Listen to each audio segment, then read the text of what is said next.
we're supposed to start at 10 and it is 10:36, so we're really sorry for starting late, but we're so happy to have you here, and we're looking forward to a great, amazing event.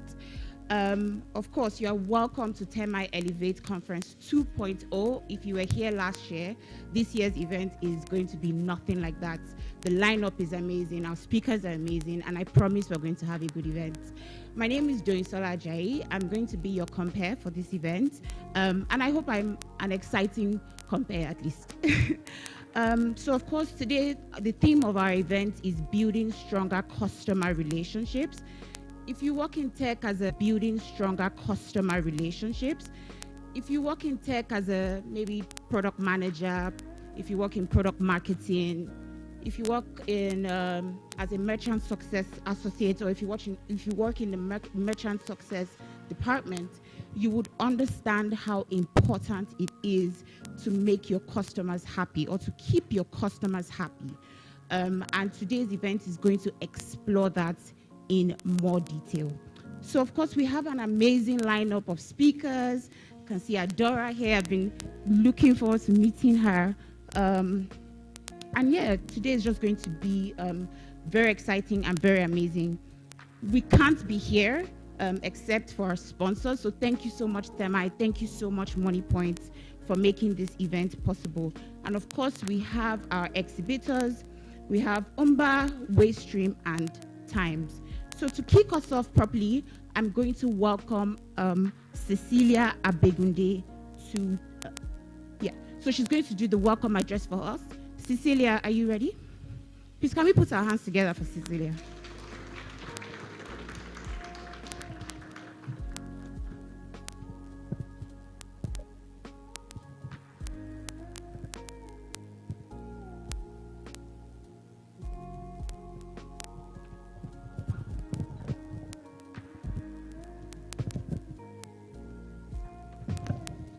Hi, everyone. It's a pleasure to be standing here today to welcome you all to Termii Elevate Conference 2023. And before I go on, the theme for today is building stronger customer relationships. We have in the past realized that, it's very important for businesses to understand the elements of,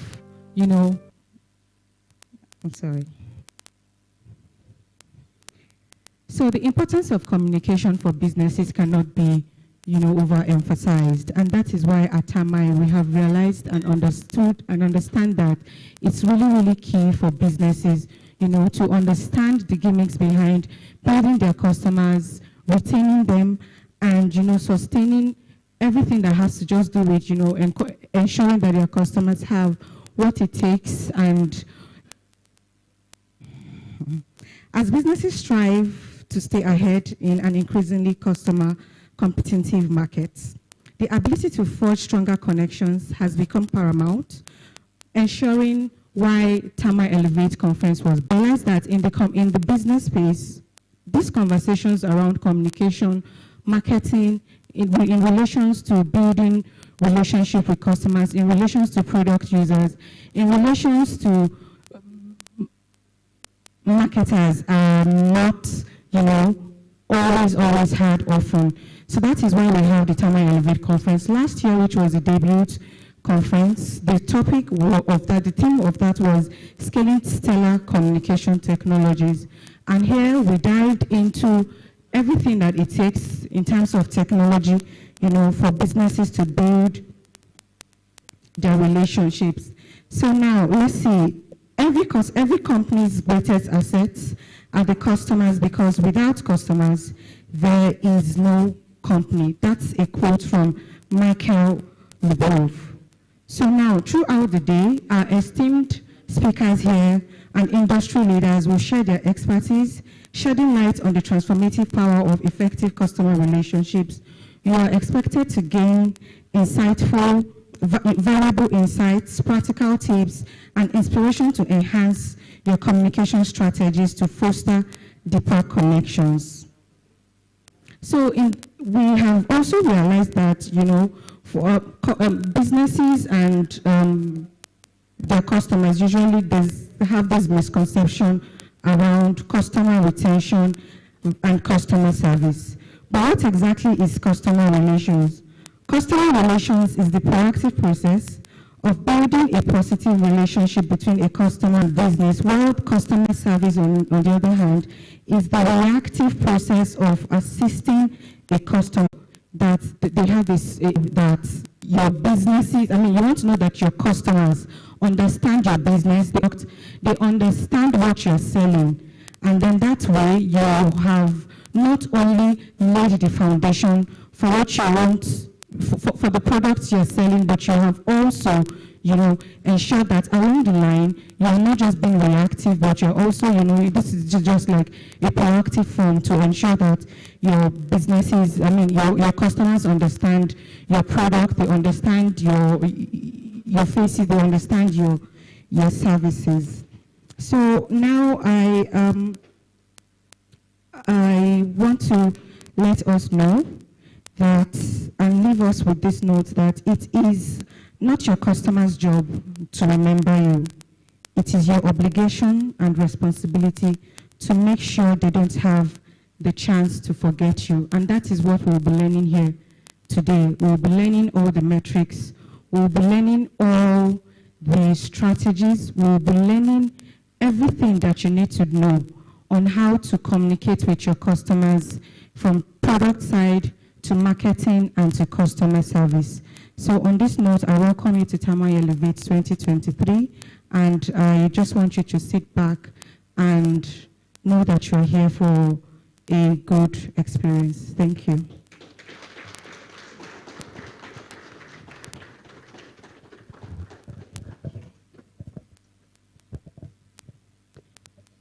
All right, thank you very much, Cecilia, for that. I absolutely love that quote, and I won't be forgetting that in a hurry. I would really like to get to know, maybe not everyone here, but a couple of us. So I'm going to be asking us some questions. But before I do that, I would just like us to know these housekeeping rules for the event today. So first of all, please, we want to respect each and every one of us here. We're here for a great event, so whoever you're sitting beside, have a great time with them, ask them questions, just have a great experience. Please, all phones should be on silent so that we don't distract the keynote speaker, or we don't distract the panel session that will be happening. So please put your phones on silent. The bathroom is just at the back of the hall, so if you need to use the restroom at any point, just make your way to the back of the hall. There will be a Q&A session for after every panel discussion. So you can either write down your questions, or if you prefer to hand your questions to me, you can do that. Or if you prefer to just speak directly to the panelists, that's absolutely fine. I will be mentioning the opportunity that we have today, very exciting. We're going to have raffle draws. Did you all get your raffle tickets? Yeah? Only one person said yes. Did we all get raffle tickets? Awesome, thank you. So please keep that raffle ticket safe, because at every single point where we have a raffle draw, we'll be announcing 5 winners. So hopefully almost everybody goes home with a gift today. And of course, if you did get a meal ticket as well, please keep it close to you till the break time. Please, that's very important, because you will be required to show your meal ticket. Okay, so I'd like to get to know the people here. So I'm just going to come down. And please, if I walk up to you, don't be shy, or just answer me. Do we have the second microphone ready? Yes. Okay. Okay, speak up. Thank you. Okay, let's see. Who am I speaking to? Hello. I saw you when I was driving in, so I'm going to come to you first. Okay, so just tell us your name, tell us what you do, and why you're excited to be here. Your microphone is coming, so just 1 second. Careful, sorry. My name is Lola. I'm a product manager And I came across the flyer or something on LinkedIn, and I'm like, okay, this is something I can attend. And I already started since May, so I was really looking forward to the event. So yeah, I'm hoping to get the most of it. So yeah, I'm excited to be here. Thank you. Lovely. Thank you so much, Lola, right? Lola, thank you. Okay, I'm going to move around again. Let's see. Oh, there's this gentleman here from Times. Hello. Hi, how are you doing this morning? Yeah, I'm doing fine. Tell us your name, what you do, and why you're excited to be here. Okay, all right. Yeah, my name is Ibrahim Adepoju, and I'm the CEO of Times. And we are exhibiting here today. And what we do is we have a financial management software to help businesses automate their finances. And looking at building strong relationship with customers, at the end of the day, they get to pay you, and it's still linked to your finances. So I'm proud to be here, share my insights, learn from everyone, and exhibit my products. Beautiful. Very lovely to meet you, sir. Yeah, same here. Lovely. Okay, so let's have two more people and then we can move along. Hello, ma'am. I'm sure you were like, I hope she doesn't come to me. I hope she doesn't come to me. Okay, so tell us who you are, what you do, and why you're excited to be here today. Okay, hi. My name is Moyo Sala. I'm a customer service manager, and I'm just here to enjoy the experience. You're here to enjoy the experience. Yeah. Amazing. Thank you so much for coming, and I do hope that you're going to enjoy the experience. So let's see, one more person. One more. Let's go to the other side. Okay. Let's walk around a little bit.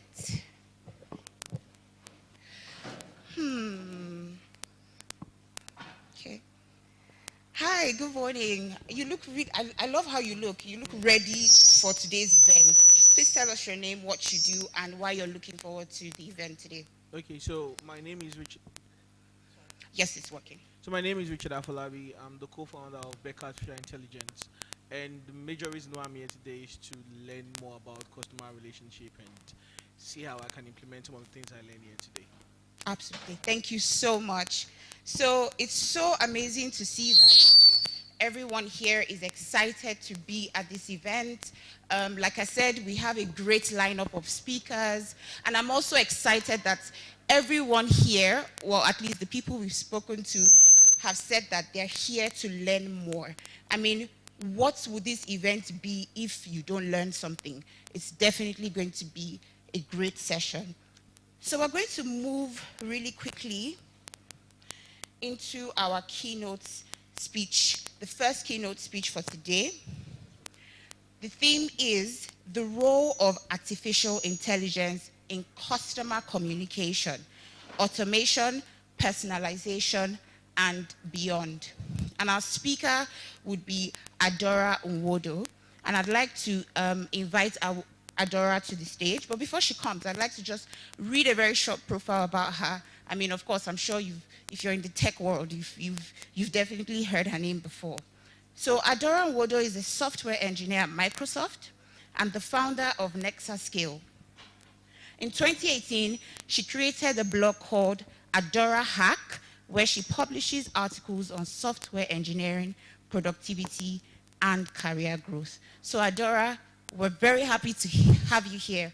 And yes, please, welcome to the stage. Thank you. Can we put our hands together for Adora?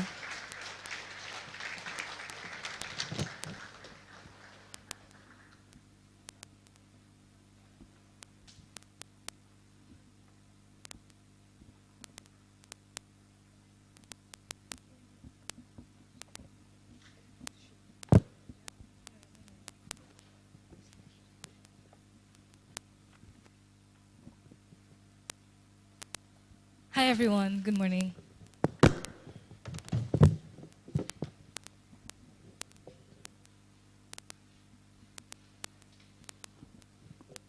Thank you so much for inviting me, Cecilia, and everyone that reached out to me a couple of weeks ago to give this talk.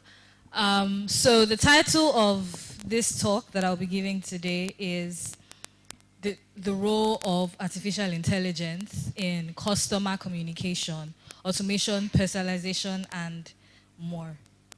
And before I get to it, I would want to quickly just introduce, don't know me. So my name is Adora. In the room that maybe haven't heard of it before. I don't know what it is, or maybe just keep hearing about it, but know what it is slightly, but don't fully understand what it is. So AI is an innovative technology that enables computers and systems to mimic human intelligence and perform tasks like problem solving, decision making, and learning.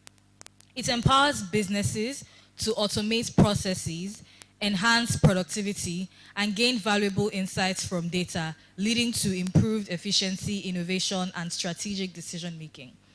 This talk that I'm going to give today is me as a technologist and a customer talking to everyone here about how you can use AI in customer communication. And I hope that this is useful to all of you. And I'm going to start with a quote by the current CEO of Google, Sundar. And he said, artificial intelligence is the next big revolution. It will change everything, from the way we work to the way we live and interact with the world.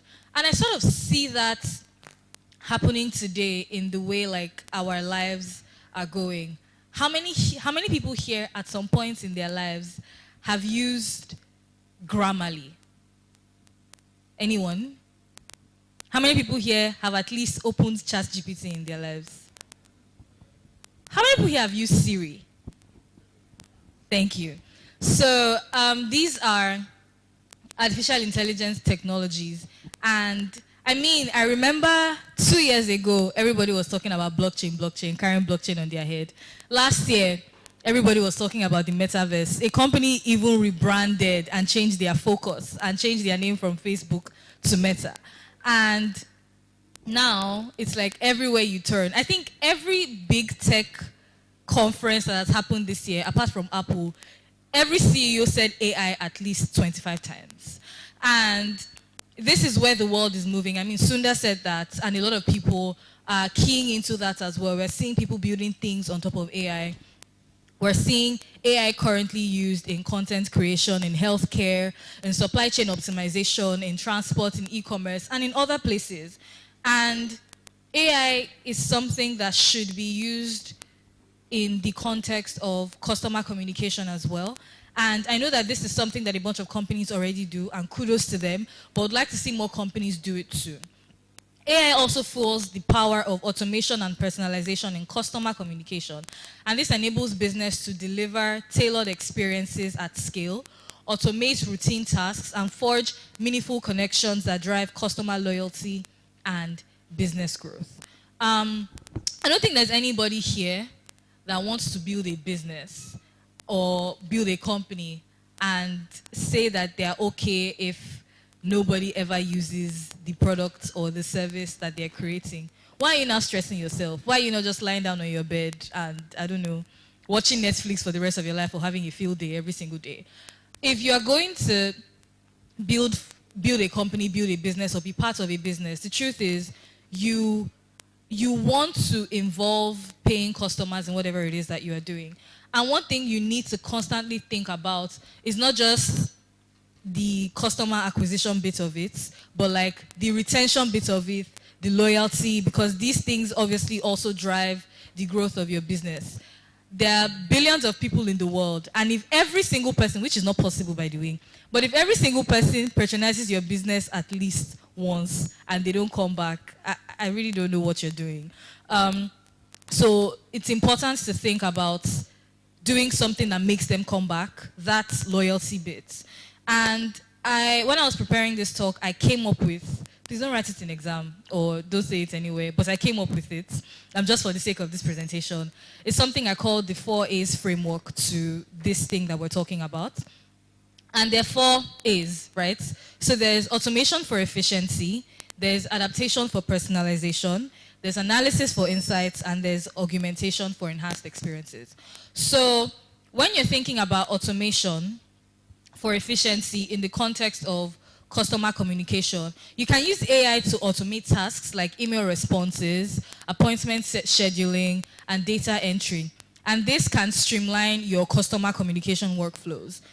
There are a bunch of businesses now, like if I go to like a bunch of websites, let's say bank or different financial services, they have chatbots that are powered by AI. And these chatbots handle common customer queries, and they provide immediate assistance so that you can free up, time for human agents to focus on more complex issues. AI can also automate repetitive tasks like order processing, billing, and follow-ups, reducing manual efforts and increasing efficiency. And with AI-driven automation, customers receive quick responses and experience shorter wait times, improving their overall satisfaction. So now let's talk about adaptation for personalization. There is a bit of, there's this specialness I feel like a VIP when, I'm using a product and it feels like they care about me. Like it feels like I'm the only person, like I'm the one and only, right? And this is something that personalization effect is something that AI can allow you achieve through adaptation. And AI algorithms analyze customer data so that they can understand preferences, in the case of e-commerce, purchase history, browsing behavior, and these things, when you study, when you analyze this data over time, it allows you to create personalized communication to these people that are using these things. And I say this a lot, where data is food for artificial intelligence. So as we're doing anything that we're doing here, we're generating data. As I'm speaking, I'm generating data. If I go on the internet and I browse, the patterns I make are generating data. And these things can be used to make our AI models more efficient, and they can help us build better businesses. AI utilizes customer insights to drive personalized recommendations, targeted offers, and relevant content that aligns with individual interests and needs. These things happen a lot in e-commerce, right? And it's something that if businesses beyond retail or e-commerce could do as well, that would be interesting and amazing. Personalized communication fosters a sense of connection, loyalty, and appreciation, strengthening the relationship between the business and the customers. So now let's talk about analysis for insights. AI extracts valuable insights from customer communication data. It analyzes customer interactions, sentiments, and feedback, identifies patterns, trends, and customer preferences. And this constant analysis of data is helping the AI and the business, through the AI, get insights, or rather gain insights into, customers, like their behaviors, their interactions, patterns, trends, and different things. And this can help improve how you think about your business strategy, improve your decision making, and create an overall better experience for the customer, and also promote customer centricity. And now, finally, let's talk about augmentation for enhanced experiences. There are different things that you can use within AI to enhance the experience of your business and give your customers a more enhanced experience or personalized experience, or just make them feel, more integrated into that product or that service. One of them is voice-activated AI assistants, like virtual voice agents or smart speakers. And they allow customers to interact with businesses through voice commands, providing a convenient and hands-free communication experience. There's also AI-powered augmented reality. And I work in mixed reality, so there was no way I wasn't going to bring this up today. And this enables businesses to provide immersive and interactive experiences to customers, such as virtual try-ons for fashion products, virtual tours of properties, and different things. I know this was, I think, in 2019 or 2018, my first interaction with this Nigerian business called Taylor. And it was very interesting to me to see how they are a furniture company primarily, but they're using augmented reality in the experience when it comes to buying furniture with them. Another company that does this very well in the US is IKEA. And there are other companies. I know that I think Revlon, there was a campaign that they did for lipsticks years ago, where you could use AR to see how the lipstick looked on you before you actually purchased it if you wanted it. So, I mean, especially in this part of the world where many people are liars, if there was a way to simulate the experience or the product or try it out technologically before you got it, it will reduce all the number of what I ordered versus what I got that we see on social media every day. I mean, minus the Nigerian tailors, we can't help those ones. But like regularly, it would reduce like, you know, the occurrences of that dissatisfaction that comes with you expecting something and you getting something else. By analyzing historical data and customer behavior, AI-powered predictive analysis can anticipate customer needs and preferences, and this enables businesses to proactively meet those needs and offer personalized recommendations. So now, if you are somebody here that is interested in all these things I've been talking about from the beginning of my talk to this point, you might be thinking, okay, yes, this is cool. Everything you've said is great. But like if I want to adopt AI into my business for customer communication, how do I go about that? There are 5 steps. And in these 5 steps, like I said, I'm giving this talk from the context of a technologist and a customer. So I can't tell you, do this, because you know, we have people here that are in marketing, customer success, program management. There are people here that are also like leading big companies as well. So I can't tell you this is what you should do because I'm not in your company and that's not my domain. However, what I can tell you is those 5 steps and give you questions that you can ask yourself. And obviously when you ask yourselves those questions, they open like your mind. They also like give avenue for you to think about these things and come up with like solutions that actually fit your use case. So the first question is identifying your business objectives and your use cases. So there are questions you should ask yourself, and one of them is, what are our specific objectives in customer communication?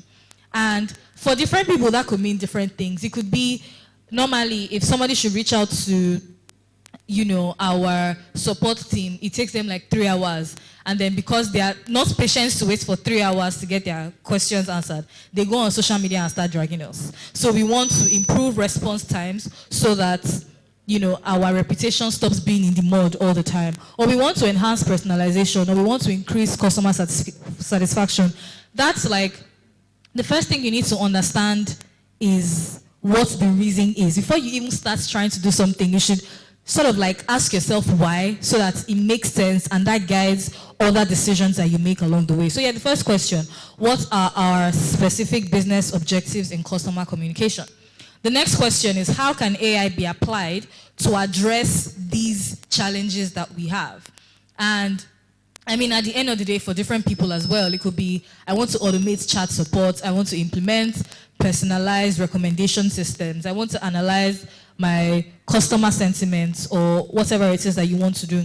Once you've been able to answer these questions and you know you are done with step 1, which is identifying your business objectives and your use cases, the next thing you want to think about is evaluating AI solutions and those providers. And in step 2, the questions that you can ask yourself, or rather the questions that the businesses can ask, what AI solutions and providers specialize in customer communication applications, right? Who is already doing it, basically? I want to see what they're doing so that I can see how to adopt that into my business as well. And then the next question you can sort of like ask yourself is, how do these solutions integrate with our existing systems, with our existing business model, with our existing processes? And in cases like this, you want to consider different things like scalability, security measures, customization options, and the success stories of similar businesses in your industry or similar industries that have used this thing before.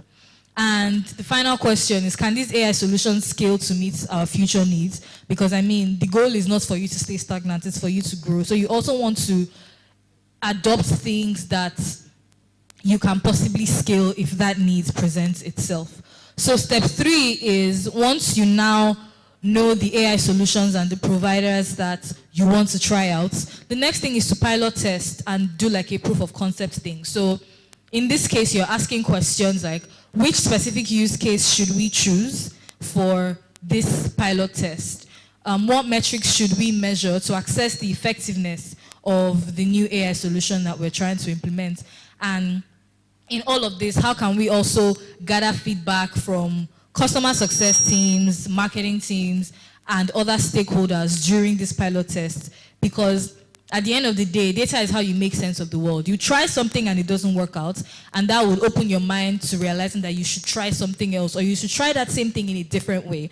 So in this step, I think the question on how to gather feedback and learn from your pilot test is the most important question, if you ask me. Step 4 is for you to finally implement and integrate these tools into your processes. So before you've been asking yourselves questions, you've been coming up with like different tools that you can use, and you've gone on to test. At this point, you should now know exactly the solution that you want to use, and then you should go ahead to implement that and integrate that into your current systems. And questions that you can ask here are, how can we ensure a seamless integration of the chosen AI solution into our environment, into our business, into production, if it's like a full service or something that is online. What training and resources do our employees need to effectively use and adopt these AI solutions? Because nobody is born a rocket scientist at the end of the day. So whatever it is that you end up using, you're going to get to a point where you still need to train or teach people how to use this thing, right? And you want to also add that into your plan as you move, into integrating this. And then the final thing that you need to do for step 5 is monitor, optimize, and scale. And like I said, we learn every time, and data is how we make sense of the world. You start something and you're monitoring what you are doing, and as you are growing, you realize that you need to add some things or take out some things or re-implement a new thing. But if you are not tracking and monitoring your system so that you can optimize it better, you wouldn't know that. So questions that you should ask yourself here are, what key metrics should we monitor to track the performance of the AI solution in customer communication?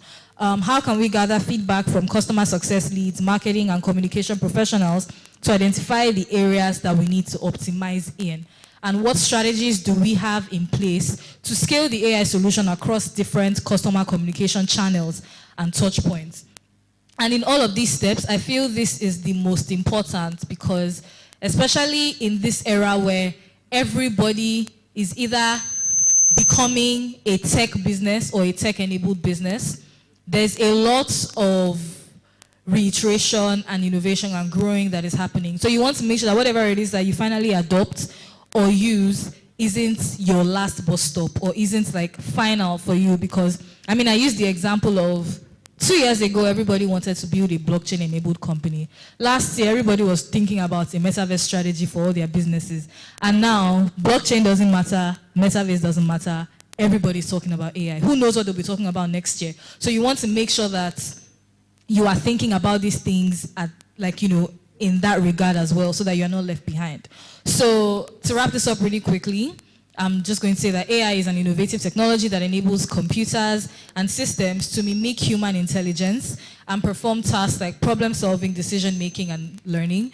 AI automation streamlines customer support processes, enhancing efficiency and scalability. Personalization improves customer engagement, satisfaction, and boosts sales. And the 4 A's framework includes automation for efficiency, adaptation for personalization, analysis for insights, and augmentation for enhanced experiences. Thank you.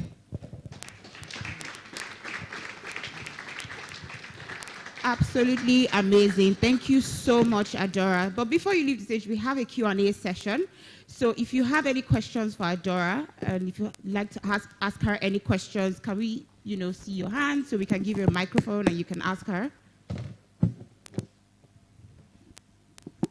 Okay, we have someone. Please, can we get the mic to the person? Okay, all right, thank you. So there are some startups that are pretty bootstrapped, and for them to integrate AI to their platform to render personalized service to their customers so that they can focus on other things, probably a team of like 2 or 3 persons. They have free platforms that these businesses can actually leverage on before they probably raise to pay for all the sophisticated AI features.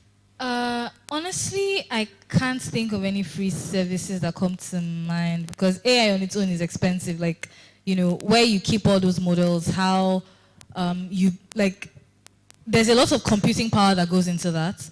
So I might be able to answer your question in a few hours, but right now I can't because I don't know. Okay, thank you very much, Adora. Do we have any more questions? If not, can we have the CEO of Termii, the CTO, and the co-founder to join us on stage for a photo session with Adora?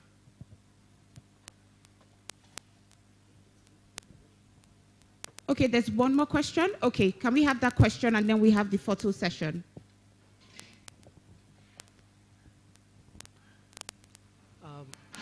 Not a question.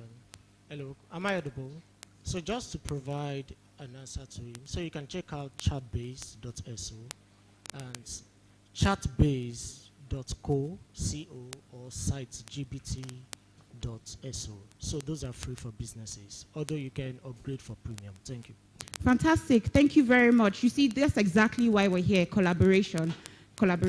Thank you very much. Okay, can we have the CEO of Termii, the CTO, and the co-founder as well?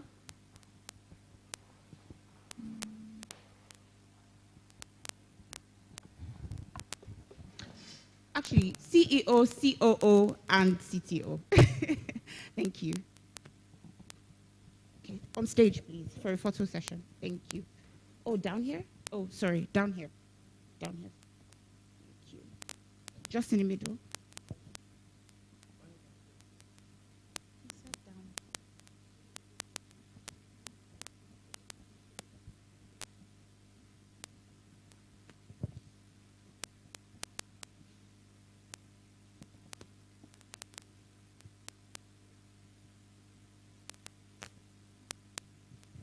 Okay, so while that is going on, we have the brand presentation by Money Point coming up very soon. Actually, coming up next.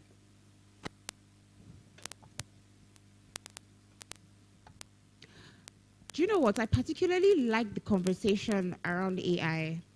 I'll give you an example. So I work in marketing. I work with a fintech, with payments infrastructure. And the other day, we were trying to do some brand videos. And my colleague who usually records the videos was not around.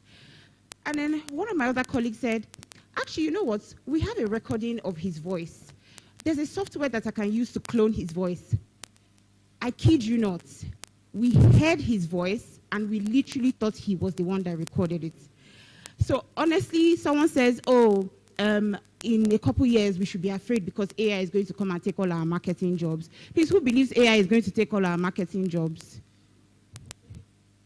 Because I'm afraid, though. I'm low-key afraid. Okay, can we put our hands together again for Adora? Thank you so much. Okay, so next we have the presentation by Money Point. Can I welcome Termii Araoye to the stage, please?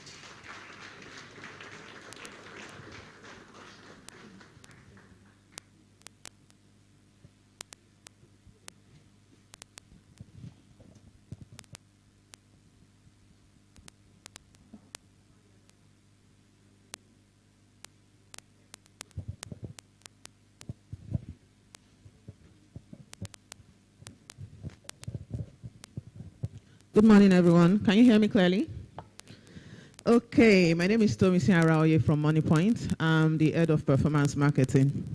I really can't say why I'm the one speaking here today, but I'm here. So, with a show of hands, if you've ever heard of Money Point, can I just... Awesome. Ooh, we're doing our work. That's good. Anyways, so I just want to give a brief history behind how Money Point came to be. So initially, Money Point, as the parent company, was known as Teamapt Inc., which wasn't particularly popular.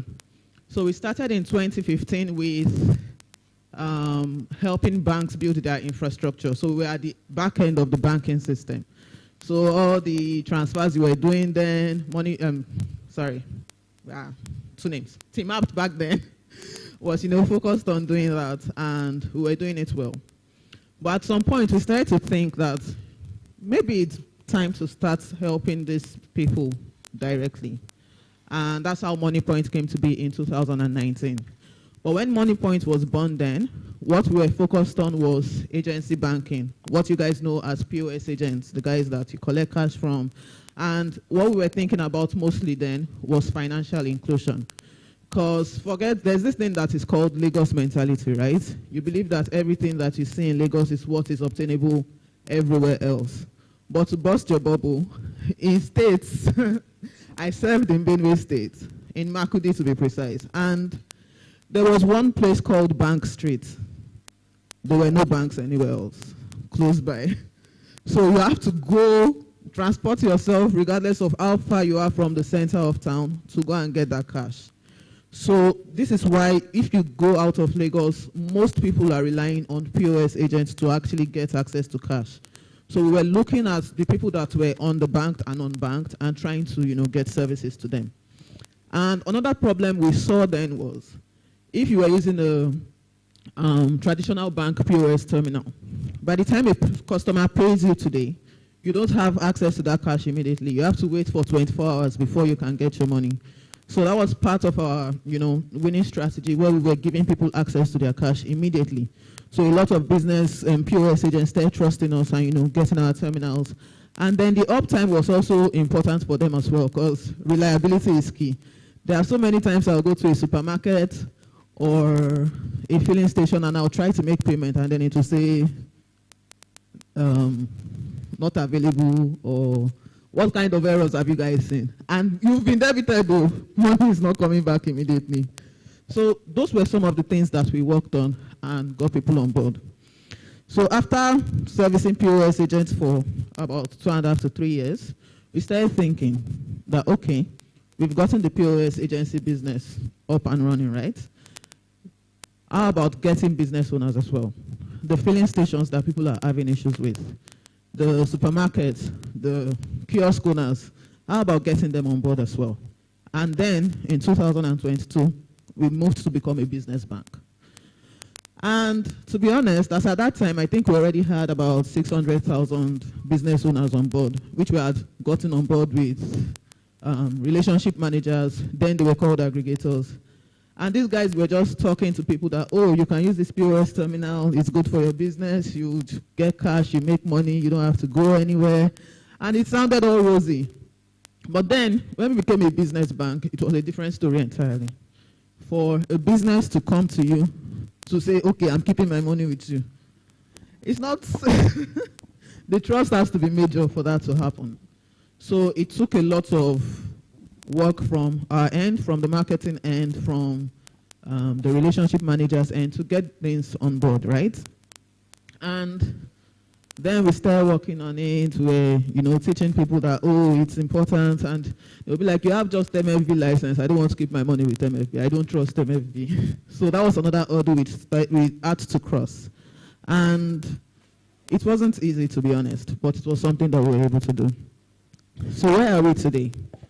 So today, as so far from inception to now, we've been able to process over $7 billion in over 120 million transactions.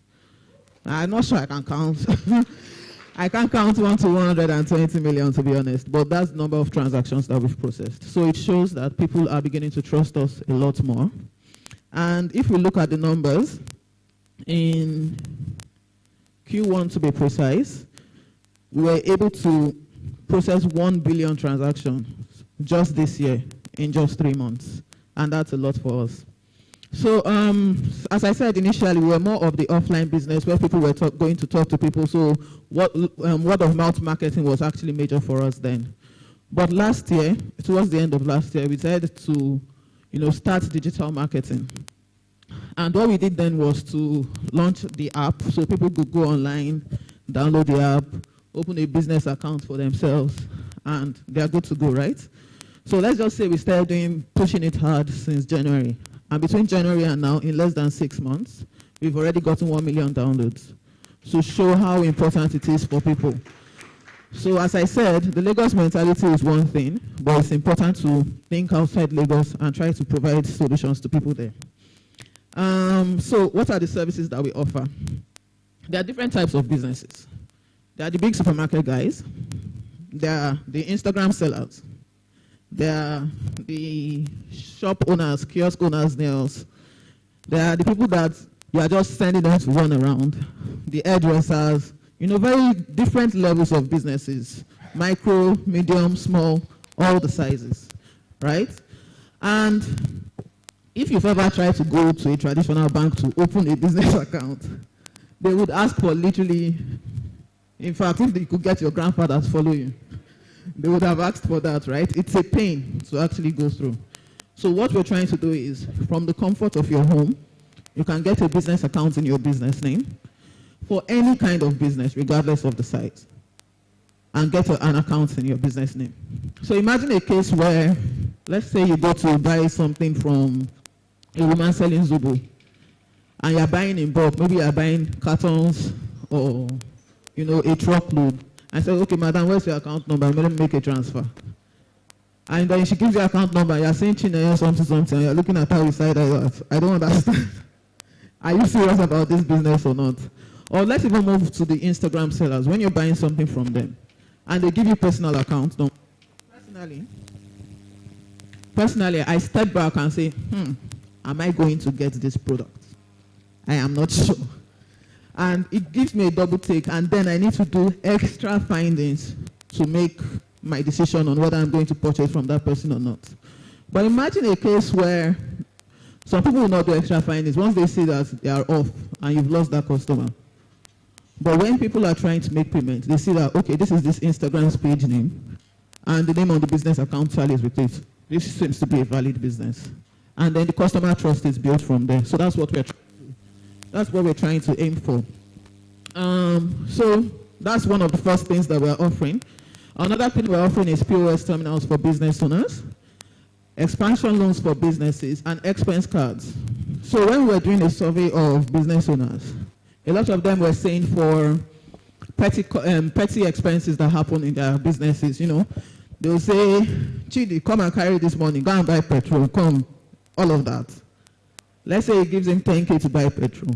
Right now, 10K will get you about 20 liters. And he buys it, and in 2 hours, petrol has finished.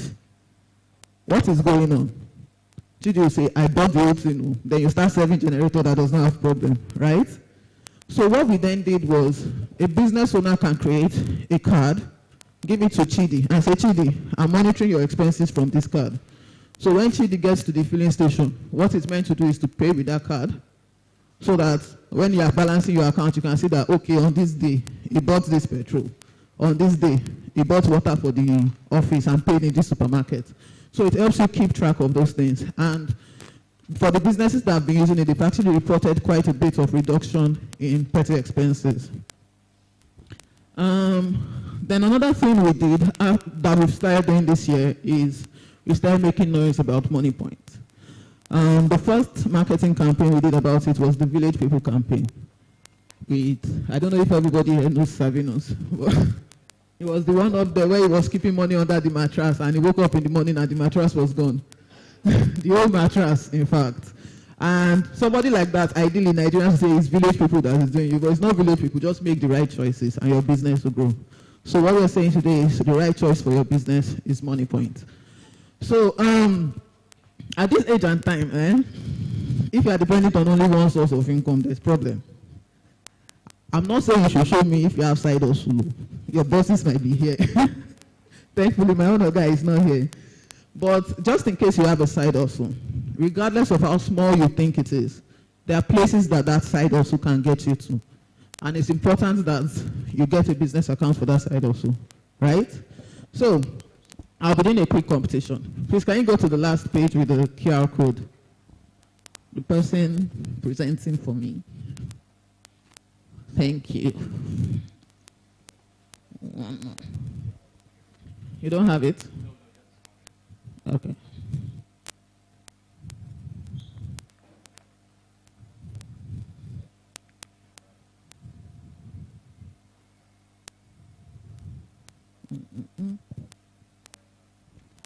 It's not there. Okay, so let's forget the QR code. What you do for me is go to your Play Store or App Store. For those that have side hustle or people that have businesses that think it's important, and download the MoneyPoint app. So I have a gift for the first 3 people that would successfully open their account, showing me the account number on the screen, right? But before you start, be sure you have your BVN. And you know the correct birthday, because people, I don't know the correct birthday that you attach to your BVN, right? You need that to start. So you can continue with that while I start my presentation. What's the time, sir? Okay. So the first 3 people to show me the account numbers that they just opened, they have a gift from me. Anyways, so back to our numbers while people are doing that. We have quite a number of success stories of people that have been with us so far. An example is this lady who is my namesake, Termii from TMT Supermarket. And what she says is that MoneyPoint has greatly improved my financial management. So it's easy for her to keep track of what is coming in, because majority of her payments are not filling anymore. She doesn't have a situation where customers will pick goods and they're checking out, and because POS payment fails, they are returning the product. So that's that. And then there's also this business owner, Malachi. He started small in Alaba, selling, used musical products and stuff. But he has grown and he's now a big boy living in Lekki. And what he loves about MoneyPoint is the customer service. So there have been different business owners that have used us, and it has shown in their businesses, because we are here to power their business dreams. So right now we have over 1.2 million business owners on our platform. And because people have seen how strong we are, we've had quite a number of investors. So last year we had QED make their first ever investment in Africa with MoneyPoint. Then we have Novastar that has been there for years now. We have the British International Investment and so much more. So what's the future of MoneyPoint? The future of MoneyPoint is actually growing and powering the African landscape.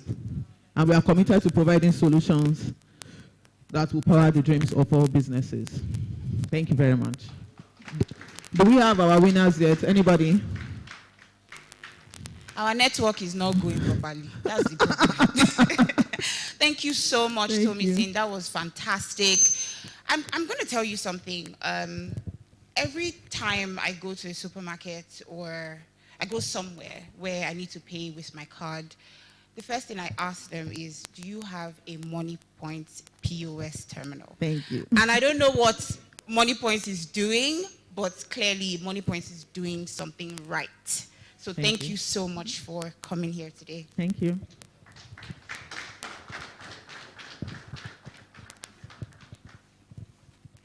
Okay, fantastic. I hope we enjoyed that session by Termii. It was really, really interesting. Okay, so we're going straight now into our first panel session, which is themed Winning Customer Loyalty, Proving Communication Strategies for Startups and SMEs. So I'll be calling, first of all, the moderator of this panel, Clementina Busayo. Clementina is a business development manager at Termii. Her role includes researching and pitching to new and existing businesses to adopt Termii messaging products and communication solutions within Africa and beyond. Welcome, Clementina. Please, can we put our hands together for Clementina? And then to our panelists, I'd like to call up Nora Iko. Nora is currently the head of CX operations at Kuda Microfinance Bank. She's responsible for the end-to-end dispute resolution, onboarding, KYC strategy, and execution. Welcome, Nora. Next is Ayolua Hastrop. Ayo is the growth and community lead for Inkblot. I'm sure we know, do we know Inkblot? Well, Inkblot is a leading movie production house. Ayolua is an evangelist of data-driven marketing with a knack of storytelling. Welcome, Ayo.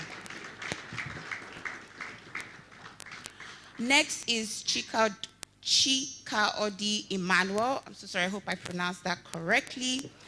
Chikaodi Emmanuel is a seasoned salesperson with experience in industries such as real estate, automobile, and tech. He is a business development expert focused on assisting early-stage B2B companies and SMEs with the right to go market strategy. Welcome, Chikaodi. And then lastly, we have Adeze Unwubu Emeli. I really hope I didn't destroy that, and if I did, I am so sorry. Adeze is a seasoned customer success professional with over 8 years of experience. She's the head of customer success at MoneyPoint. And please, let's welcome her. Thank you. Okay, so this panel, this session is about 20 minutes, and then after then we have a Q, 20 minutes.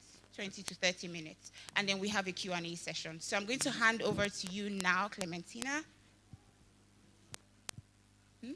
Oh yes, please can I get other mics for the panelists? Hi everyone. Hi. Hello. Please talk to your neighbor and ask for your neighbor's name. I need the energy in this room because I've been researching all these powerhouses and I know we are excited to be here. Thank you, thank you. So maybe I might have a gift for somebody that would remember 20 names after this panel session. My name is Clementina Busayo. It's an honor to have everyone on this panel. I've stalked you guys, so forgive me, because when I saw the lineup for this particular event, I was like, this is going to be amazing.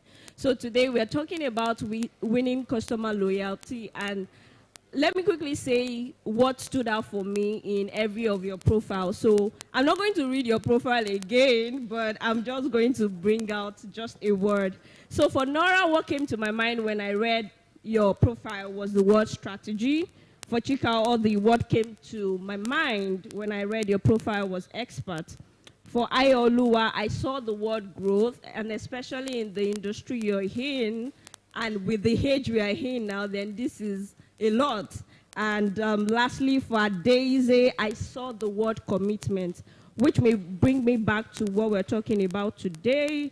And there are a lot of questions already. And please, let me quickly say, if you have any questions for us, you can write them down, pass it to the nearest person wearing the Termii t-shirt close to you. And if you like to ask us questions, like Doyin rightly said, please do let Doyin know so that we can know the number of questions we are taking and we can run through our session very, very quickly.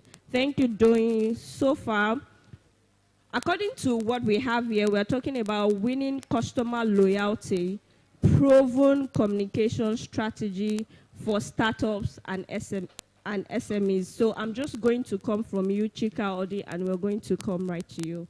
I want you to quickly tell us in what you currently do in your role, what does customer loyalty means? Like, let us have the context of your business. Is it a startup, and how effectively are you leveraging communication strategy to build long-lasting customer loyalty? So you can just give us a brief background of where you currently work, what you currently do, how would you introduce yourself, and how have you leveraged customer strategies to build long-lasting customer loyalty? Okay, I'll start with what I currently do. Yes, please. So I'm a salesperson. I've always been a salesperson all my life. And currently I sell softwares, B2B softwares. And to the question on how you can actually help increase customer loyalty, there are a lot of tactics, there are a lot of strategies, but I'll just pick one: user-generated content. So the thing is, most customers, either existing or new, would connect to what you're selling or what you're doing if they hear what other people say about you. It could be your existing customers, right? So leverage on their experiences, leverage on what they think about your products, leverage on their good and as well as even their negative experiences. You could turn it around to your own benefit. So one way I know I'm certain I have used is user-generated content. So ask them questions. It could be short interviews. It could even be something as short as maybe a Skype conversations with them. It could be a short interaction on your blog. So when others, even your existing customers or the new ones, see what real people, not just generic or formulated people are saying about your product, they are more likely to stay where they are, not look for a second vendor, or even it's easier to even upsell them to some other products that you have. Thank you. That was a fantastic answer. Testimonials. Over to you, Nora. So what do you do, and how has it been for you leveraging these communication tools to retain customers? Okay. My name is Nora. I'm currently the head of CX operations at Kuda. And a little bit about my background. I actually did not have a customer experience background before I started at Kuda. I actually applied for a community associate role. I have like a marketing background, social media management. And I remember that on the day I went for the interview, the head of comms, Ore, just said, I love your aura. I love you for customer service. When the role opens up, I'd call you for an interview. 2 weeks after, I was called in for an interview. And like joke, I was given the offer to lead the team with little or no experience at all in customer experience. It's been 4 years now at Kuda, and I've learned a lot. Building relationships with customers has actually been like very paramount for me. I've used that to leverage on my skills because, I mean, I love, managing people. I love, building relationships. So basically, I had to forge relationships with customers because I started the customer experience team at Kuda along with my other 2 colleagues. And in the course of it, I forged relationships with them, and it actually helped me nurture my skills and my knowledge about customer experience. So in the last 4 years, it's been challenging, it's been interesting, but I've used that leverage, building relationships with my customers, to actually, what's the word? Yeah, to actually, I'm trying to get the right word, yeah. That's exactly. right. Exactly. Okay. Okay.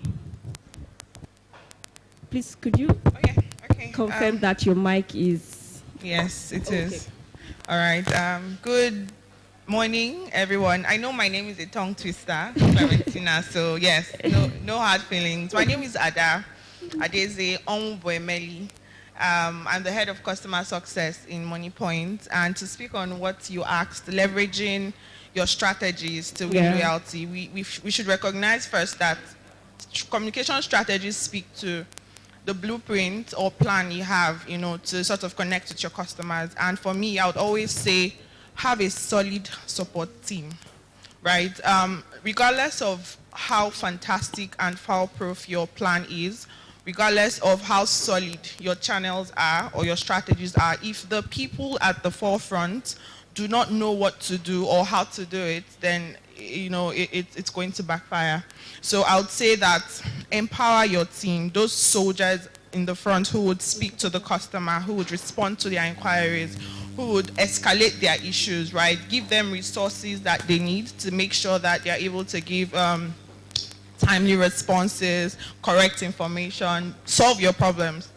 So that's one way to leverage your team, right, to also ensure that you get customer loyalty in the long run. Okay, thank you so much. Before I come to you, please, I would like to crave our indulgence to please speak louder into the mic. We've been joined by people from all over the world, and we also have colleagues seated across all the countries so that we can bring them on this experience. Thank you so very much. So over to you. You're not the least for sure. Please, let's hear about you, what you currently do, and how you've been able to leverage customer tools to build loyalty. Hi, everyone. Hello. So I realized that when we called MoneyPoint, we called Kuda, the applause was loud. But, but when we called in blood, so I think I will just start by dropping 2 movies that Inkblot has produced. That is the energy that you will know. So have you heard of Wedding Party? Have you heard of Far From Home? Yes! All right, so I currently lead growth and community at Inkblot, and trust me, it's a new department. Like, Inkblot just started saying, okay, I think we want to hear what our fans are talking about us, who are also the customers, because these are the people they tell to go to the cinema or go to the streaming platform to watch their movies. And honestly, this is the first time I'm not working in a startup. I've always had startup background, pending till I've always worked with products. This is the first time I have to work with projects. You understand? Because products are mostly for startup. Projects are mostly for at least the movie industry, and hardware products that you know. So what I will say that has been an effective way to build long-lasting relationships with our fans and our viewers is mostly data. So we see what people say online about our movies. We don't get to talk with them often, you understand? But we see what people say online about our movies. Sometimes they're like, oh, it's not very relatable. So we bring out something that is not supposed to be relatable, a topic, and discuss about it on social media. We discuss about it on Twitter space, TikTok space. We try to build a community from it. And so far, it's been going very well. When I joined Inkblot, I don't think I used to watch TikTok as much as I watch TikTok now, because I knew that that is where most of the community was going to come from, and the growth has been massive. So yeah, so data is one of the things I always listen to, because it's very effective to streamline your communication for your customers. Thank you so much for that. And what I hear you say is go to where your customers actually hang out. Yes. Which will bring me to my next question, because I realized I made an observation very recently that if you go on Netflix, Extraction 1 is currently topping the chart because Extraction 2 is out.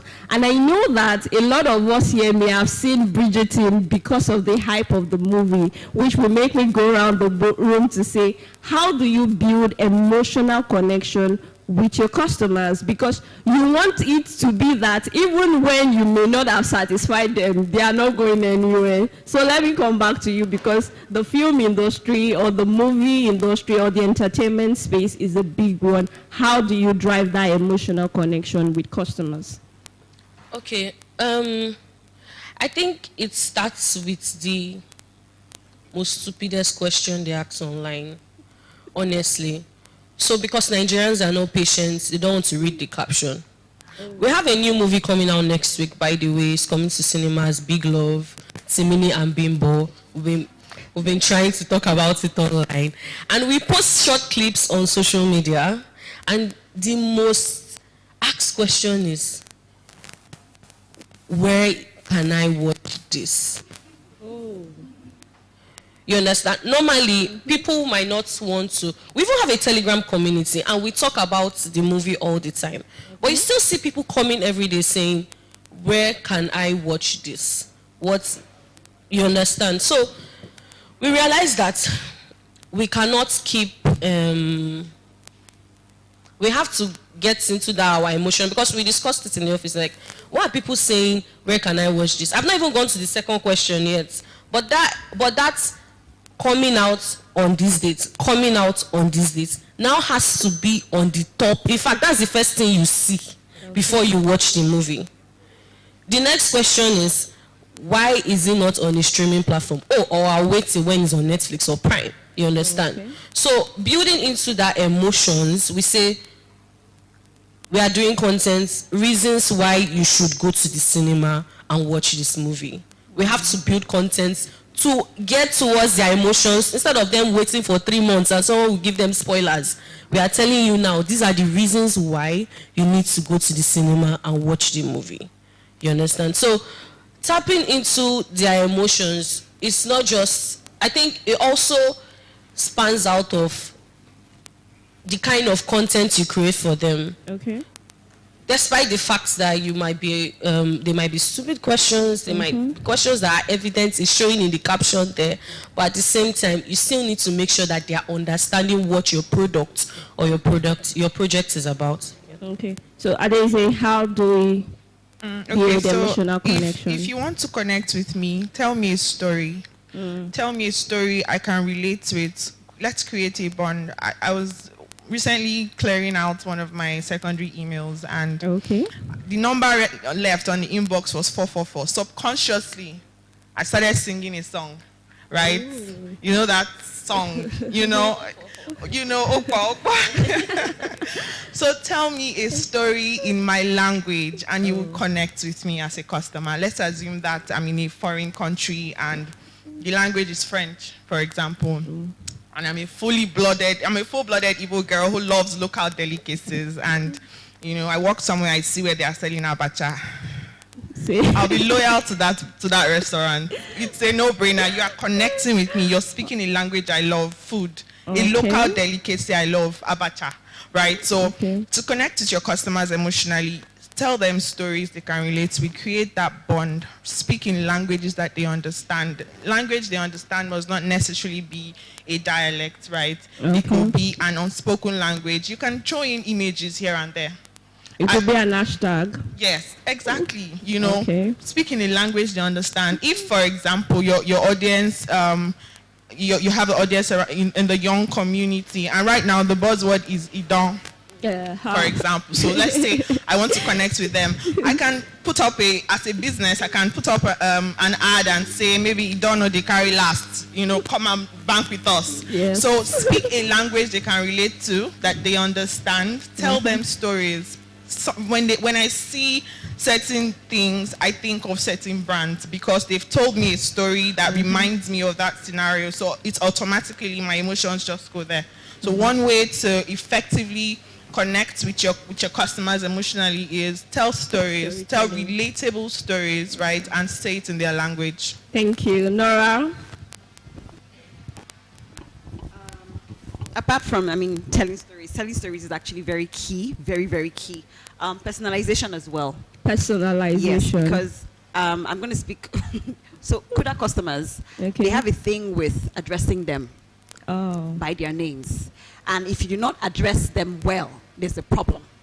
If you address someone as hello, like it is a thing with addressing him or her with his middle name or his first name. I have a customer who I sent a message, hello Abayomi. Abayomi is his middle name. He was upset that I actually addressed him by his middle name instead of his, so personalization and celebrating milestones for customers, like their birthdays, is very, very key. There was this project I worked on last year. I had to come up with a plan to celebrate milestones for customers. Like for Kuda, like when you save some money, if you've saved for maybe 5 months or you've hit your target, would send you a message to let you know, oh, look, you're doing well with this, you've achieved a milestone, things like that. So birthdays, milestones, how long you've saved, even what's it called? I've lost my train of thought. But how long they've been banking with Kuda and things like that. So yeah, personalization for me is actually very key. Thank you. That's very instructive. I would want to come with you at this Chika or the how can startup and SMEs foster a culture of customer-centric communication within the organization to ensure consistent and impactful interaction with customers? Going back to what Adora said about the fact that if everybody on this earth purchase from your business but they never come back, that would not be meaningful. So I want you to speak to the aspect of consistency and impact. So what should startups do, or how should we leverage this customer engagement? We've talked about storytelling, milestones, customization, personalization. So now we're looking at how to make it consistent and impactful.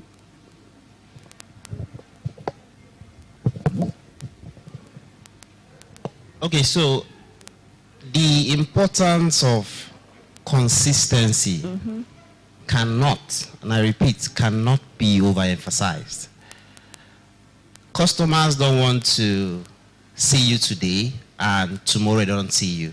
Okay. Right? So in as much as we want to sell or want to connect with our customers, we have to maintain a level of service consistently.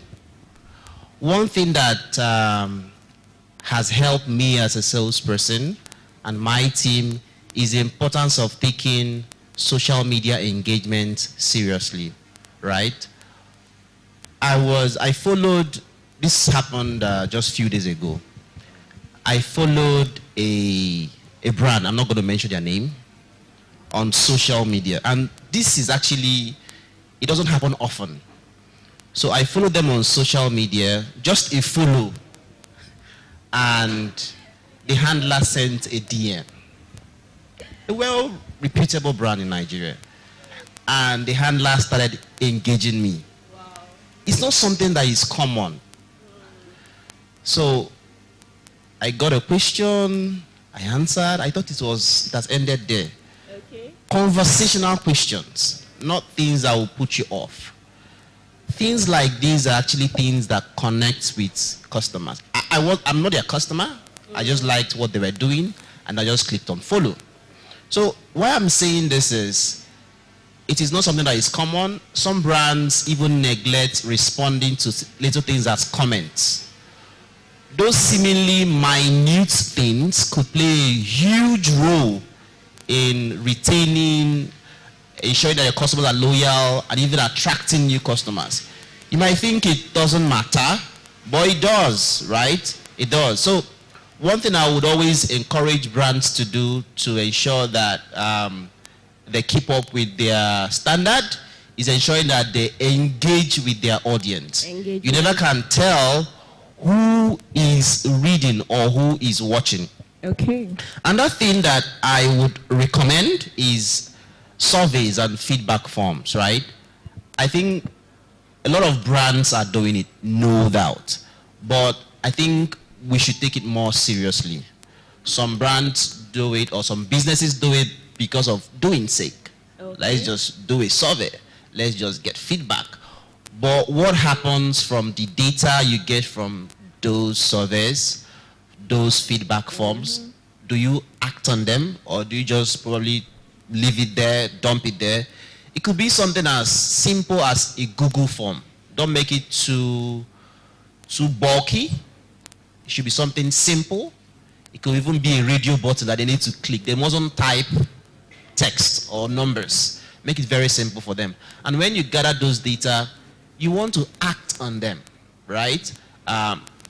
Even if you don't have a data analyst in your team for some small startups, of course, I'm always an advocate of very small and nimble teams, 2-3 people, right? It's not always easy because one person will do the job of 2, 3, 4, 5%. So let's say you don't have a data analyst.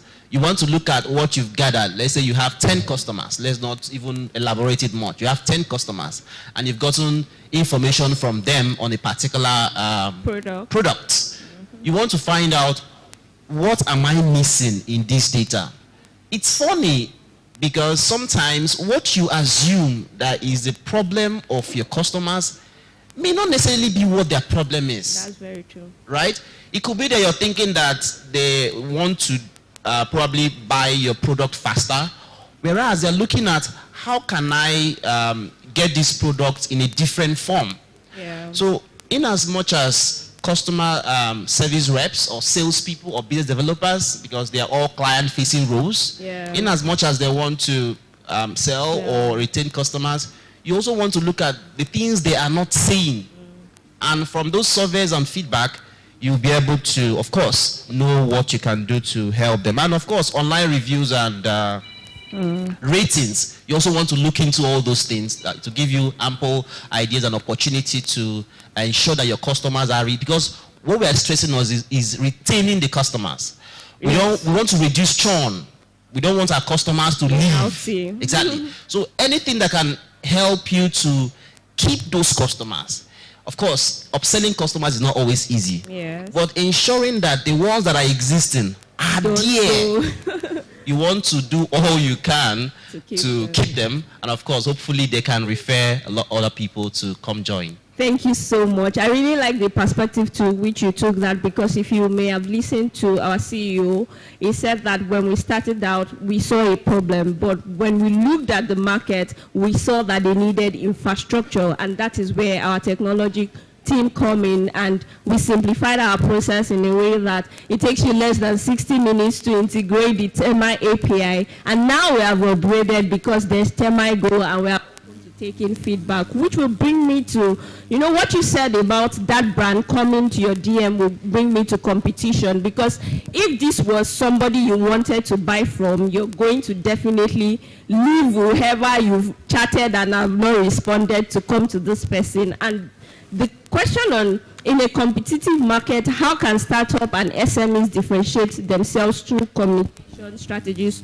to win customer loyalty? Adeze, I want you to let us know what is it with competition?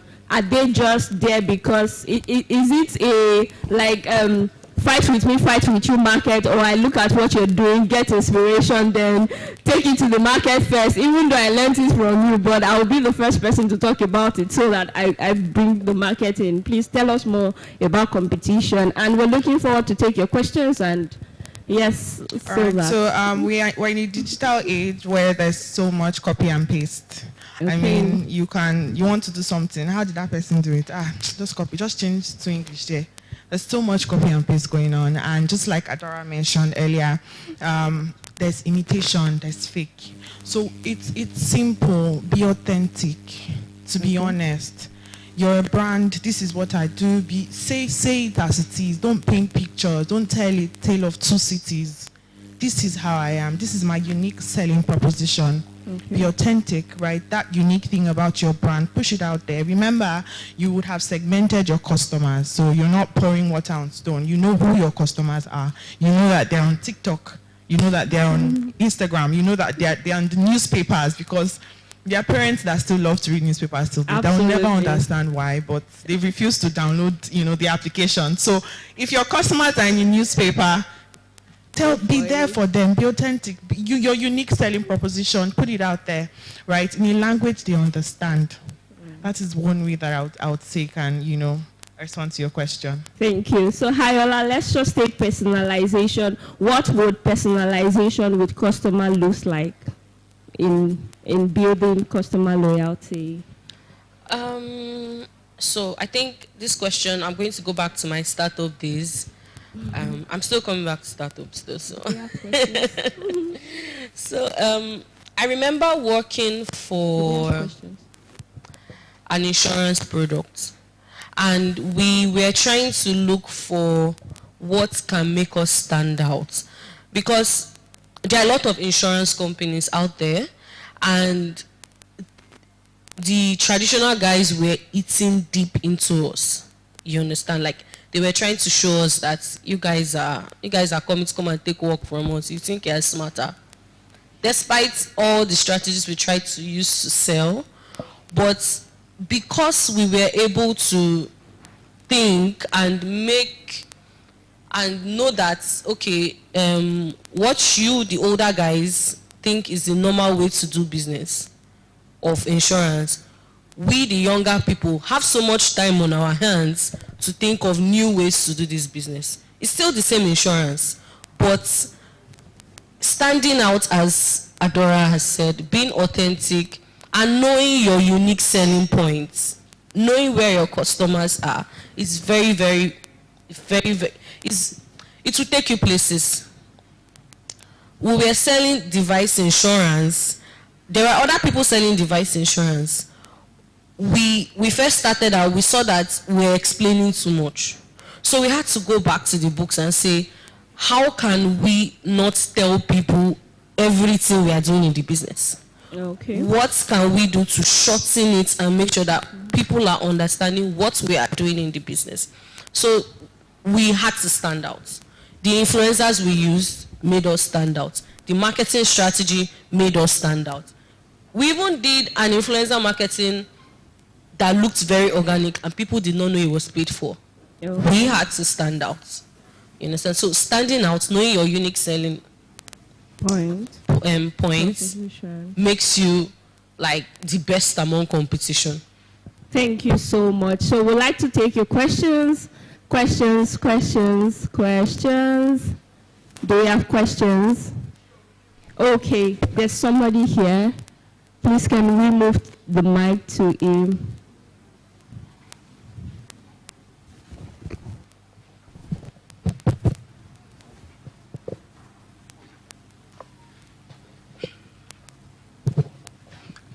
Everybody, good afternoon. Good afternoon. My name is Emmanuel.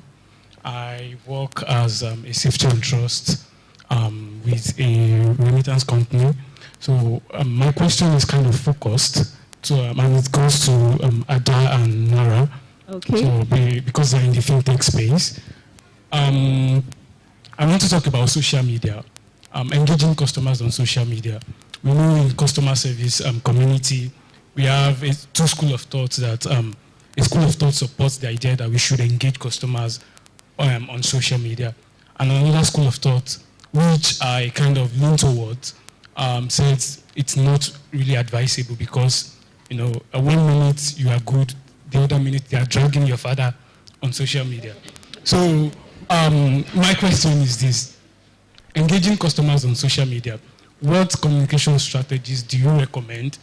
And my second question is kind of tied to the first question, and is very specific in the sense that I realize that there is kind of a reverse psychology going on with fintech and fraud now. You see a customer that is a fraudulent customer. You have investigated that this customer is a bad actor, and this customer is coming on social media to drag you. And you've done everything, you've communicated, sent email. This customer keeps coming back to the social media and dragging you, and this thing keeps hurting your brand because when the customer engages your post or whatever on social media, people come under that post and they engage the post, and before you know it, it's blown up. So what communication strategies do you recommend for that kind of scenario? Thank you. Yes, there are. I have some with me. Okay, I hope you remember the question. Exactly, I think you should do it. I'm taking them down, so. Yeah. Okay, so this question says, what are the customer success challenges in communicating with the unbanked who have accounts with traditional banks? How do you solve this problem? Should I take it one more time, or you got it? Okay, so I think this is for Kuda, but it says, what are the customer success challenges in communicating with the unbanked who have accounts with traditional banks, and how do you solve this problem? We have another question. Wow, some people are writing like doctors. Okay. Okay, it says here, what are the challenges in working with your team members, stakeholders, and so this handwriting is, it really is, you know how doctors write? You can't read anything they write. It's almost like that. So maybe if you can read it. So there's a go for the social media question, please, and we'll okay, figure so this out. to be sure that to be sure that I'm not missing anything, you're asking the strategy to engage people on social media. Yeah. What I hear from your question is fear of dragging, sort of. That's what I hear from your question. The other part I heard is it okay to delete? Like if a customer has trolled you and you've tried to attend to that customer because he said something about commenting, people commenting, is it okay to delete so you can? look at it. I think your detractor is one of an important factor, for your brand. A detractor, someone who is unhappy or has had an unpleasant experience. So, most likely. Can you hear? Okay. So your detractor is someone you should really pay attention to. Your detractor is most likely the person that will go online and say, una the mess up, una no do this, give or take. Now I'll also take a point from him when he spoke about community. As a brand, it's good to have a community of people. You'll be surprised that your community will drag that person back. Check some drags on Twitter. They say something bad. Even before the brand comes in to respond, you've seen 200 comments. No, but you will do this. They'll go and drag your old tweets and discredit you as a person. So first off, I think you should not ignore your detractors or comments on social media. Remember, we spoke about authenticity, right? You have to be real. So respond to them, engage them, have a community like he mentioned. Your community will do the fighting for you. Right, so that's the first question. I hope that clarifies. Okay. So Nora, let Nora just attend to the unbanked. So it says, what are the customer challenges with the unbanked who usually would have issues with traditional banks, and how are you addressing that? Hello? Okay, great. So unique selling points, again.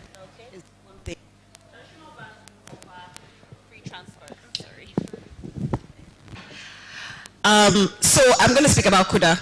We have unique selling points. Initially, when we started, we're the bank of the free. When you hear bank of the free, what comes to your mind? Oh, free transfers, free card delivery, everything free.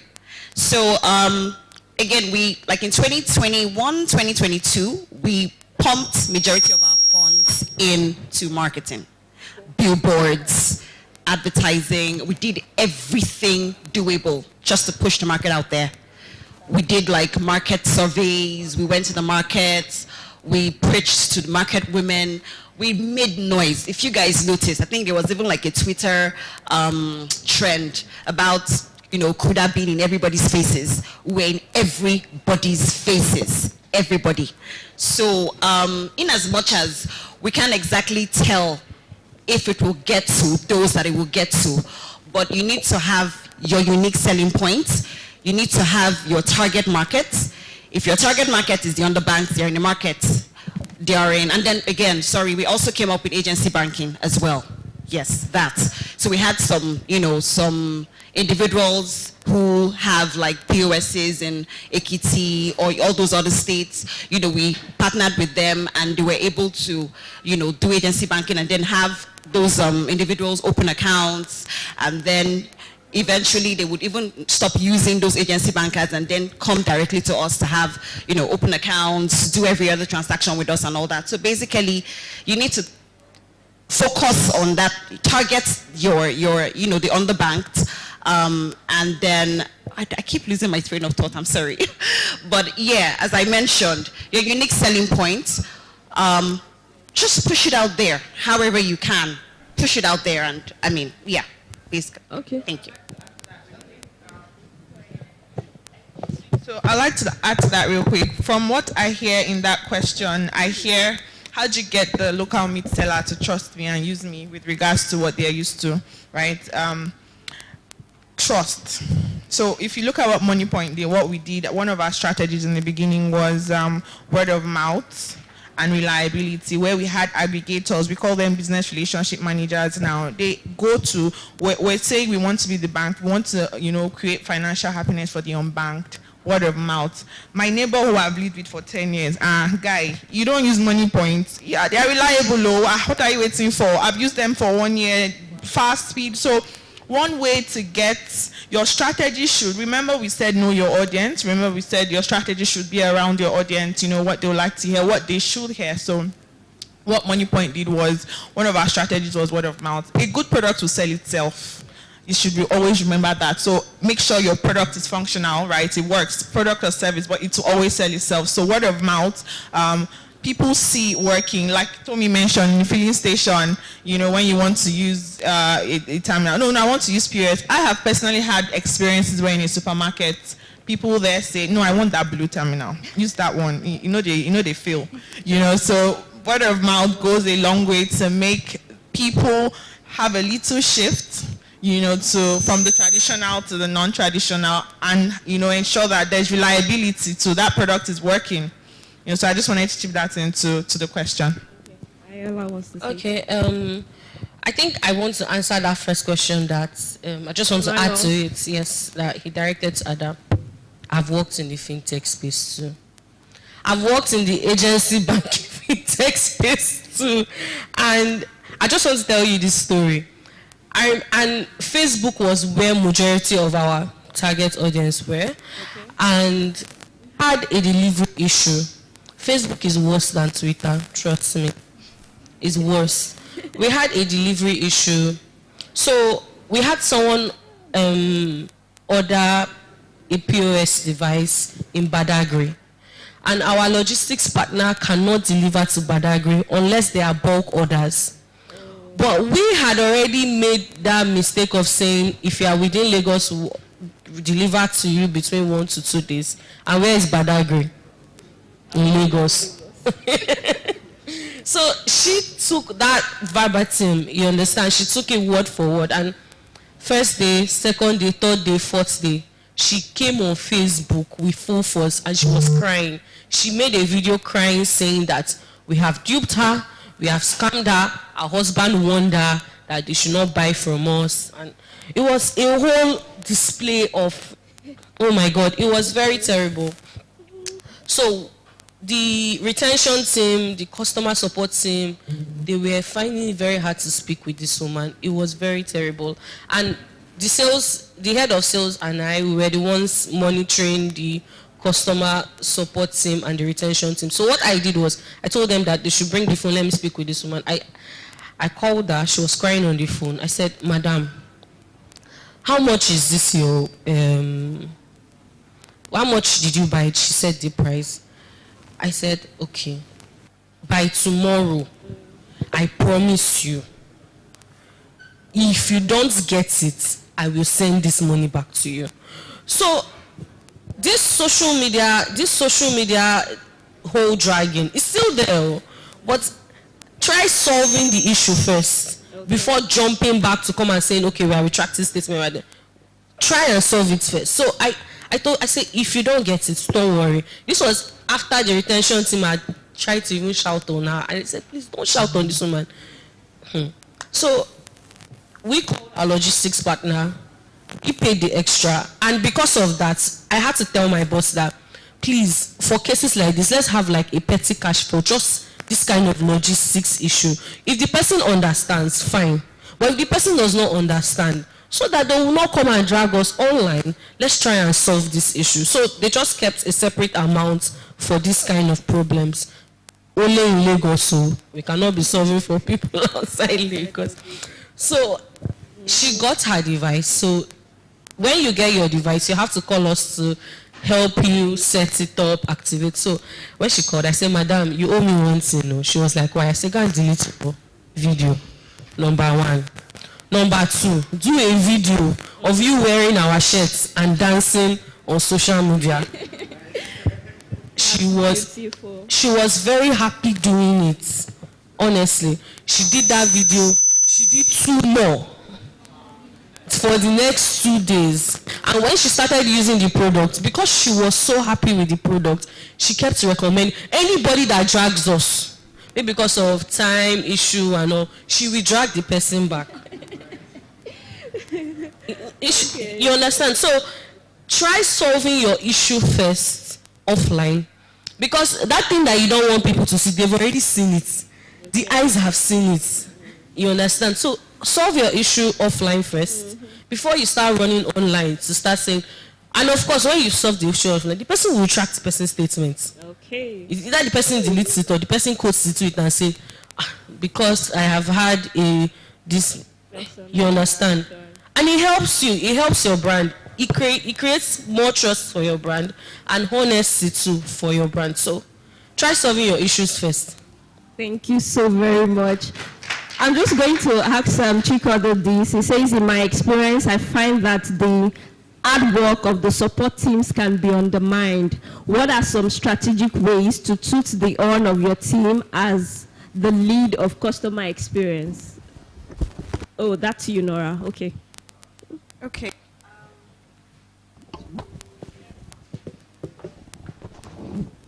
Okay, so I started off at Kuda managing myself.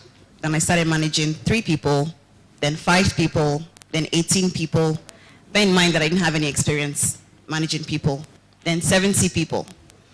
I built a relationship with my team members, and I forged a bond with every one of them. And as I'm speaking to you right now, I'm currently on leave. I don't micromanage my team. I gave them that freedom to own their space, like fully. My team members, I call them like the fantastic, team. I manage the onboarding and dispute resolution team at Kuda. They basically do everything in my absence. They can actually go into stakeholder meetings and I'm not even there. They just give me feedback. But I built a bond with them. If you see us together, it looks like we're all the same. I call them I'm like their servant leader. So, advice, build a relationship with your team members, because at the end of the day, they are your allies. They are the ones that would actually look out for you. You need them to get the job done. You need them to get results. Build a relationship with them, empower them, be their mentor. Just be friends with that's what I've learned. I'm just giving you my own experience. I built friendships with my team members, and they're the best I've ever had and will always have. Empower them, give them that free hand to, just take up that space, own the space. Like, my team members basically do things, like, I'm not kidding, like, I'm on leave at the moment, and my team member, like my deputy team lead, he just sent me like a breakdown of everything that happened in the meetings he did, and I was like, usually don't have to I don't even follow up with them on anything. They basically just reach out to me for stuff, and I'm not like I'm lounging or anything, but the bond that I built with them in the past 4 years has actually helped me understand them. They understand me. They know that the job needs to be done. Yes, we play, yes, we fight, but they know that the job needs to be done. So empower your team members as well and listen to them actively. Listen to your team members, because again, they can come to you for advice. They can come to you for anything at all. If your team member comes to you for anything as little as, I need 5 naira to go home, listen. I'm breaking down, listen. Anything at all, listen to your team members.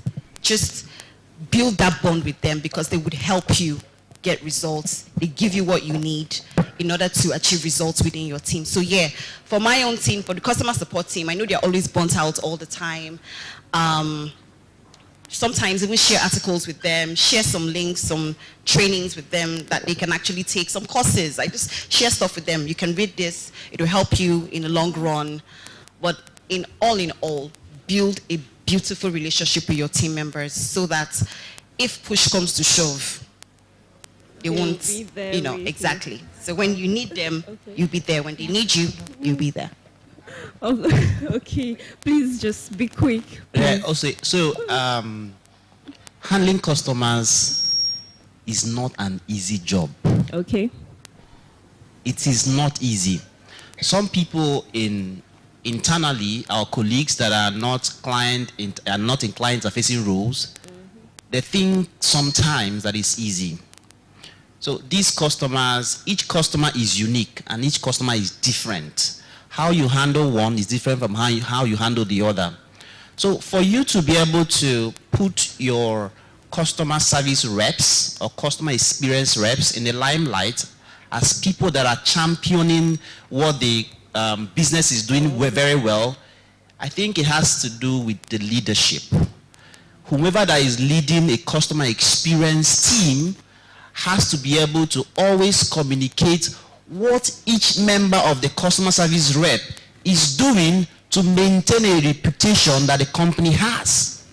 So for other team members to appreciate the work that each person in that team is doing, the leader, whoever that is leading, should be able to speak on what each person is doing. One way to do that is always pick out one positive experience on how maybe each customer service rep has been able to win over a customer. Okay. Right? So, of course, other C-suite executives might not be there when the customer rep is handling an issue, but try to highlight what has been done. Don't just give a generic overview of what has been done. Specifically talk about how Mr. A or Ms. B or Mrs. C has been able to help the customer. So I don't just see that it's just a group of people or over the phone or on the laptop doing what they don't know, because the work is difficult. Even if you're replying a query or over the email, or you're having a phone call with a customer, it is not an easy job. So leaders, heads of customer service teams should be able to do well to talk about. It might not be big, it might be little, but how do you communicate it? How do you highlight it to the team that this team is doing the best they can, and always retrain them. Always retrain them regularly. Okay. Even it could be bi-weekly, it could be monthly, it could be quarterly, however you do it, keep retraining them. And with that, of course, they will understand that good job is done. Thank you so very much. I understand that where, I just add something real quick. Yes, there's a sort of, the customer service team is not always looked at as a big deal, unfortunately. So one thing you can do is blow your trumpet. As a customer service team, you're working with tools, like Adora said, AI tools that show and interpret what you're doing. What's your CSAT score for last month? Okay. What was your average first response time for last week? Yeah. Right? They can make your customer, they can increase churn. If I'm a customer service rep and you call, I'm like, yes, okay, all right, I don't solve your problem. That customer may not come back. So no matter how much the marketers bring in the people and how much money the sales team brings in, if a customer service rep is not doing what needs to be done, you have would have lost the essence of this panel. As a support team, please blow your trumpet. Blow your trumpet. Yes, celebrate your milestones. Celebrate your milestones. And with that, I want to say thank you, Chikodi, thank you, Nora, thank you, Adeze and Ayola. It was an absolute pleasure speaking with you. As we stand and come down the stage, I hope that at this point you're excited to blow the trumpet about Termii. You're excited to share what we do with businesses, because we are changing the face of communication across Africa. Thank you so much. It's an absolute pleasure. I think they would like to take a picture, right? Yes, please, down here. Please, carefully. Thank you. Thank you. Please, let's clap. Let's clap. Let's clap. Thank you so very much.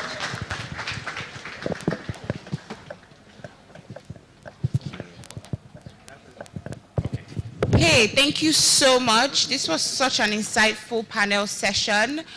Do you know, there's one, I don't know who mentioned this, I think it was Chikodi. He mentioned user-generated content. I don't know if anyone in the audience remembers a campaign, a global campaign that Coca-Cola had, where they printed people's names on the bottles. Do you remember that? How was that campaign? How did that make you feel as a person?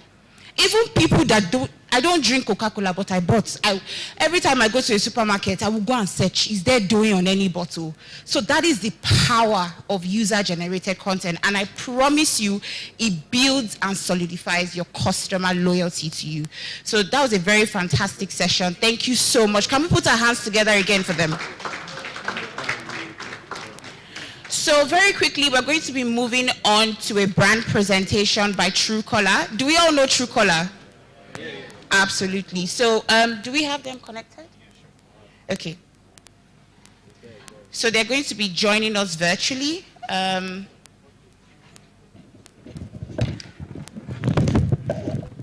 This Truecaller, that year when Truecaller came out, you can't call anyone with private number again, you know.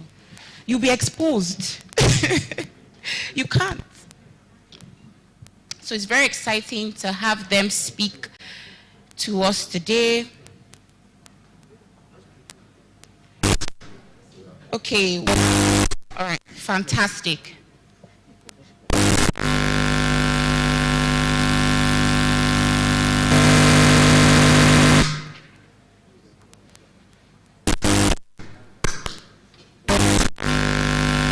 So whilst we get ready for the Truecaller brand presentation,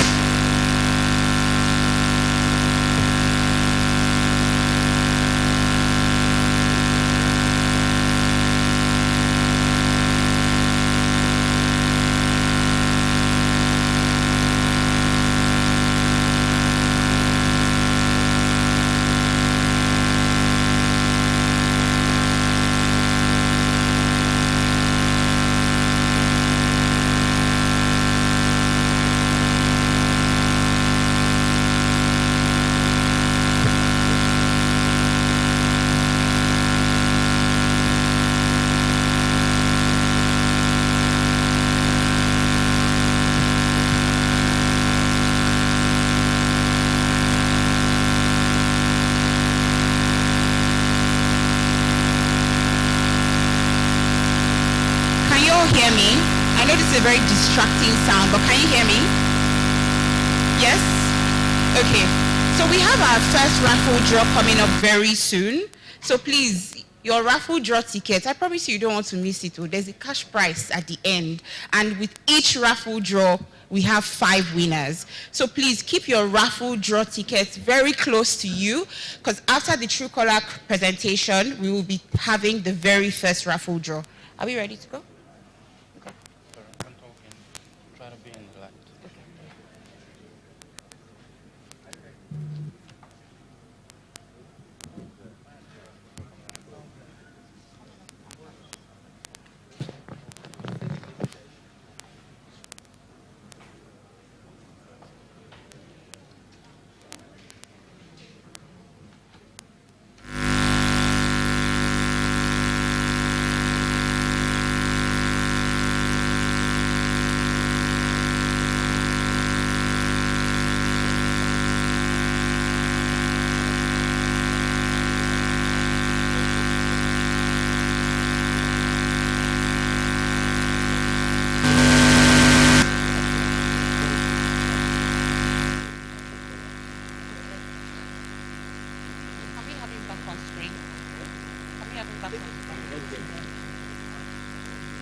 Okay, so I don't know if you can hear us.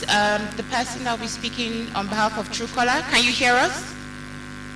Yes, I can. Can you hear me? Okay, fantastic. I think we just need you to speak a bit louder, because it's not very loud.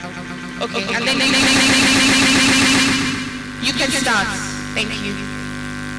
Okay, I think I am waiting for the permission to share my screen. If somebody can help me do that.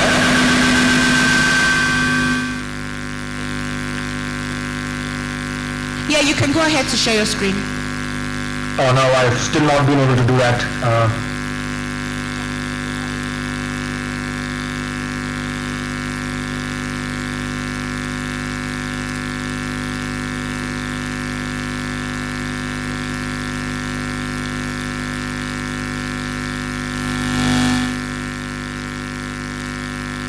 Okay, we're just working that out, and we'll give you access to share your screen. Yeah, if you can do that, that would be great.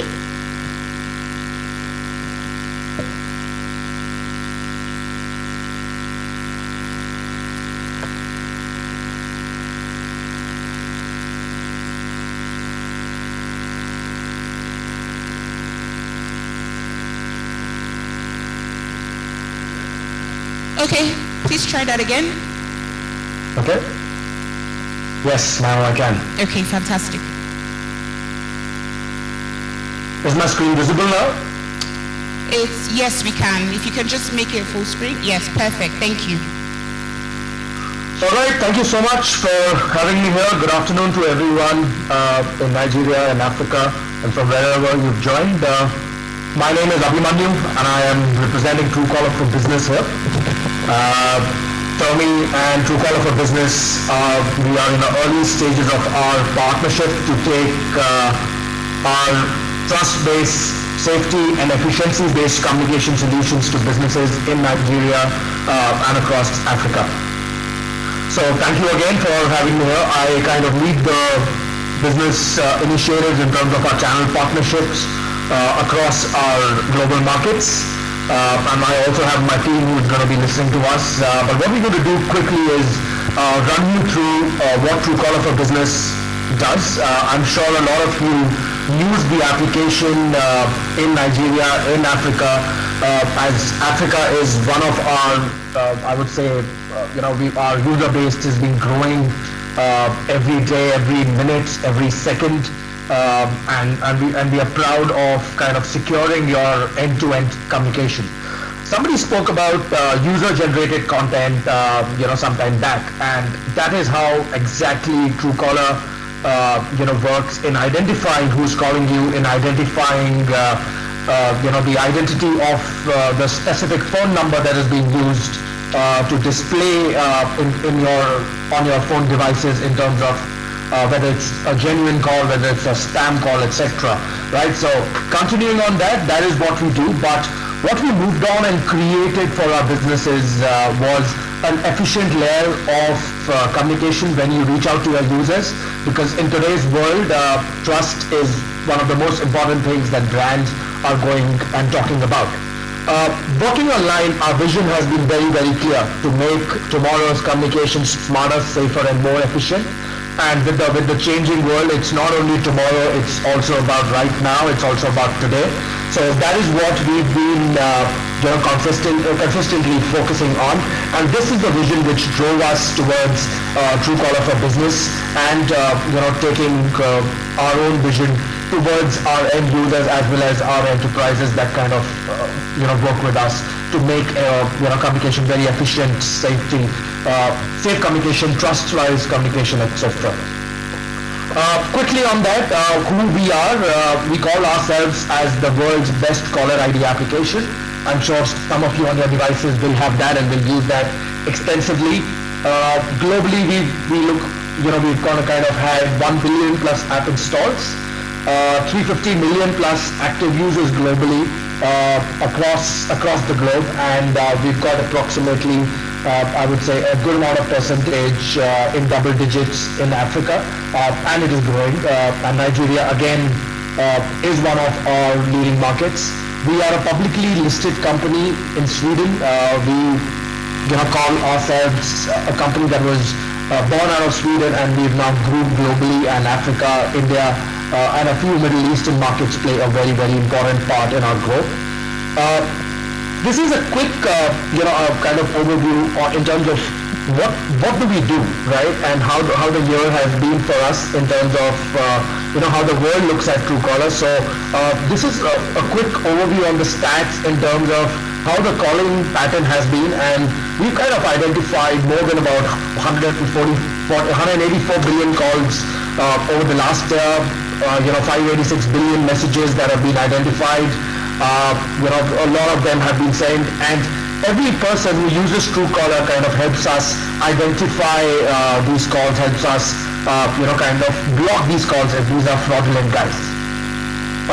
Again, quickly on an overview in terms of which are the top 20 countries that are affected by spam calls and spam SMSs in 2021, and Africa plays a big part, and followed by India, where we've got our maximum users across the globe.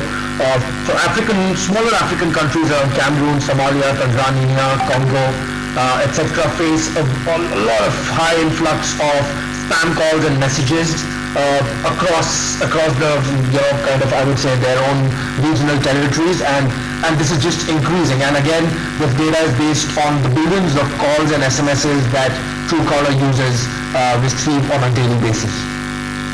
Now, why did Truecaller for Business came in? We were doing great in terms of user-to-user communication. We were helping you guys identify who's calling you, why is he calling you, etc. But today, the world is moving into a very digitalized, I would say, way of working, and fraud and distrust becomes a very, very important problem in the digitalization that organizations keep on going through, right? So based on Truecaller's kind of results, and this is an astonishing number because 1 out of your 4 phone calls that you get today are outside your phone book. Every user of Truecaller at least receives 8 spam messages every day, and close to $40 billion was lost in scams in 2021 in the United States of America, and this is supported by one of the external polls through Harris Polls. So fraud and distrust has been a big challenge, and that is where we kind of come in and add on as a layer to the infrastructure that you guys would be using to making your calls in terms of helping remove this important unknown vector of who's calling, why is he calling, do I need to answer this call? And that led to the birth of Truecaller for Business, where a lot of businesses came back and kind of said, is there a way we can help them identify their own identity, we can help them set a context to their end users, and that is where Truecaller for Business came in. You can see two beautiful logos in front of you. These are our global customers, Mercedes-Benz, Uber, who kind of use us for making their communication safe and efficient. So what do we do? What does Truecaller for Business do? Right, it is basically we kind of take all your important communication ways, whether it's your SMS, whether it's your phone, and we kind of present the right brand, logo, identity that you want to display to your end users, because that is a critical way of reaching out to your customers, whether it's sales, whether it's service, whether it is feedback. We add in positive reassurance in your communication through green highlight and the purple highlight, which is basically the priority calling, which is also a feature of what we do from a verified business perspective. Again, making communication very safe. So there are two things that we do very, very focusedly with our customers is giving them a restriction of not able to change the name, identity, the tags that you can see. So if you can see the right-hand screen, which is green in color, this is a fictitious bank by the name of Central Bank, who is calling their customers for Know Your Customer, which is KYC verification. So what we are trying to do is that now with this verified business program, which is the identity on the infrastructure layer, he has the right name that is displayed, I would say the sector that they represent. And lastly, he can also communicate to their end users that why is he calling them, and that's where you can see the small white pop-up which says we are calling you for a KYC verification. So that is something that we offer a lot to our customers. Quickly on the screen, three different types of how it looks like. I'm sure some of you who are Truecaller users, and if you get a call from a verified business, these are the three different screen patterns. First one is where today users use the native Android dialer on their phone, which is the receiver app. They kind of see it in the half screen. Globally, there are about 40% of our users who use Truecaller as their default communication app, right? So they make messages, they make calls, everything through the Truecaller app, and that's where they see the full screen. And on the right-hand side, the only thing that we can provide on an iOS device, which is the iPhone, is the identity, as you can see, with a tick mark. So this is how, the verified identity works on the three different OS types and the caller ID types that I spoke about. Our journey so far, we've been focusing in close to about 37 markets, and out of that, about close to eight or nine of them are, come from the African and the African subcontinent.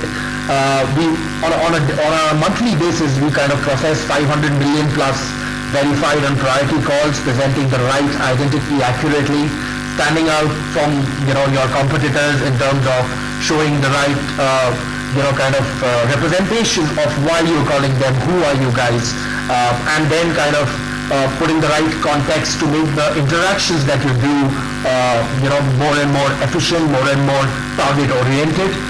And today, close to about 2,000 plus customers globally use that, and in the coming slides I'll talk about a few of the African customers who kind of use us to give you an idea on that.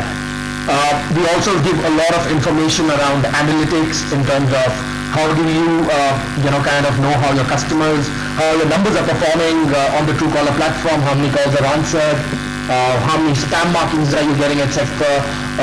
Certain things around your call duration, so that it helps you kind of improve your brand calling campaigns. It kind of gives you to understand what is the current health of the campaign and how can you kind of make it better. So a lot of rich insights to make your calling objectives achieved to help your brand calling campaigns being successful through the Truecaller analytics that all our customers get in.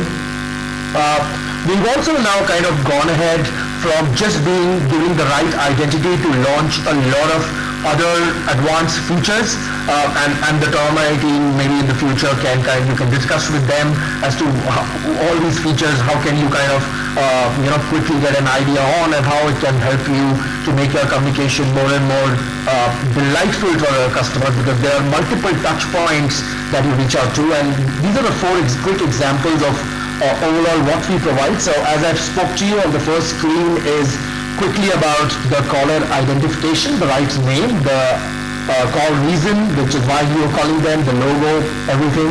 Then we've got something called as a video caller ID, which is you can use our Truecaller screen and play a specific GIF or a video, which is maybe a quick touch point for your user to maybe answer your call.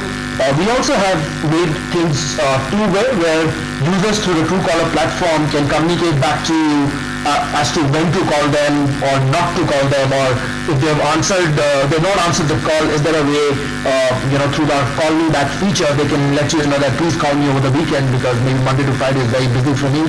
And also we've added a layer of feedback, so you can set up a few questions post the call is either answered, missed, or not answered, and you can take certain insights and data points from these feedback survey things, that kind of what we have from a user feedback perspective.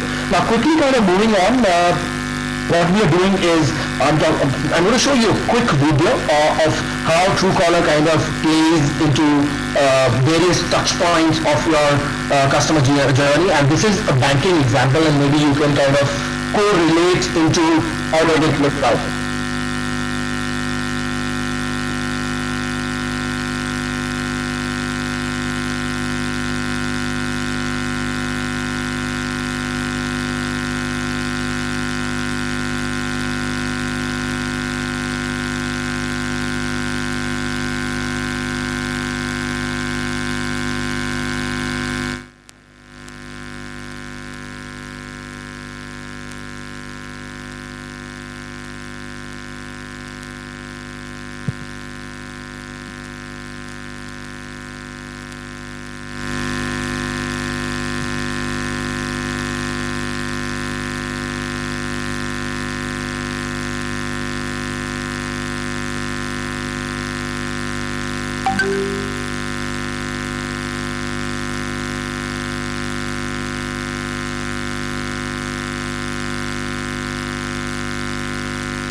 Yeah, so I think that's what we do in terms of our calling part, and one of the things that we spoke about is also around messaging. So a lot of you send a lot of critical important messages on different layers, and kind of there are a lot of sender IDs that are used to send messages, and a lot of users don't relate with that sender IDs. So we've got, for our transactional messages that you send, there's a lot that we kind of talk about in terms of how can we give them verified identity in terms of the sender IDs. So we do, work with a lot of partners and businesses in order to kind of verify and give the right identity in terms of, their messaging sender IDs that they use. So this is also something that we can kind of look and explore. Quickly on, this is about, we've been trusted by about close to about 2,000 plus businesses globally across sectors, BFSI, education, health, wellness, food, grocery, telecom, fintech, auto, e-commerce, logistics, real estate. So, you name a sector that makes calls, and we are there as their preferred partner of providing trust and safety to their calling and SMS related communication. Some of the organizations in Africa who are using us, a few of the names, I'm sure Gigi is something that you guys are aware of, and there are a few more. Uber is our global customer. We've got a few banks across the African continent. We've got MT in Ghana. We've got the Discovery Bank in South Africa. So we've got Vodafone across for their telecommunication, and consumer services, who's been working very, very closely with us.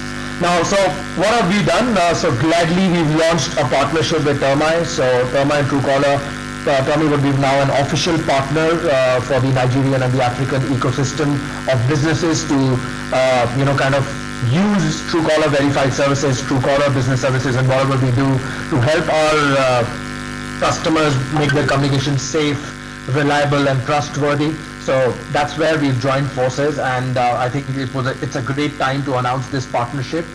You'll be hearing a lot about this in the coming days. So great if you want to kind of ask a few questions. How can we kind of partner together, and how can we get our communication, trustworthy through Truecaller and Termii? So this is a great time. It's an integration-less solution. So again, very, very simple. All you need to do is speak to your teams in terms of what do you use from an infrastructure perspective, and speak to the team at Termii, and they'll kind of get you connected to us through them, and how we can kind of help you empower what we call as an SIT, a safe, identity-focused, and trustworthy communication. And that's what this partnership is all about. All we want to do is work with businesses across Nigeria and Africa to make your communication, very trustworthy through all our solutions. And Termii is the right place where you can kind of work with them, and they can help you empower better communication to your customers through Truecaller. So quickly, that was from my end. If there are any questions, I'm okay to take that if you want me to do that right now, or we can take it out later. So over to the host at the Elevate conference. All right, thank you very much. Can we put our hands together for him?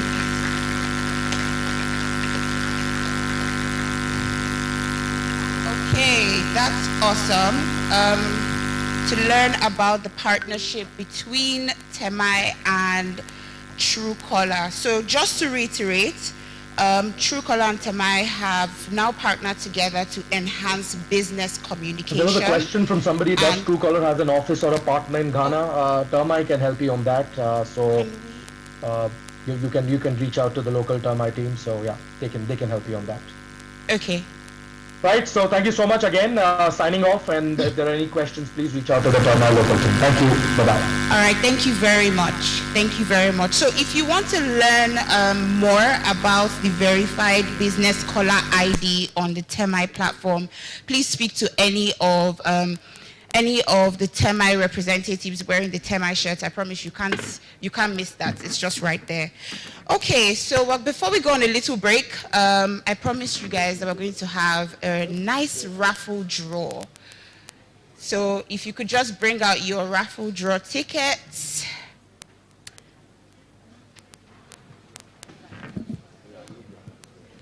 Okay, so can I have Atinuke Ido with me on stage, please?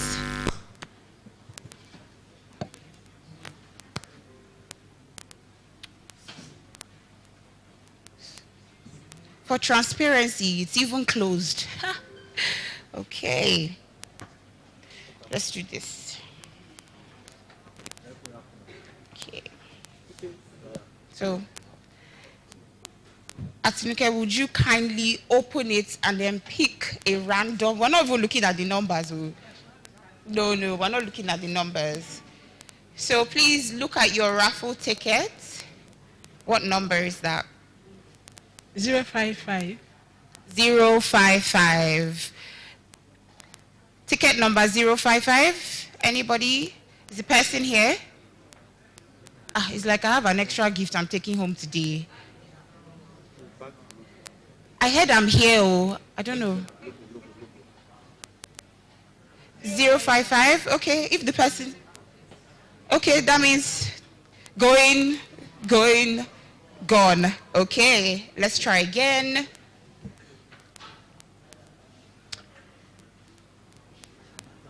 Zero 19. 019. Ticket number 019. We can't be shy for gifts, so okay. 019. Going, gone. Okay, maybe we should. Let's shake. I think we're not supposed to be looking at the numbers, though.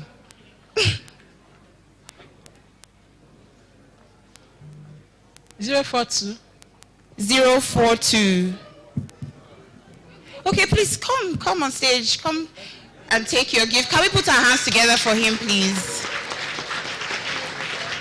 I think, are we having pictures? I think you should take a picture with him. Is the cameraman? Can you come on stage? Thank you.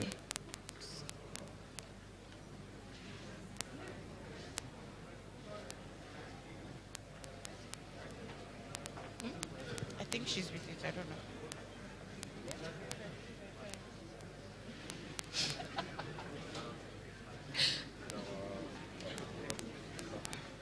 Okay.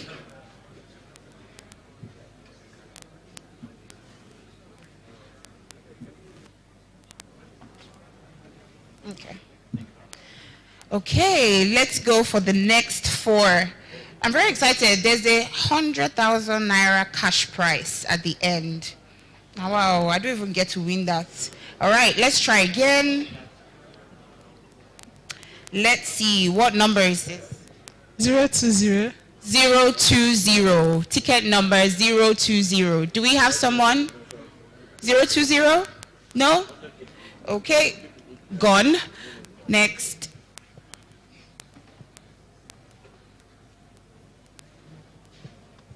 106.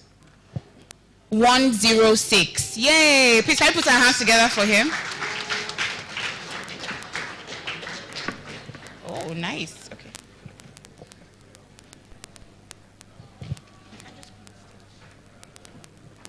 Just stay here.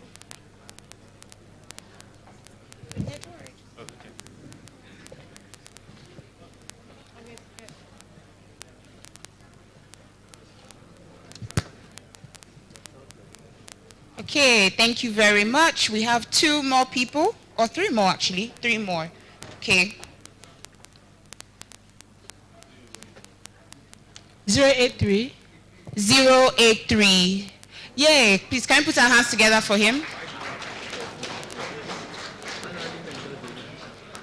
Thank you. Can you go around? No. Go around. Thank you. Let's go around.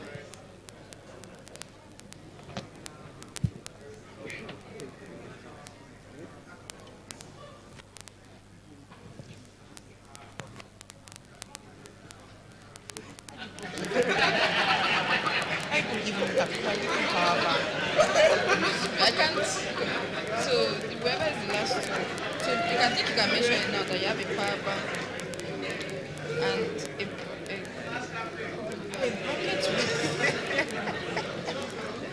a bucket with and power bank.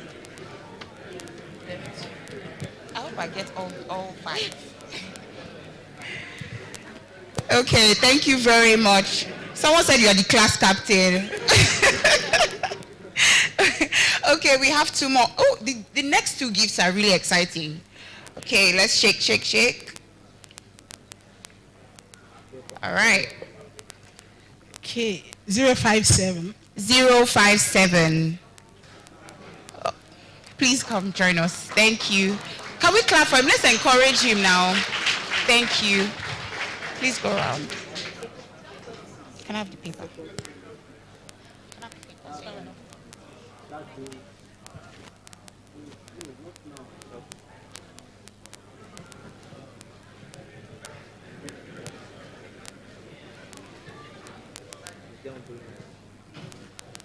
Awesome. And then lastly, even me, I'm hustling to get this last gift. I'm really hustling. Okay. 056. 056. Oh, see, I think I even spoke to her earlier. She said she was very excited to be here, and then you win a gift. How exciting is that?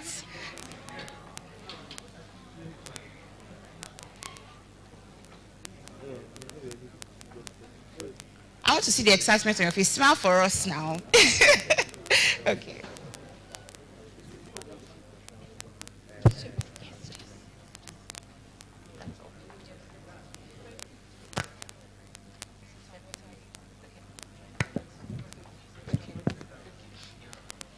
Fantastic. Can we put our hands together for Atinuke and everyone that won? Thank you. Okay, so I know that we've been talking and we've been learning, and it would be really nice for us to take a break now. So we have a 5-minute break. There are drinks and water at the back, and after 5 minutes, you will hear my lovely voice calling you back to your seats, and then we'll go for the next keynote speech. Thank you very much.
It's like 1 hour, yeah.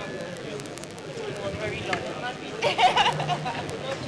I know. It's difficult, especially when they have the.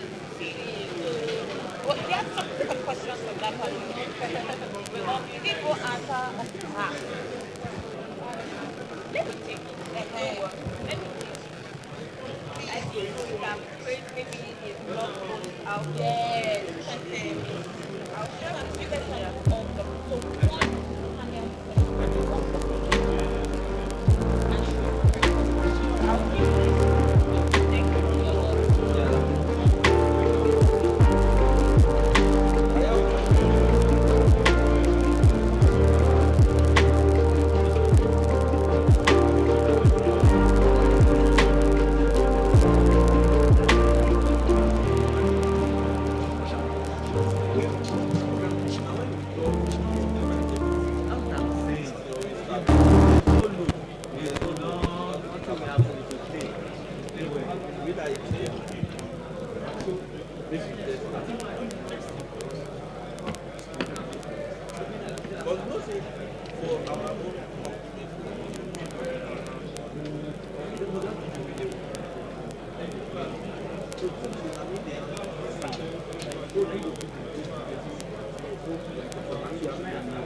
Hi everyone, please can you start coming back to your seats? The session is about to start.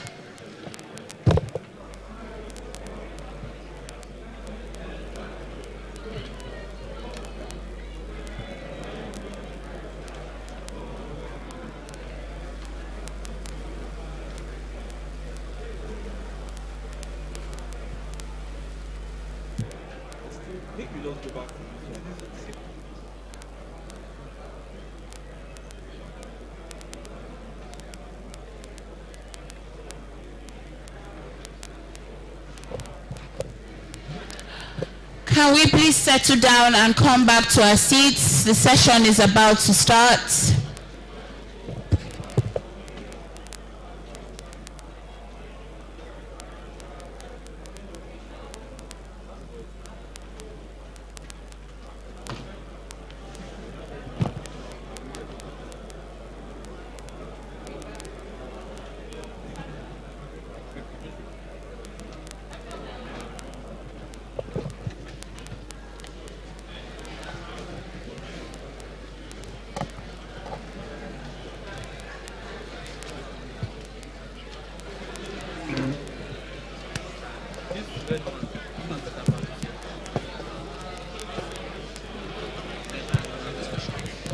Hi everyone.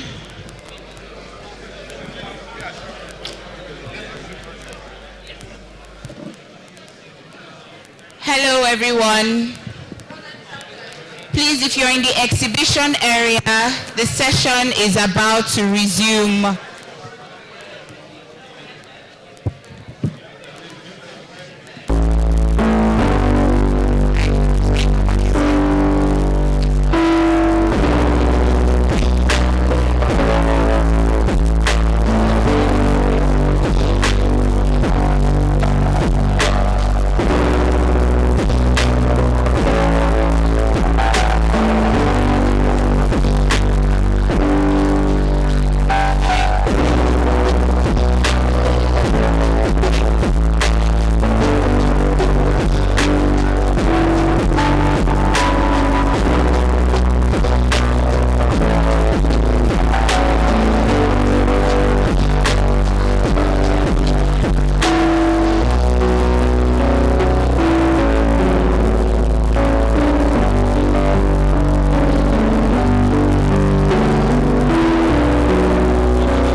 look at the exhibitors and converse with them later on. But we need to resume now.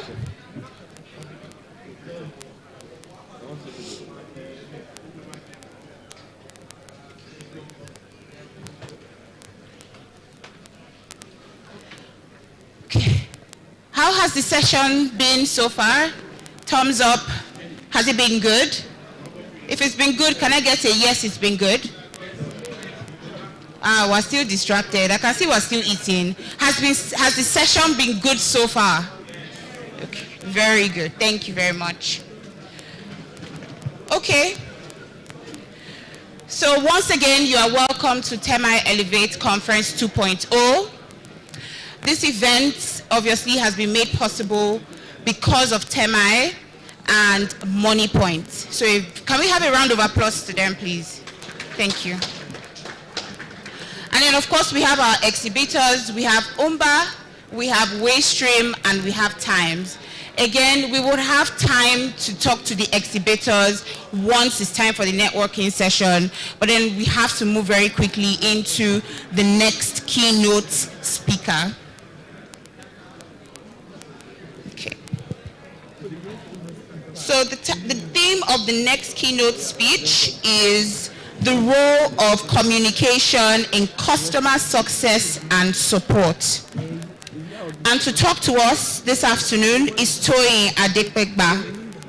Termii is an experienced marketing and communications professional with proven expertise in brand strategy and management, corporate and consumer communications, public relations, experiential marketing, and trade marketing.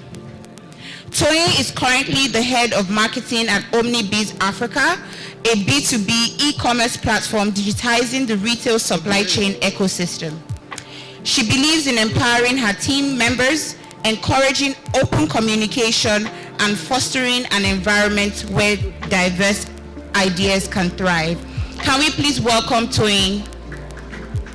Can we put our hands together for Termii, please?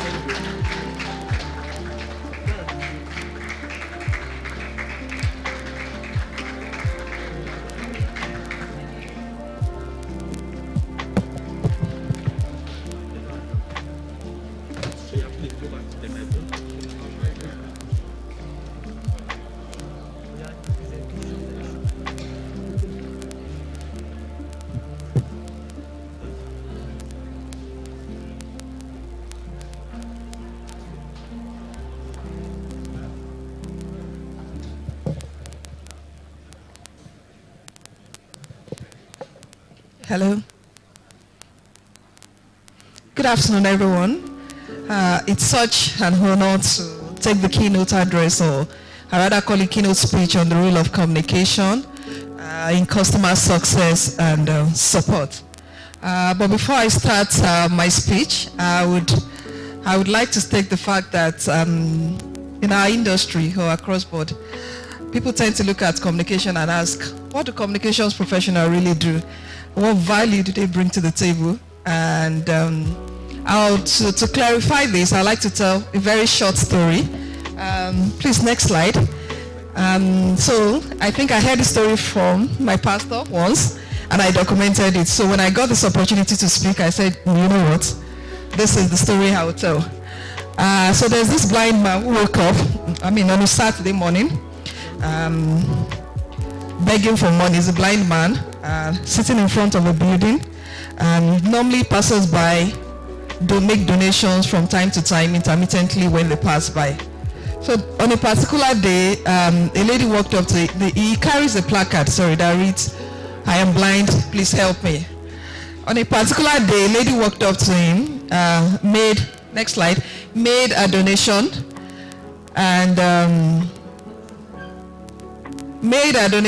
and turned back and said, you know what, I'm going to change the sign on this, the message on this sign.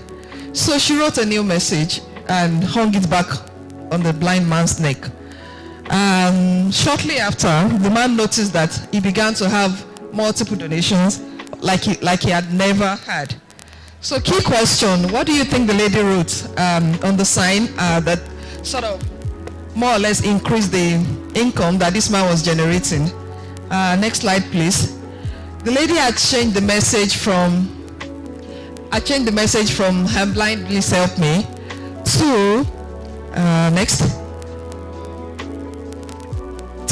Next. Sorry, I have just 10 minutes. It's a beautiful day and I can't see it. So if you were a passerby and you saw this and you saw the previous message, I'm sure you'll relate more with this and you'll have empathy for this blind man. Or like just saying, "I'm blind, please help me."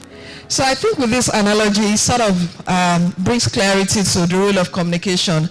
Next slide, please. And basically, it just tells us that communication isn't just passing across an information to a receiver. Communication is quite intentional. Communication is intentional and is deliberate. It's not just stating the obvious or stating the fact. It's about connecting with your receiver and being able to generate the right emotions that you want to generate. Next, please. And so still further breaking down communication. Next. Communication is actually an art. I mean, it's deliberate, like I said, and emotional persuasion of the receiver that you're trying to connect with, such that you can generate the right response you want from these people.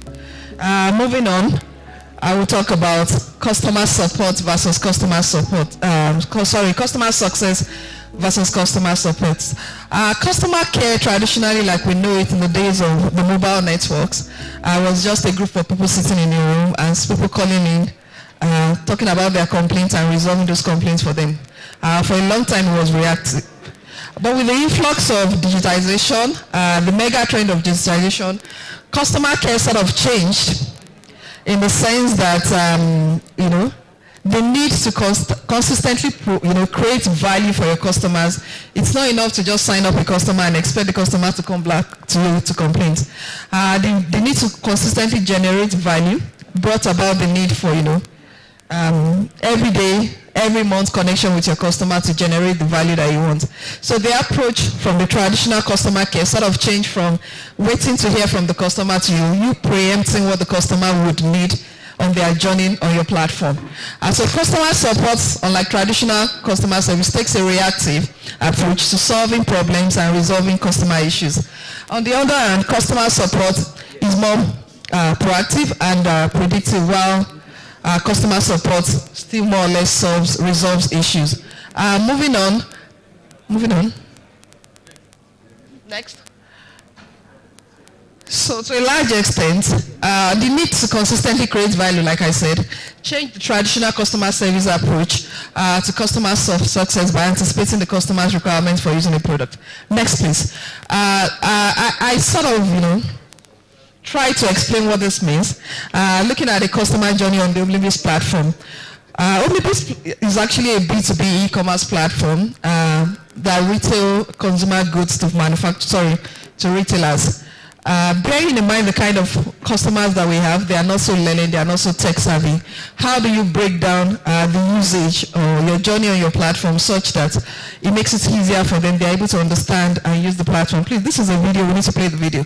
So a customer trying to make payments from their wallets on the e-commerce platform. This is just a demo that shows how we sort of preempted that the customer would have issues with payments, and this more or less is like an how-to video, like an explainer video that details, so the customer can always go back to this video on our social media platform and learn how to make payments. Please play the video. Learn how to make payments from our platform, from their wallets. Video, please. Just press. Okay.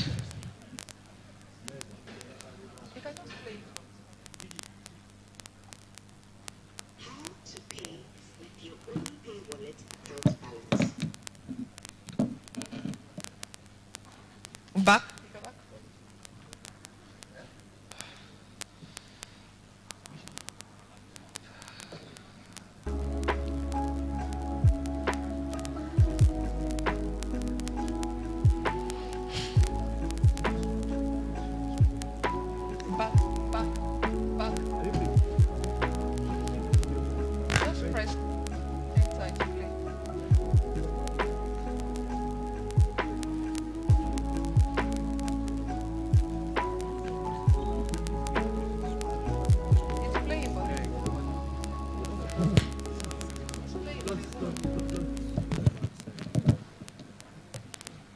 basically, this is a demo that shows to demonstrate to the customer how to make payments. Now, the reason why this is important to our business is because we have UPA wallet to pay for your order. Then click continue. You will be required to insert the 4-digit PIN you created to make your transaction successful. Okay. So basically, we have a multiple payment platform. Just like you will have your MasterCard, or you will have your pay with your wallet, pay with MasterCard, pay with Verve, several payment options.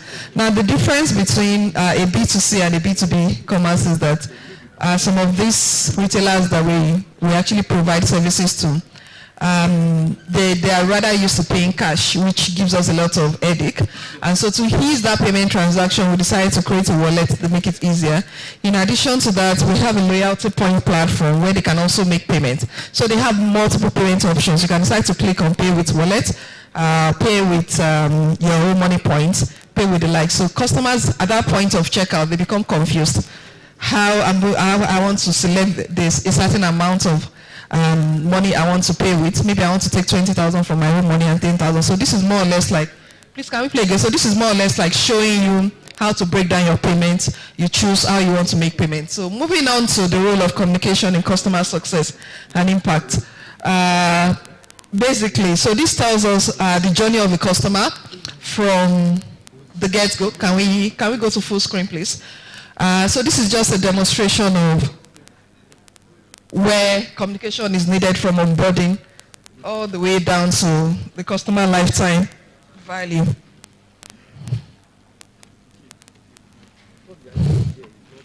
So what you see there, the schematic just basically details the need, the role of communication, starting with onboarding. There's no customer interaction without communication.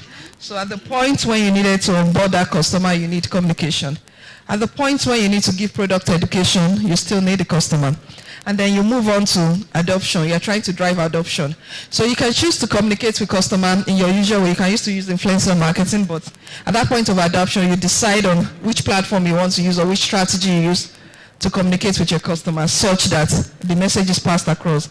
Similarly, at the point when you're trying to communicate your value proposition, what value do you really provide for these customers? You will still make use of communication. Recently, we had a CBC with Sabinus and Shola Shubawali, and for a long time, people were wondering, what does this business really do? I think that was at the point in our journey where we were able to explain our value proposition to corporate organizations, to everybody in the ecosystem, such that it's clear. You can see that, oh, okay, this is the value of this business. Maybe I didn't quite understand what this business does. So it's important for us to also communicate our value proposition to customers such that we can connect to our customers and we can also measure the impact that we actually have on these customers on the long run. Similarly, we need communication in customer advocacy because a happy customer will actually advocate for your product. And also proactive engagement. In the case of outbound services, we have new products, new solutions, development that we want to reach out to. You still make use of communication. Similarly, for customer support, when customer make complaints, this is reactive. How do we resolve those such complaints? We still need the use of communication. I will go later in the other slides detailing, the skills required to have effective communication. Then retention. How do we retain customers when we don't communicate with them? It's very tough, right? So we need to be in constant communication with our customers to be able to retain them. Out of mind, they say, is out of mind. Out of heart, out of mind. Now, churn management. How do we ensure that we manage our churn rates with our customers? Again, we need communication. Also, lastly, I would say cross-selling to upsell. So today we have an e-commerce platform, or we started off as an e-commerce platform. I would like to inform you that from an e-commerce platform, we've developed some other solutions that we're able to cross-sell to customers and other partners because of the effective communication we've had with the e-commerce platform. Otherwise, you will not be able to cross-sell and upsell. Now, what is effective communication? Effective communication basically means, communication where there's no noise interference, where the sender transmits the message accurately, and when the receiver interprets the message the way the sender intended. Noise interference means anything that will distract your audience from understanding what you're saying. Unfortunately, in the customer success rule, we don't usually have a face-to-face interaction with our customers. But when you call a customer, I don't mean noise, typically noise, and you're relating with a customer and you are using technological terms, for example, and the customer is wondering, what's this person trying to say? I have brought about my problem, I intend you to solve it for me, and then you are using terminologies that the customer doesn't understand. I know we have a lot of those acronyms in the tech world. You are using CMV, you are using this, and the customer is wondering, are you still relating with me? So it's important for us to break it down. Sometimes we relate with customers that can't even speak English, or they are struggling to understand what you're saying. You will realize that when I talk to my customers sometimes and I switch to Yoruba, the customer then calms down and they're able to engage the customer better. So it's important that you eliminate all form of noise that can actually, because you may be finding it difficult to come down to that customer level, but your ability to effectively communicate with that customer and get the feedback that you intended to get makes it effective. Moving on, what are the benefits of effective communication? It increases our customer lifetime value. Of course, we're able to retain the customer on the long run, and we're also able to generate more value from this customer. Also, it reduces churn. Our churn rate reduces. Similarly, we're able to retain the customer to have loyalty over a period of time. Now, in addition to getting the desired response that we want from this customer, how empathetic is our communication? And the use of empathy and emotional intelligence in communication. This is very important because the ability to monitor one's own environment, and other people's feelings, other people's feelings and emotions, to discriminate among them and use the information to guide our thinking and our action. So I've come forward to a customer to say, oh, madam, we just introduced something. And the customer is saying, the one you introduced before, I can't even use it. And you are bent on passing across the message that the organization has asked you to pass across without listening to understand the point of view of the customer. Then you have not empathized with the customer, neither have you used emotional intelligence. Your ability to listen to the customer, get the feedback from the customer, and you say, you know what, if you use this, it will solve all these problems you've mentioned. The one you mentioned the other time, such that both parties are able to marry both parties' emotions, and you're able to get your desired result. So it's always important to listen to the customer. Moving on, I will talk about, just to clarify what an empathetic communication could be. So recently, there was a removal of the fuel subsidy, and fuel prices went up, for example. And let's say an e-commerce company wants to communicate to a customer, and the customer says, this is an example of a communication, and it says, dear customer, kindly be informed that starting from June 1st, we'll begin to charge delivery fee on all orders. Lagos, 1,005, other locations, 2,500. Thank you. What do you think is wrong with this communication? This is like a straightforward communication that lacks empathy and lacks emotion. This is a customer that's been used to free delivery over a period of time, and nobody is actually charging for delivery. And you suddenly want to charge for free delivery, charge for delivery fee, and you just go straight forward and deliver the message. I know some of our social media managers that we have here, they are boxed up with, I want to keep it within 160 characters. Please. I'd rather you use another platform than shorten your message and you trigger the wrong emotion. Because whether you like it or not, when you introduce this delivery fee, your orders will go down for a period of time before the customers are acclimatized. So how do you ensure that the percentage with which the percentage with which your orders have gone down is minimized as much as possible? So talking about, you need to come back. Talking about emotional communication, I would rather say this. First of all, we need to acknowledge the situation. What led to the increment? What led to delivery fee? Nobody is saying anything. You're just saying, going forward, I'm going to be charging. Let's say I'm running a business and I'm not in Nigeria at the moment. My children are running the business for me, and I suddenly see that SMS. It will just trigger the wrong emotion. And then you empathy and apologize for any inconvenience on the part of the customer. Also, we need to reaffirm our commitment to serving the customer. So we would rewrite this SMS now. Let's move on to the next slide. Next slide. So now let's rewrite the SMS to reflect empathy and emotional intelligence. Please just enter. So the next, the written SMS says, "Dear customer, following the recent increase in the prices of petroleum due to the termination of the federal government fuel subsidy program, we regret to inform you that we'll begin to charge delivery fees on all orders from June 1st. We apologize for any inconvenience this may cause. Please bear with us as we continue to serve you better." Please, I'd like to ask you, which of these messages would you relate with? Because whether we like it or not, we are all feeling the effect of the fuel subsidy, and we just need to empathize with the customer such that the customer understands that, you know what, we're in this together. Moving on, what are the channels that we can use for communicating with our customers? Communication channels for customer support and success. Basically, this just shows the pros and cons of each platform. Starting with telephone call. As much as this can be time consuming, it actually gives, it's a two-way communication channel that allows you to get feedback from your customer. And similarly, email is a corporate communication platform, and it gives you opportunity to use more words, just like I said about a lengthy SMS going beyond 160 characters. But the thing about email is it's passive. I mean, how many of us here read emails from e-commerce platforms or read emails from banks? We just swipe when it comes in. And then some of these emails sometimes go to spam mail. Nobody gets to see them. So the chances that your message can actually be lost in transit. Similarly with SMS. SMS works both ways for corporate and communication, consumer communication. And it's also a personalized form of communication. Let's say you're getting your banking alert and all that. It's personal to you. The disadvantage with this is seamless. We work with SMEs that when they lose their phones, they don't retrieve it. So you have sent 1,000 SMS out and only 30% was delivered. How do you ensure that you are communicating with these people? Similarly for social media works both for corporate and communication. I mean, with the likes of Twitter now, you can actually communicate on any platform. And social media is real time. But despite that, social media is very sensitive, and anything that goes out on social media, you cannot reverse it. Lastly, I would say another platform is push notification, which is similar to SMS.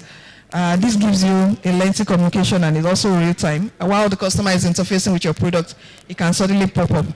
So the use of multiple channels increases the chance of reaching your customer at least on their preferred channel. It looks to people like, oh, why are you using multiple channels? Because you want to be able to connect with your customer at their touch point and ensure that your communication is not lost and it reaches them. So generally, it's good to ask for feedback. Some of the communication strategies ensure that you ask for feedback so that you can improve on your product. The value of customer feedback is deep knowledge of customer, making customer-centric decision and improving cross-functional collaboration, product and service improvement. Please, you need to move forward. And ensuring that you increase customer satisfaction and attract the right customer. Lastly, you can't measure what you cannot improve. Why do we need to measure the effectiveness of communication? How do we measure the effectiveness of communication? We measure so that we can improve. And some of the MarTech tools that we can use are your Net Promoter Score, your customer churn rate, how many of these customers actually go off after some time, and your customer conversion rate and customer lifetime value.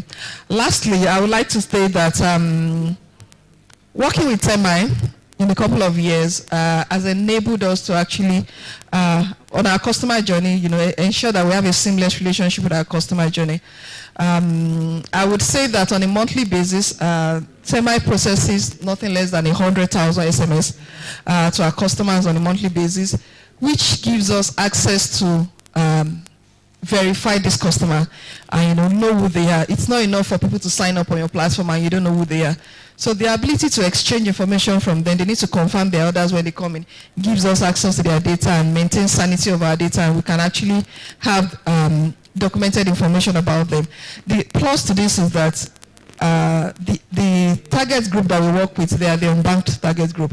So what Termii does for us is, through those interactions, we are able to build a credit score for them, such that we can take to our partners to get access to funding and capital for these people. So the opportunities are there and the benefits are there, and then we can actually say we have a relationship based on the conversation and interactions that we had with this customer. Thank you. I hope that this was helpful. Enjoy the rest of the conference. Thank you so much, Toyin, for that. Toyin is the head of marketing at OmniBiz. Very, very insightful session. I particularly liked what she said about communicating with your customers in a language they understand. Honestly, that can't be overemphasized. It's so important to reach the heart of your customer. So before we go on to the panel session, let's just watch a nice brand video from Times. Do we have the brand video ready?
Okay, lovely. So as we know, Times is exhibiting at the back, and once it's time for us to have the networking session, please visit their booth, talk to them, engage with them. So for the next 15 minutes, we'll be moving on to the next panel session. That panel session is titled Preventing Fraud in Customer Transactions, Best Practices and Strategies. Moderating that panel is Dolapo Akimbisola. Dolapo is the country head at Smart Comply app, a leading cybersecurity compliance, AI and ML platform. Dolapo has consistently demonstrated an aptitude for forging successful relationships and driving business performance, also delivering results. Please let's welcome Dolapo to the stage, please.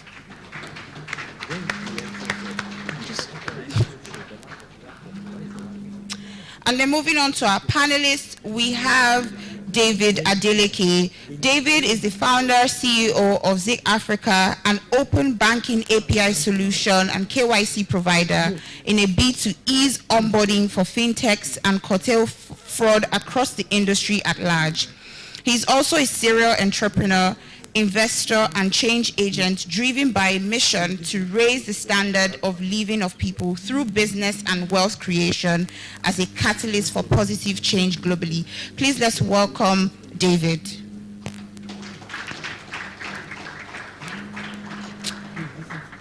And then next we have Ibrahim Adepoju. Ibrahim is a seasoned software engineer and consultant, and is also the CEO and founder of Times Africa, a financial management platform powered by AI. He has 7 years of experience in financial technology, specializing in full stack development, automation, and AI, product management, and cybersecurity. Please let's welcome Ibrahim.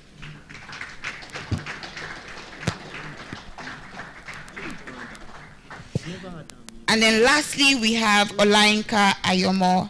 Olainka is a financial crime specialist with 12 years of experience. 9 of these years have been in the financial industry, and Olainka leads the fraud team at Number Financial Services. Please let's welcome Olainka.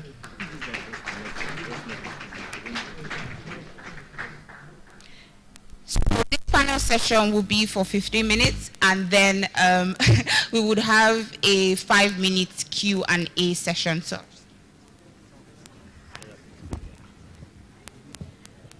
All right, thank you very much. Hi, everyone. Yeah, pleased to be here. When she said we have 15 minutes, I said we'll most likely be speaking in tongues, so we can do this quickly. All right, guys. So I want to start with something. I mean, let's even establish what is fraud. What does fraud mean to you? So I think we should start from there, and then we'll take it further. So maybe I should start from the fraud man. He's overseeing, all of that. And he's, yeah. So what does fraud mean to you, really?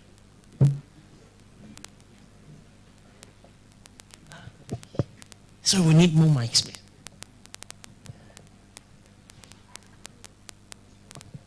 Hello, yeah.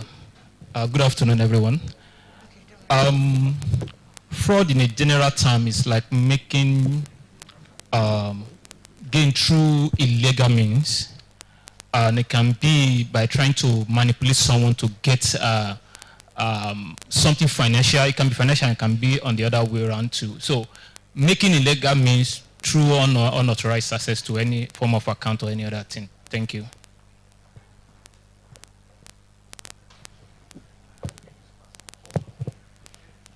Okay. I'm told that we also have OJ from Piggy Vests. So he can come on stage. Is it? I don't know if he's around or maybe he's joining virtually. Okay, OJ. Please just join together for OJ.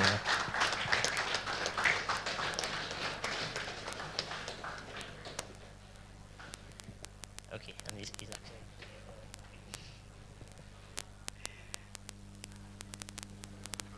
All right, thank you. Yeah, so maybe we can have David.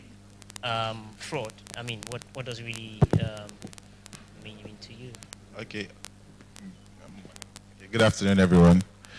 For me, in simple terms, what I believe fraud should be is more of you exploiting a system and exploiting the system and taking advantage of probably any gap or probably any little hole you see to exploit that system in a way that is not beneficial to the third party.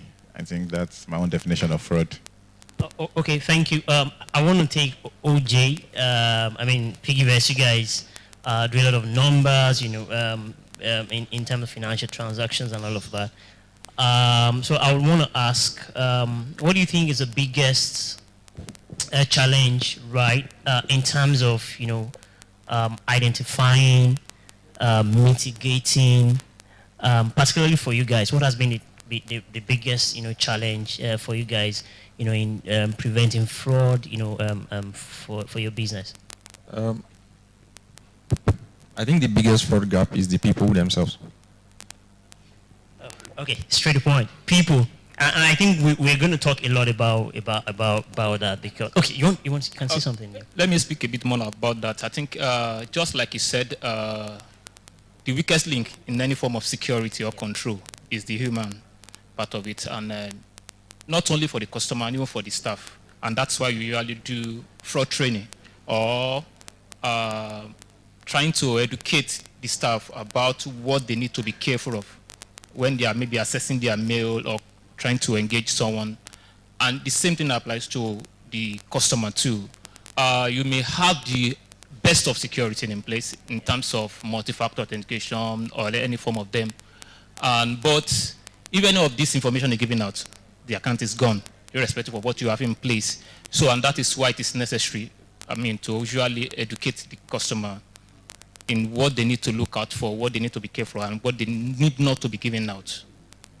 Thank you very much. So talking about people, how, that'll go to you. How do you, and I'm looking at it in light of your customers now. I mean, there's a lot you can do in terms of your employee, people who work around you. I mean, you can enforce, you can put strategies.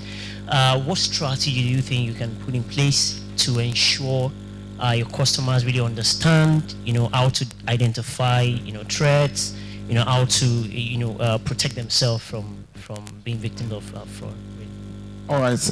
Thanks so much for that question. So, the primary answer to this question is education, as I said. So you need to educate your customers, and you also need to educate your employees. And there's this kind of chain of transmission of information between the customers down into the organization. And it starts from the customers to the customer service, then into the technical team, most especially because when it's coming to fraud aspects, the customers will have an issue, they report it to the support take it to the technical team. And when you want to transfer this information, it also has to go through that same chain, because the people that have a good knowledge of what is likely to cause fraudulent activities on your system are the technical guys. And if you can sync the communication of passing the message effectively for the customer service people to understand it in a way whereby they can explain it in a kind of layman terms, because if they are not very careful when they're delivering the message to the customer, they can panic and interpret it to many different things. And especially when it's a system that involves the customers keeping their money with them. So the most important thing is you need to look at these technical guys who will give the technical terms to this customer support. They have to break it down into the simplest form, pick what they think is necessary that the customer can easily digest effectively, and give it out to the customer. Then they can answer more when the customer chooses to ask more. But if they pick all the information directly and put it straight the way the technical guys are bringing it, yeah, it can cause a big problem. Okay, maybe I should allow you also speak on that. I mean, so how do you properly communicate, inform your customers really about fraud?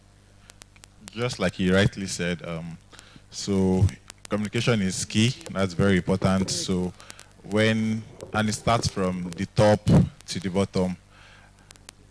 No matter how small your organization is, even it's going to grow to be a big organization. So you don't overlook any member of your staff that they're not technically inclined or whatnot. So they shouldn't know, or they shouldn't have appropriate knowledge of cybersecurity, as the case where on their day-to-day activities. Even, I mean, for businesses that you ask cleaners, it's very important to let them understand threats that they're exposed to. There are different ways you can educate them. One of the first and easy way to educate them has to be with letting them understand they need to verify any URL they want to click on. Probably someone give them a link, or they are asked to fill a form, they are asked to put in any information. The first thing they need to check is if the URL is secured using either HTTP or probably HTTPS, either way. So these are very common information that, I mean, we that we are in the sector, we understand it, but if you take your little time and share, I mean, just host probably 30 minutes fraud check with your staff, let them understand little things like this. Then from there, once the staff are well oriented about fraud and, let's say, cyber security, this now translates into them finding a way to express themselves to the customers. Because basically, another thing they need to do, I mean, one of the major way fraud comes into a system is through phishing. So that's, I mean, phishing, just for clarity's sake, phishing is the act of creating a replica of what a platform is meant to be like in a bid to take sensitive information. It's just like setting a bid to a customer. So we all have to, I mean, it's a collective work that involves people doing communicating first of all to the staff. That's the first thing. Then also spend more time educating your customer through your social media platform. Every day is not just to do advertisements for people to get onboarded into your platform. There are times also that you need to like educate them on how to operate your platform in a safe manner. Thank you. Thank you very much. And I appreciate the fact you kept harping on breaking it down, right? Because one of the biggest challenge we have is, and I think this has been emphasized in this conference, is ability to communicate to the customer in their own language, right? Because if you go ahead, you're speaking the technical jargon, I mean, they probably don't even understand what you're saying. So communication is very important. So I'd like to ask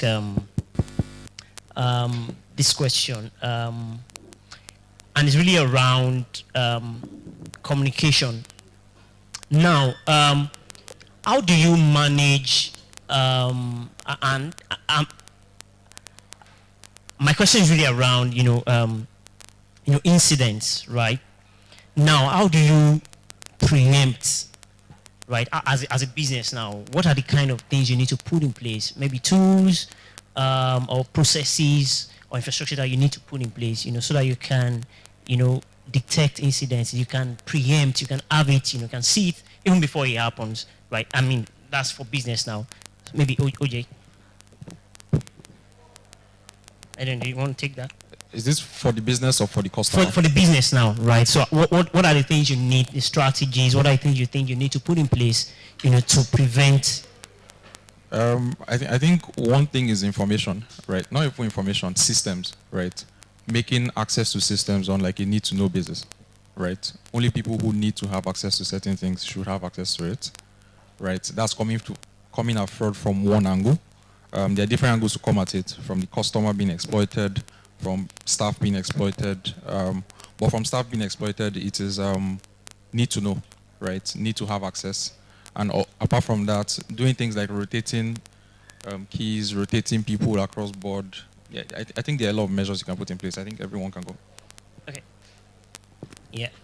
So what are the, so I only speak more security now, do you understand? More security. So what are the tools, right? So because there could be business people here that still don't even, and you will agree with me that cybersecurity, compliance in this space is still very nascent. I mean, we're literally most founders just want to build and make money, right? Nobody's really looking at, how can we prevent? So what are the tools, the processes, maybe technology, what are the things that you think business need to begin to, get cognizant of and begin to implement in their organization? Okay. Actually, there are so many things that can be done. I think awareness is one of the first step in preventing fraud for any organization, either on the staff part or on the customer part. The second thing is that your information security, how solid it is. And this is what will help you in case there is any form of attack. If your security is intact, then you'll be rest assured that, okay, any attack that may want to come into place, your system is well protected. I will also say, though this one looks like the normal term in information security, regular pen test, that's penetration testing to make sure that there is no loophole or gap in your system or in your processes. So maybe lastly, let me just say that having a very solid fraud solution goes along. So what do you say? A fraud solution. Okay, fraud solution. Yeah. Okay, please. You want to speak? Okay. Go ahead, please. So I think one thing I would like to add to this is that you still need to also monitor timing. So there are some period you can predict that they are likely going to be like a kind of infiltration into your system. Yeah. Especially, let's look at there's likely going to be public holiday next week. If you're into financial system or business, they know that today is yesterday is Friday. Your employees will likely not be available on Saturday, Sunday. There might be another break. If they try to hijack a customer's account, how long will it likely take the organization to know? Yeah, so they take advantage of periods like this. When you make an announcement, maybe you raise some fund or something big is happening around, psychologically they feel like maybe money might be flowing around sometimes. So as you're communicating some information out to your audience, you also need to be doing some upgrade because something might likely happen based on the kind of business you're doing. Thank you. I hope we got a very important point. Just to add a little to what has been said, for founders, probably people building fintech platform, you have to take your KYC system to be very top notch. It's very important. So I've seen a lot of startup. They are building products that has to do with, financial services, and yet the as little as BVN verification is, they don't have it on their system. So people can just come, create accounts and start carrying out transactions. This promotes identity fraud. This is one of the major fraud case that we are seeing in Nigeria, for example. So KYC system is very effective. It's very important on any financial platform you are building. Another good product. It's okay. I don't want to sell my product here, but there is a service called that works with OCR. It's something that I would recommend to. It's something I recommend to startups that are building probably in the mobile app industry. What it does is you ask your user to take a selfie of themselves. Then that image actually gets matched with whatever image they have when they are in their BVN, NIN, international passport or whatnot. So you can, we are building products for users, right? To make it still user friendly, you can break it down into different levels of KYC. So you can do KYC level 1 and restrict them to maybe 100,000 in transaction volume or whatnot. Then when they are going to level 2, you now do the facial verification and this kind of system. So KYC is very important in any fintech. It helps a lot in curbing fraud. Thank you. Thank you. So my next question is really around, what are those indicators? What are red flags that businesses, need to look out for to, more like prompt them to let them know that, hey, something is wrong, something is probably going down or going to go down, right? Okay. Yes, please. I think this varies from business to business. For some businesses, if there's maybe continuous outflow to a certain account, right, or spike in transactions, or spike in user acquisition without any marketing, without any marketing or anything, somebody has found something, and I think also there's doing BVM validation and there's doing BVM validation well, right? If you don't do it well, you're still going to get these people who are coming to exploit something. Once they found one thing, they can give you all the BVMs in the country to exploit it. Yeah. So I think there are other indicators, right? If you use, let's say you run a mobile app or a web app, whatever it is, right? Looking at your resources, spikes in resources without any commensurate thing you're doing, right? Things like that are indicators. Okay, thank you. Let's have. Okay, I will respond to that from two angles. First indicator can come from changing account profile. For example, someone is using a particular device to log into his account, and you now notice that there's a change in device. You don't know if it was a customer or a fraudster, so it's a red flag, especially if you have been able to identify, maybe based on pattern or learning the behavior of the customer. Oh, this person is around Lagos, maybe sometime moves to Ogun, but now you see the account being logging into a new device, maybe in Kaduna, in Kano. It's a red flag. That's on one part. Other account profile comes into play, the email, changing email, changing password, regular one. Those things are, for example, if your, let's say a card now is being used in Nigeria now, you've known the pattern of the card to do POS, ATM. You just know that, okay, this card is doing transaction in Manchester. It's a red flag because that card has never done a transaction outside Nigeria before. Okay, that's on that. Then transaction pattern in terms of volume and value. A regular account that does like 10,000, 100,000 regularly, just experience 10 million, 20 million. It's a red flag. Or I'm doing a transaction to a particular account once like every week, but you now see a 10 transaction going in less than 1 minute or 2 minutes. Those are some of the red flags that you may need to actually take a look at. Okay. Fine. All right. Maybe you still use that. Yeah. So I think we'll likely all be saying the same thing. The only thing I can just say is that the single indicator is something that gives you it sounds like a good news when it's happening to a business. You feel like now my business is making sense, but you feel like, oh, what has God just done? Things are just you give testimony in church. Exactly. Yeah. So when you see something like that, all of a sudden you need to do something. Yeah. All right. You want to add something? Okay. Maybe you still use the mic. Okay. I mean, we can skip because it's literally almost the same thing. Okay. Great. Thank you. Okay. So this leads me to the next question. Hello. I mean, very interesting comment about, you just see a spike in volume, I mean, and all of that. You just, wake up and find out you're acquiring more customers than usual or something. Now, you said something about, okay. Now, you said something about, being able to identify customer behavior, right? Because that also gives you an indication that something is happening, because again, you studied that customer for a while, and then there is a difference in what used to be. I want us to take this conversation into AI, machine learning, and all of that, right? How do you think this can help us? First in customer profiling, and of course in then identifying some of these red flags. Anybody can, just you can go. Go ahead, please. Okay, let me just say this. I think machine learning is very, very needed, or it's a useful. It's a useful tool in transaction monitoring. How does this work?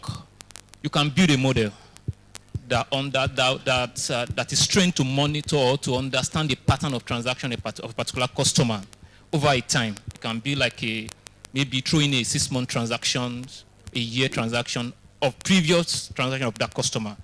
You are training it to understand how this customer transacts, where does it transact.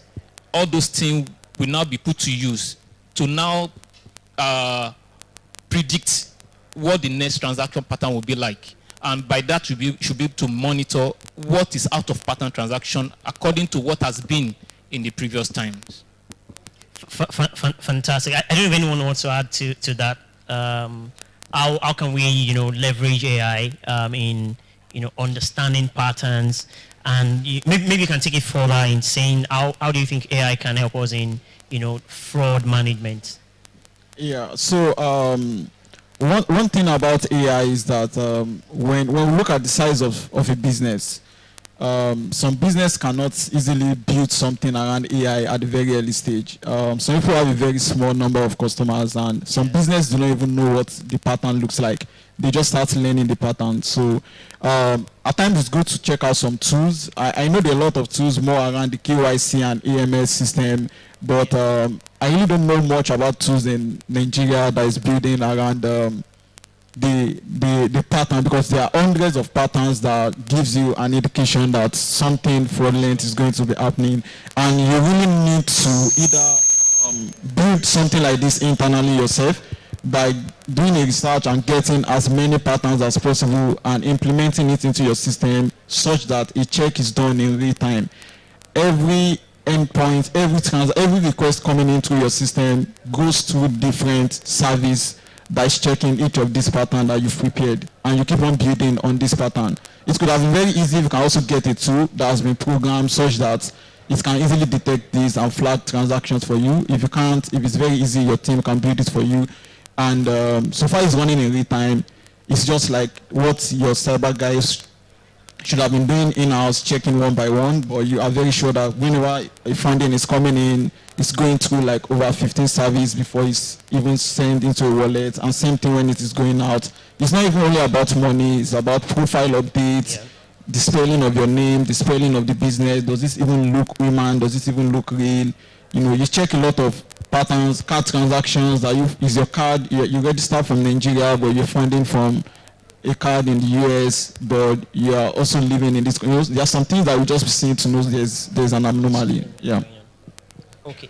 You want? Okay. Great. 1 second, please. So I would also then want to ask. Okay, so based on what you said, maybe I can. There are some trust as a service solution right now that helps you to understand patterns and all of that. So there are AI current that you can integrate with, and it will just help you. Yes, it helps you understand behaviors, and then gives you those indicators, and then you can find out. So my next question will really be around regulation. I know in Nigeria today,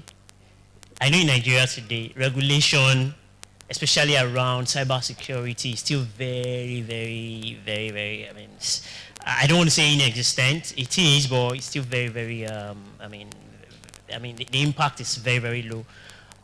So what do you think, if you have an opportunity to sit with, a regulator today, maybe Minister for Communications, and what would be your advice, your suggestions to regulator in helping businesses, especially tech companies, to be able to understand fraud and all of that and manage that process in their businesses.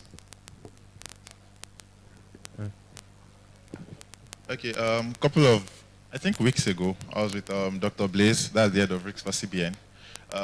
And one of the major, what we were talking about was the fact that why are we seeing, say for example now, people's phone gets stolen, then the next thing you see is they remove the SIM card, and boom, 20,000 is going out of your account in batches. And that's not where it ends. You will see the account they've sent the money to. I mean, you go to the bank, you get the bank statement. Then now get probably BVN of the person that received the money, or basic information about the person that received the money to be able to like track them. That's the dead end. Nothing can go further from there. Then it was now discovered that, I mean, that's PAMPay and OPay thereabout. There is a loophole wherein people can create an account without doing KYC check. We had that extensive talk back then. Part of the outcome of it was CBN now released the memo that they will be closing close to 10 million accounts across different banks.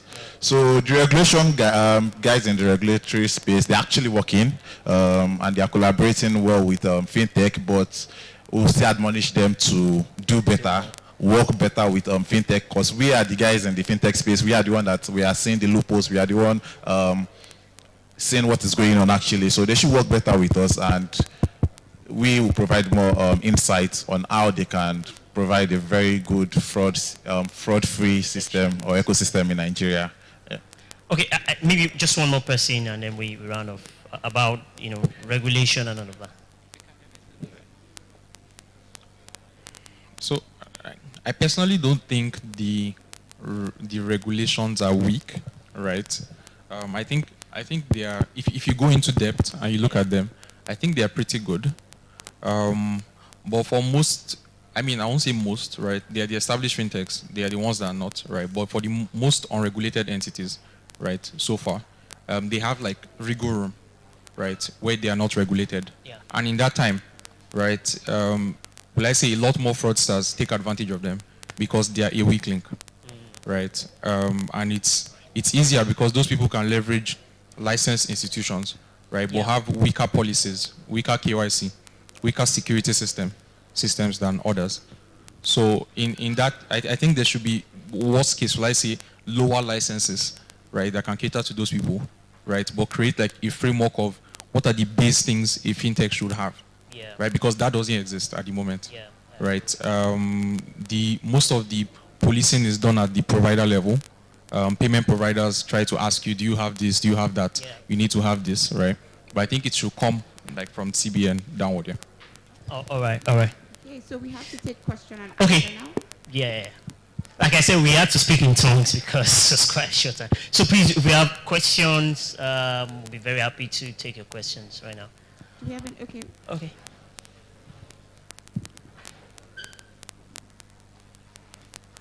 Okay. Okay, so we have three questions. Okay, we can only accommodate 3 questions. Okay, thank you. My name is Solomon Ubo. So my question goes to you. I don't know his name, yeah. Oh, yeah. So you made mention of Scream, right? Yeah, you made mention of your application, right? That helps detect faces, right? So I want to ask a question. At the point, what are your measures for a twin brother, someone that's, or an identical twin, or maybe a brother that looks exactly the same? Because I can tell you for a fact, it will allow it.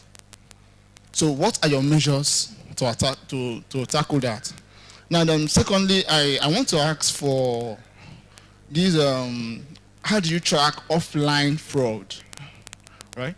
Yeah, how do you track offline fraud? Yeah, so I think those are my major questions, yeah. Give me a use case of an offline fraud. Like an example of one offline fraud. Okay, so for a case of kidnapping, right, and money laundering issues, yeah, those 2 cases, yeah. Okay, I think we should Can we take the second question, all the questions, and then? yes. Okay. Hello? Sorry, hold on, please. Hello? Yes, go ahead. Thank you. Hello, good afternoon. Okay, so my name is Chinonso. I just want to ask, at a point I stopped hearing most of you guys. Wait, hold on. I think you should use this. Sorry. So at a point I stopped hearing most of you. Maybe, I don't know if it's the mic or the sound system. So well, basically my question is, I know when you started, you all spoke majorly on people, which is one part of the fraud aspect. And to my understanding, I also know that when you talk about fraud, we have also technology and process that needs to also curb this process, because people will always default, just as you spoke about, that they are like the weakest link. So I think more of the piggyverse anchor, I just want to ask, like, what are they currently putting in place in terms of process and technology to curb fraud? Because you can't say I should not give my phone to my sister or my brother. And what we see most of these times in terms of the fraud case is that because they have access to our phone number, at a blink, they can do more than what we expect them to do. So I want to say that you need to just give us some insights you are putting in, especially like USSD.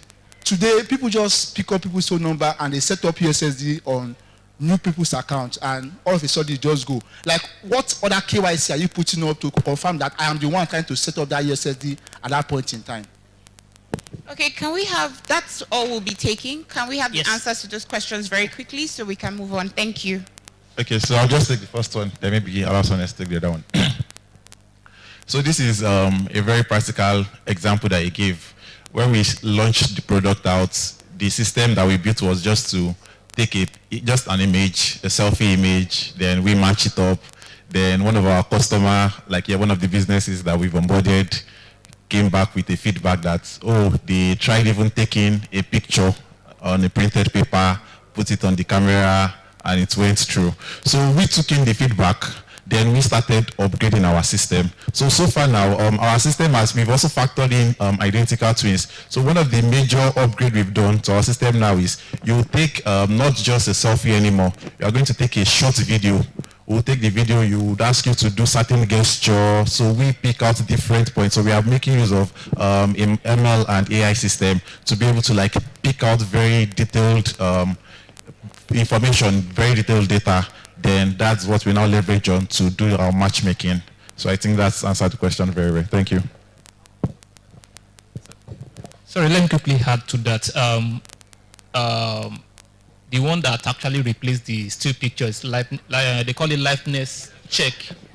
You check your head, and even for twin brothers, they can't be 100% identical. It will look at the shape of your nose, ear, your eye. Some of those things are the things that those things we look at before you can say, okay, this is this person and that's the person. So that is very on the issue of offline, talking about the money laundering. Well, that one's a bit to detect, especially when the money has to be paid in cash. But what we have seen is that if there has to be a transfer, I think that one can be detected. For example, maybe an account that the money is going into for now, maybe they want to get a ransom of 10 million, and that account has not even done anything close to that before. I think having a pattern of the transaction of that account can be used to detect that particular kind of transaction, where you cannot really say this is the business you are doing to support that kind of inflow. And there are so many things that have been done, by CBN today, making sure that you report any kind of that amount. And some of the questions you will ask from that owner of the account is that, okay, what's the business source of this transaction? And you must give a support document. If you cannot give anything to support that, then that kind of fund will be reported. Okay, so I think the last question. Yes, we had a question talking about yes. process. Yeah. So the thing about security, right, is it keys into a couple of things, right? For mobile security, or you can say from ATM, right? You need to have something, right? You need to know something, which is your phone or your card. You need to know something, which is your PIN, And then the last one is who you are, right? Which is where biometrics comes in, right? For PiggyVest, right? You need to access it from your phone or your web laptop or any device, right? You need to know your PIN or know your password. And lastly, right, on iOS and also on Android, we've added biometric checks, right, using the device's biometrics. I think it is fallible, but the error rate is pretty low, right, which helps cover all those bases.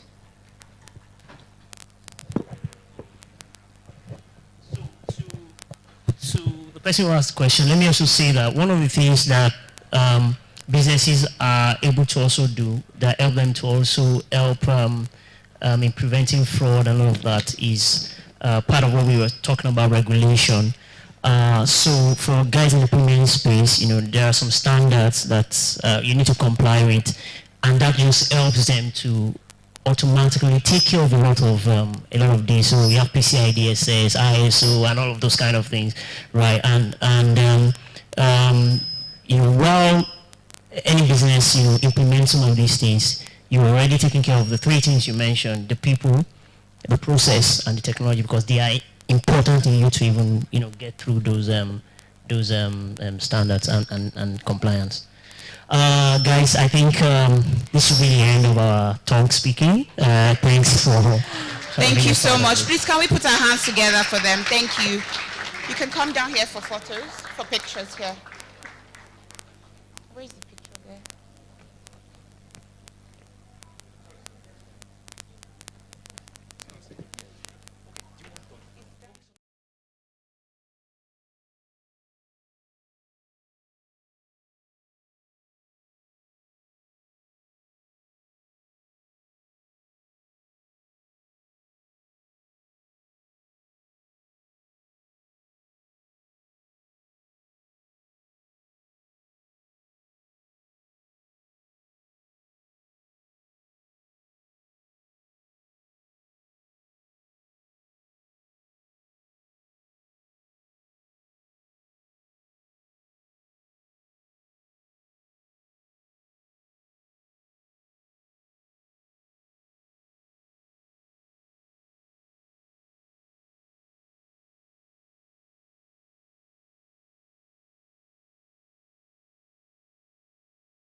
All right, good afternoon, everyone.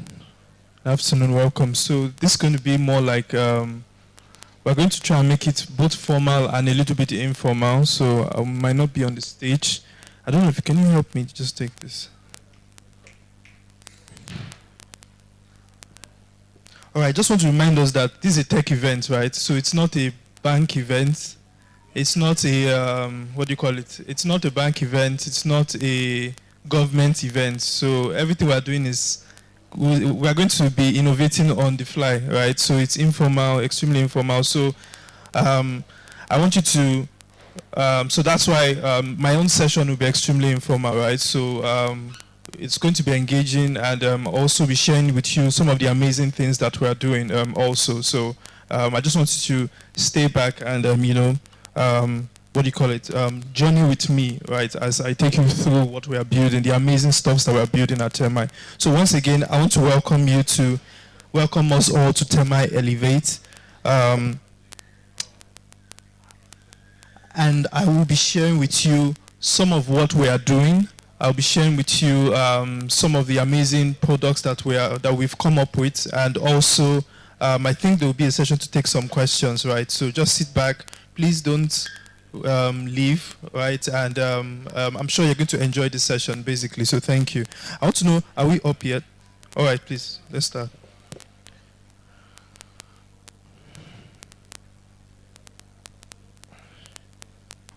Okay, while I was talking, I was in that to buy time actually, right? And then I was trying to diffuse, move from one session to another. So basically, right, as a company, what we do really is extremely remarkable, right? And we really build beautiful software, to be very honest. I'm very sure the businesses that use our platform will tell you we spend most of our time building really beautiful software, that makes communication fun and seamless. And to be honest, our work has been possible because of the amazing team that are at Termii. I'm very sure you must have seen some people with the Termii shirt. Those are the amazing people working at Termii, and they're very vibrant. And, in short time, we've been able to spin off some of the world best solutions, across the continent, basically. And our numbers speak for itself, I think as far back as the first Termii Elevate 1.0, we had just barely below maybe 5,000 people, businesses on our platform. Right now, that has grown to over 11,000, right? And that's from Africa and also, thank you very much.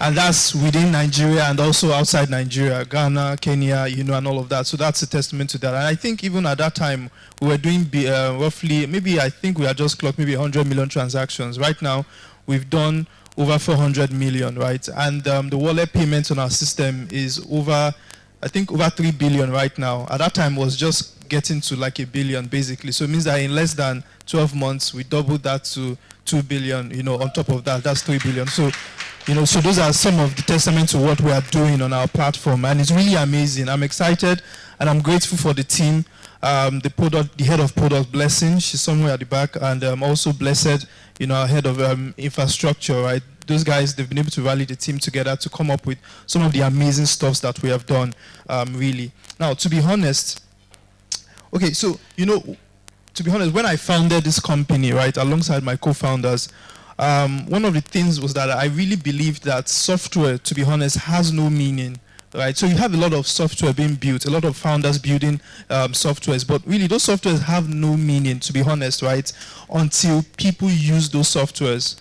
And it also goes beyond people using the software, right? People using the software and also that software transforming the lives of those people using it, right, on a daily basis. And sometimes, and with my team, I usually tell them that it even goes beyond transforming the lives of the businesses themselves, but actually the end user of those businesses, right? And some of those impacts, that I usually say is that, for many of us here, to be very honest, even at Termii, one of the things I told my management team recently was that in 10 years, 20 years, right, 30 years, or let me just say, let's just say in 30 years' time, a lot of us at Termii will be forgotten, to be very honest, individually, right? It's the way life is. We'll all be forgotten. But really, what would not be forgotten are those impacts that your product has on the lives of the people who have used it, right? It won't be forgotten, right? I usually give an example of a woman who maybe just gave birth to a child, and maybe their husband,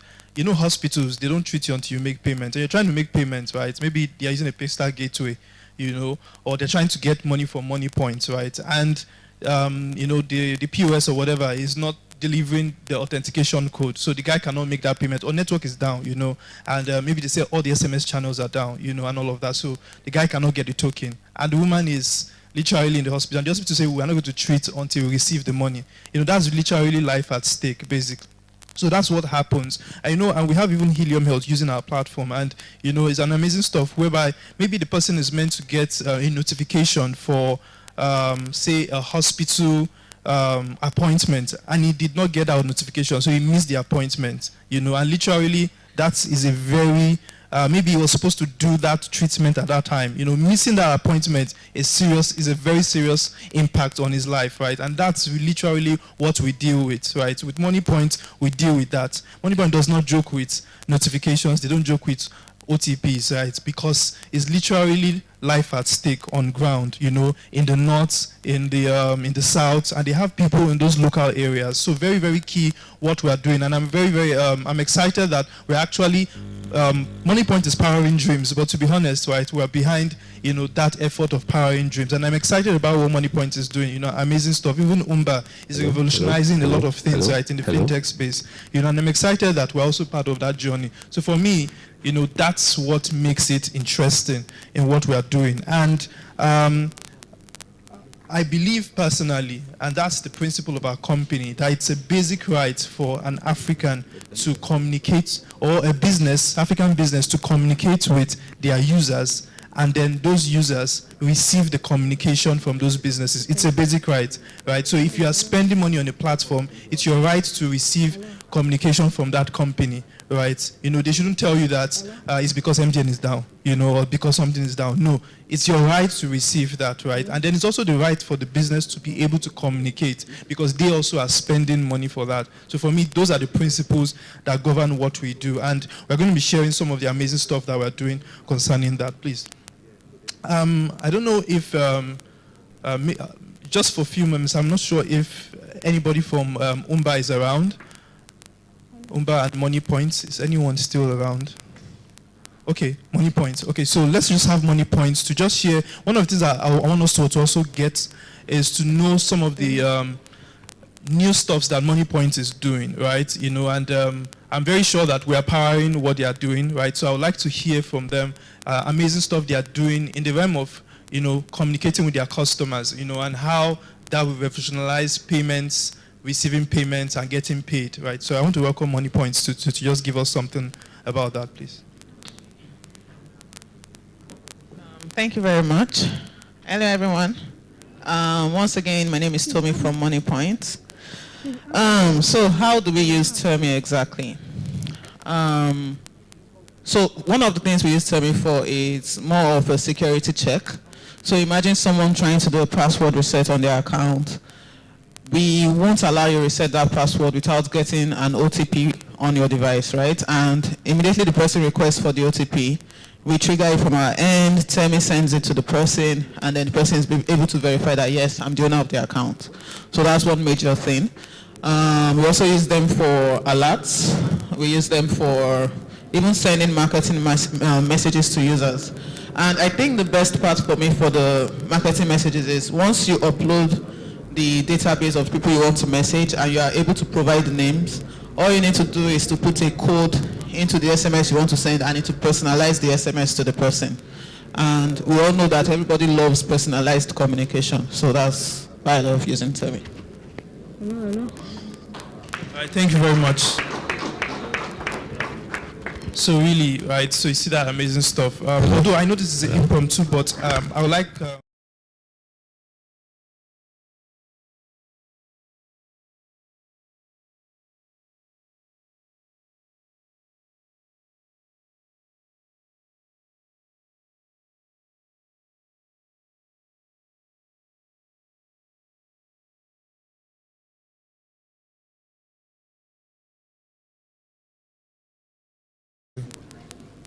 Thank you. Yeah, good afternoon, everyone. My name is Bukola from Omba, and Omba is firstly a digital bank, and currently we're pushing a new business solution, which is Omba Business. So what it does is it helps you to automate your payroll and manage your payroll. So it's a B2B to C, and on the C side, we offer financing and credit to your employees. So salary advances, installment loans, your employees will be able to access all of that on the employee app. So that's pretty simple and sums up what we do. So thank you so much. Amazing stuff, right? Yeah, so amazing stuff. So really, we focus on our customers. Our customers are the key focus for our business, right? So that's one of the reasons why we want you to know what they are doing, because if they succeed, we would also succeed. I think, was it Omnibiz that says something like that we currently, I think we started processing maybe 0 with them, but now we do over 100,000 on their platform. Money Points, I don't tell you what we do with them, but it's a lot, basically. So I just want us to move to the next slide. So we're going to be sharing little updates on what we are doing, and for that, I would like to invite my COO. She's going to talk more on some of the recent updates that we've had on our platform. Amazing updates, by the way. We are doing amazing stuff. I would like to say it again, amazing stuff. So I want to hype my company. We're doing amazing stuff, and she's going to tell us basically some of those things that we're doing on the user-facing side. That's on our dashboard and on our platforms. So Tineke, please. All right, thank you. Hi, everyone. So we've been hearing conversations around customer loyalty, how to even help your customer in terms of fraud and the likes. So at Termii, we are passionate about communications, and we always say, there's a slogan we always say that communication is the life of every business, because we believe that without communication, you are losing your customers, you are losing connection even with people that you serve. So one of the newest news of Termii is that we have revamped our website, and in case you are familiar with our website before, you can check now, termii.com. You see that you are seeing new things. We've revamped the website. We are making it much more easier for you to communicate, much more user-friendly for you to access the website. So if you go through, if you can just check termii.com, you will see that. Another thing that we implemented is also sub-accounts. So previously on Termii, you have to create different accounts if you have different segmented messages. So you have different accounts on Termii. But we realized that why stress people? On one account, they can have different sub-accounts. So if I'm targeting my messages to this segment of people, I can always access it on one account as against logging out, logging into another account, so on one account. So now you can create sub-accounts on Termii as much as you have, as much as you want to. So that's also one news that we have done. You should take advantage of that. So the next is, this one is the big one. So previously on Termii, you can only upload 200,000 contacts, but now you can upload as far as 1 million contacts.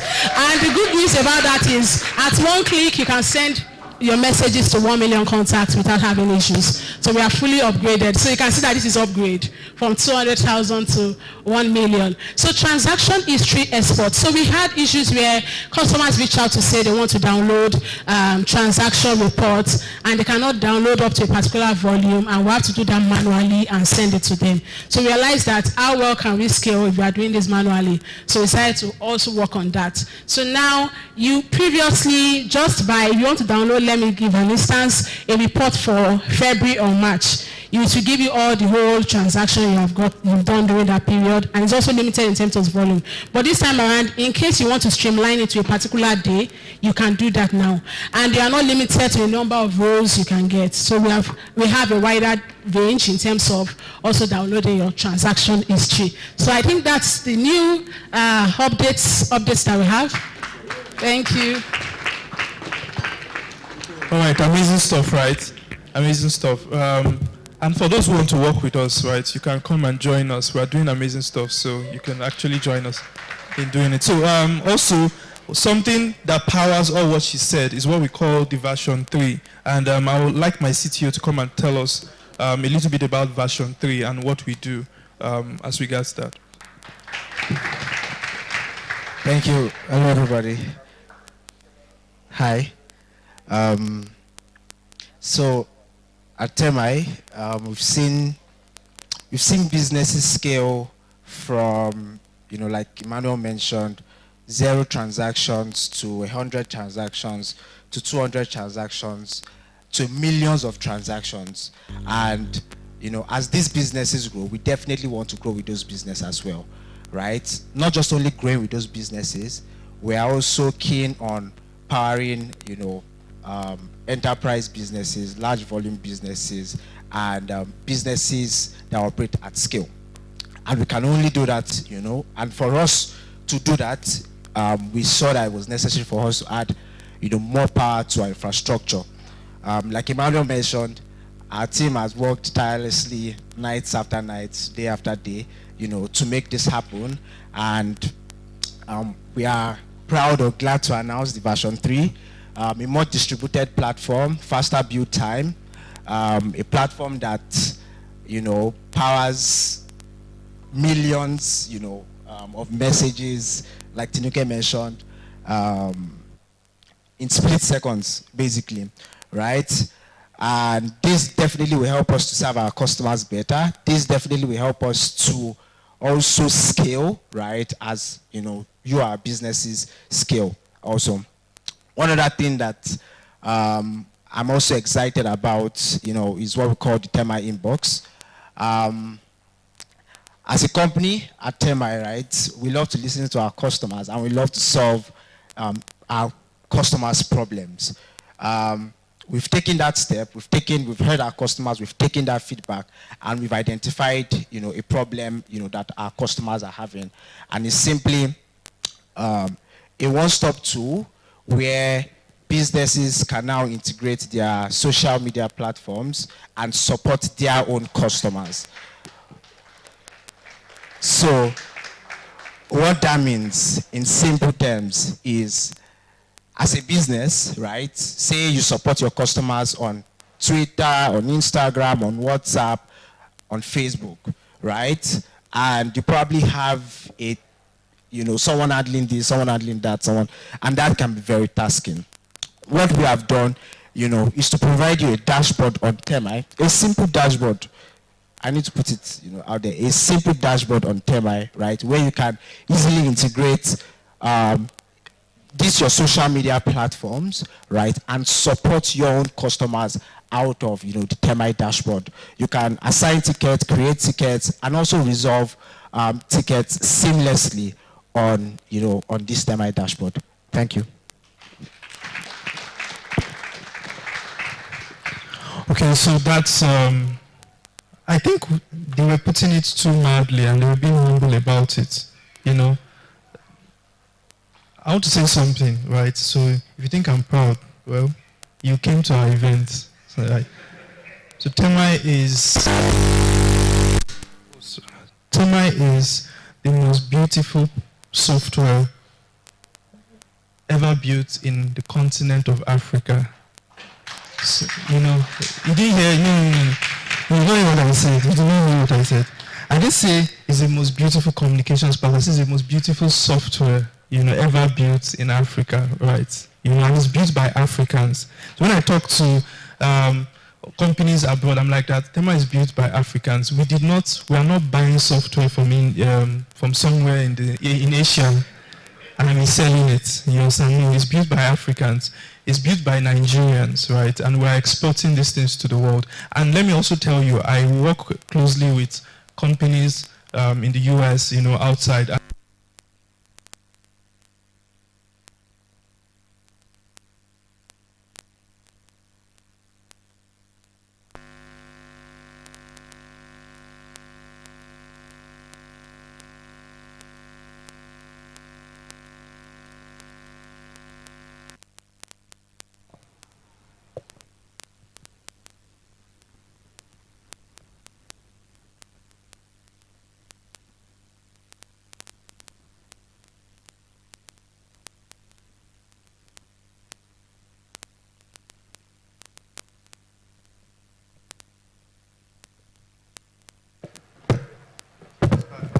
For a long time, I work closely with companies outside the continent, and for a very long time, now, okay, so bear in mind, that's Nigeria for you, so don't worry, very soon Termii will start selling mics, because we want to make things work. I got fed up of saying that, it's actually funny, right? So some of this hardware, right, if you check, it's coming from Asia, India. I asked myself that, can't we build something good, Why do we have to integrate to somewhere else to handle something, or tell our customers? One thing we do not do at Termii is this. We don't tell our customers to, use Termii and then maybe take the password, go and log into somewhere else. No, everything must happen on our dashboard, you understand? And if it's difficult to build, let's figure it out. We're going to build it out, basically. So that's why I say Termii is an amazing software. But let me not overflog that, basically. Now, some of the things that we've launched, is one of the key things that we're launching now is what we call Termii Go, and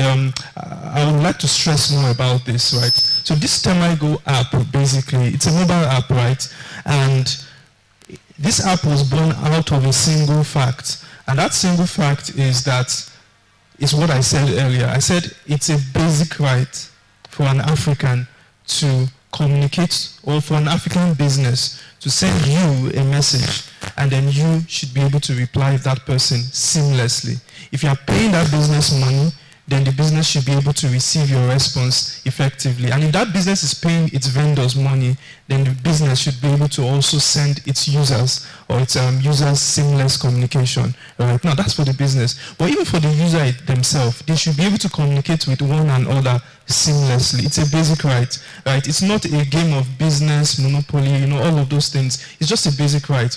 And it's done seamlessly in other countries. So why not in Nigeria? And aside Nigeria, why not in Africa, basically, right? And Termii Go is going to be launched not just in Nigeria, but it's going to be launched in Ghana, it's going to be launched in Ivory Coast, and it also has some features that are going to be launched outside Nigeria, right? We're going to do this in US, in the UK, in Canada, so it's going to go to all those places. Why?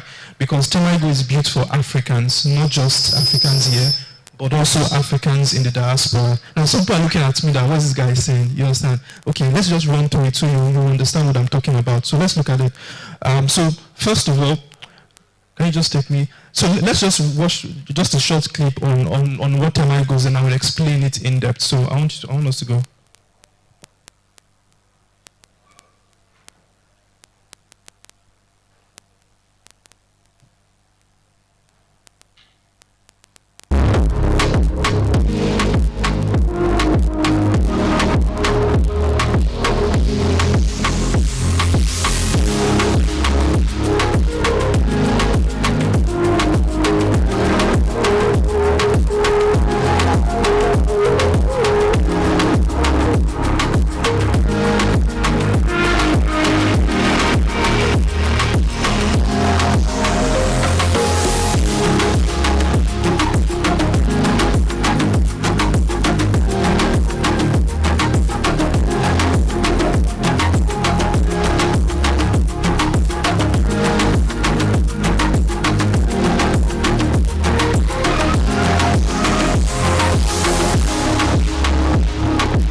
Not boring.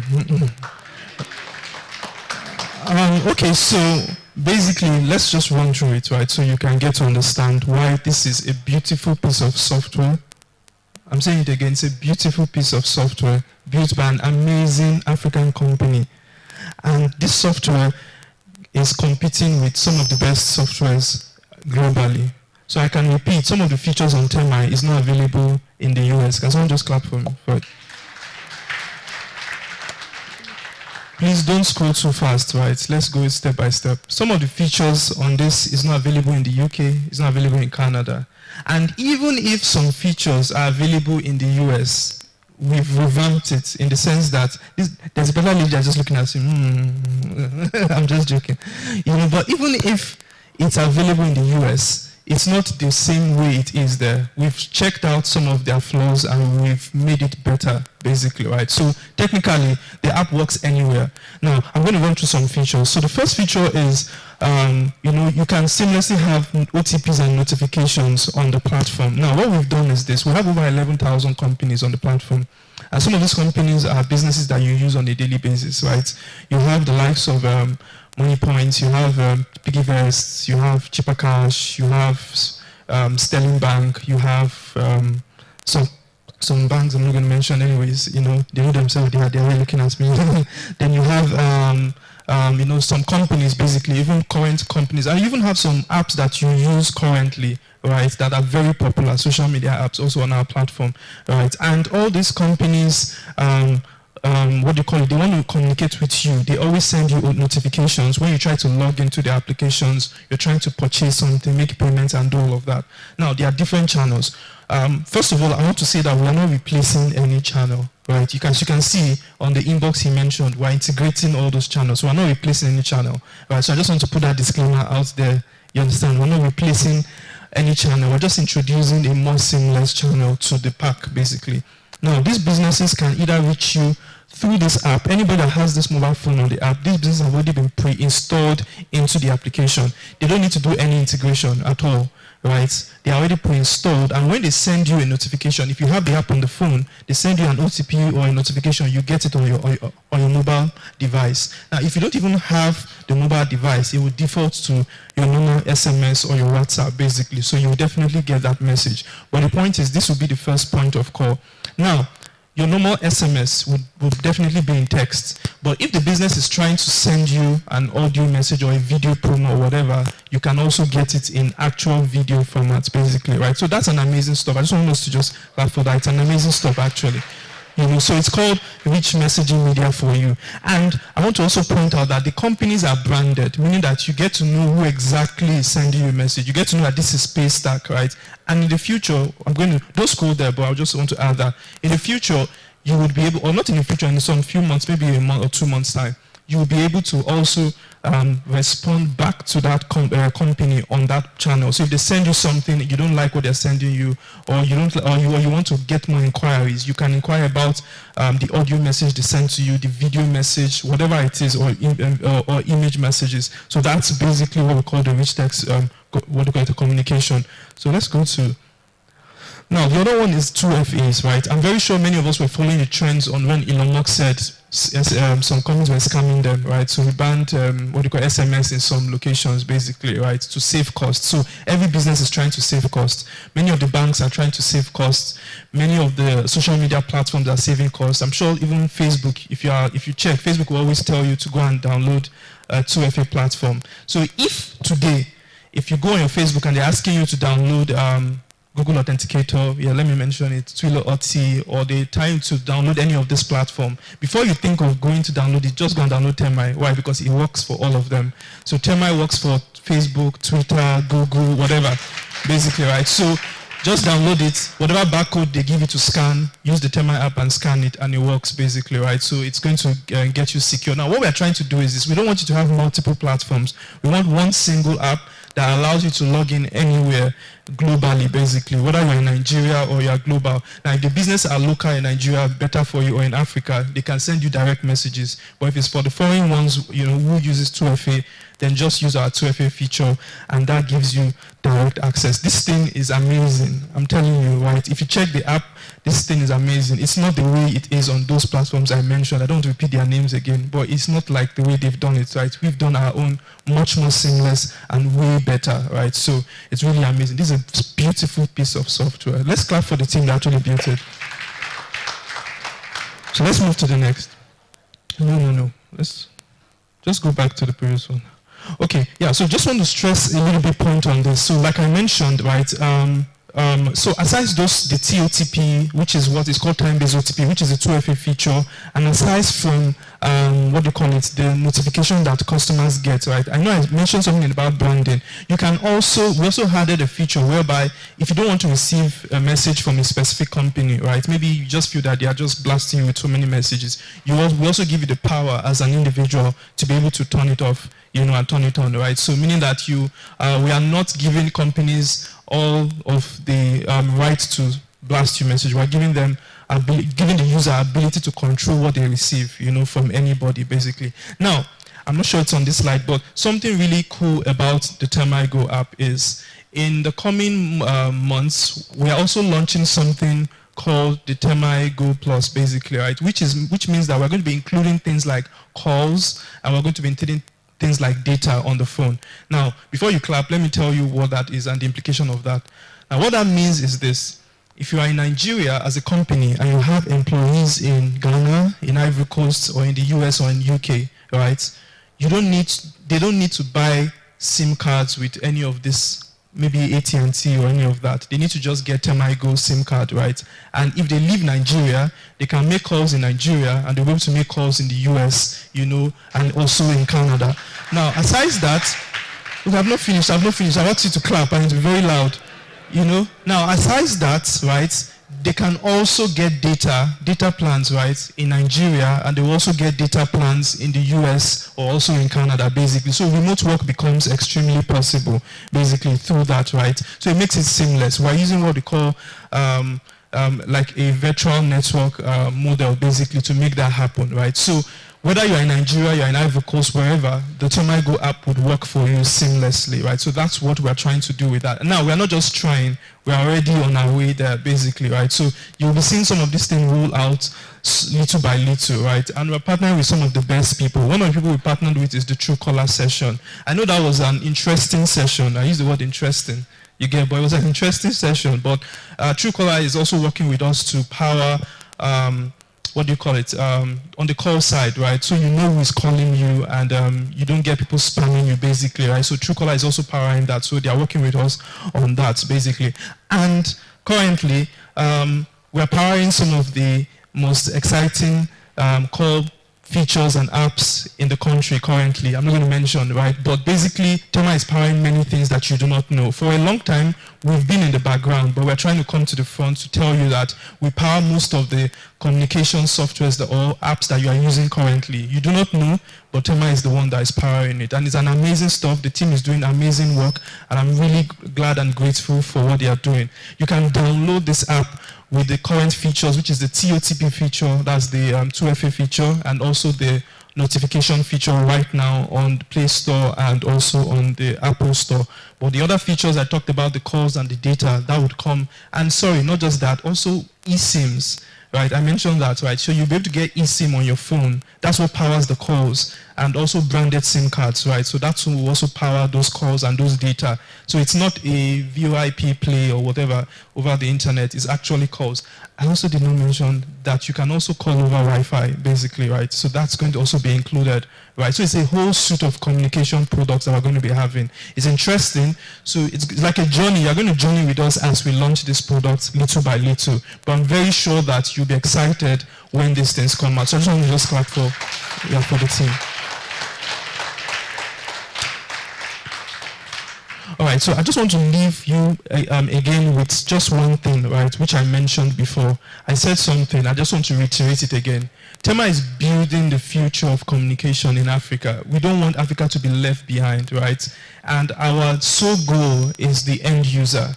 Our belief is this, is that everyone in this hall is going to be forgotten in few years' time. But what won't be forgotten, right, is the impact of the calls that you make with one another. You know, when you call somebody and you share encouragement to that person. You know, when a business sends you, a business allows you make payments for an hospital bill, when a student's school fees is paid, when all those things are done, those are the impacts that happen across voice, across SMS, across WhatsApp, and across Termii Go. And that's what we're interested in powering, basically. So I thank you for coming to Termii Elevate 2023, and hope to see you again next year. Thank you.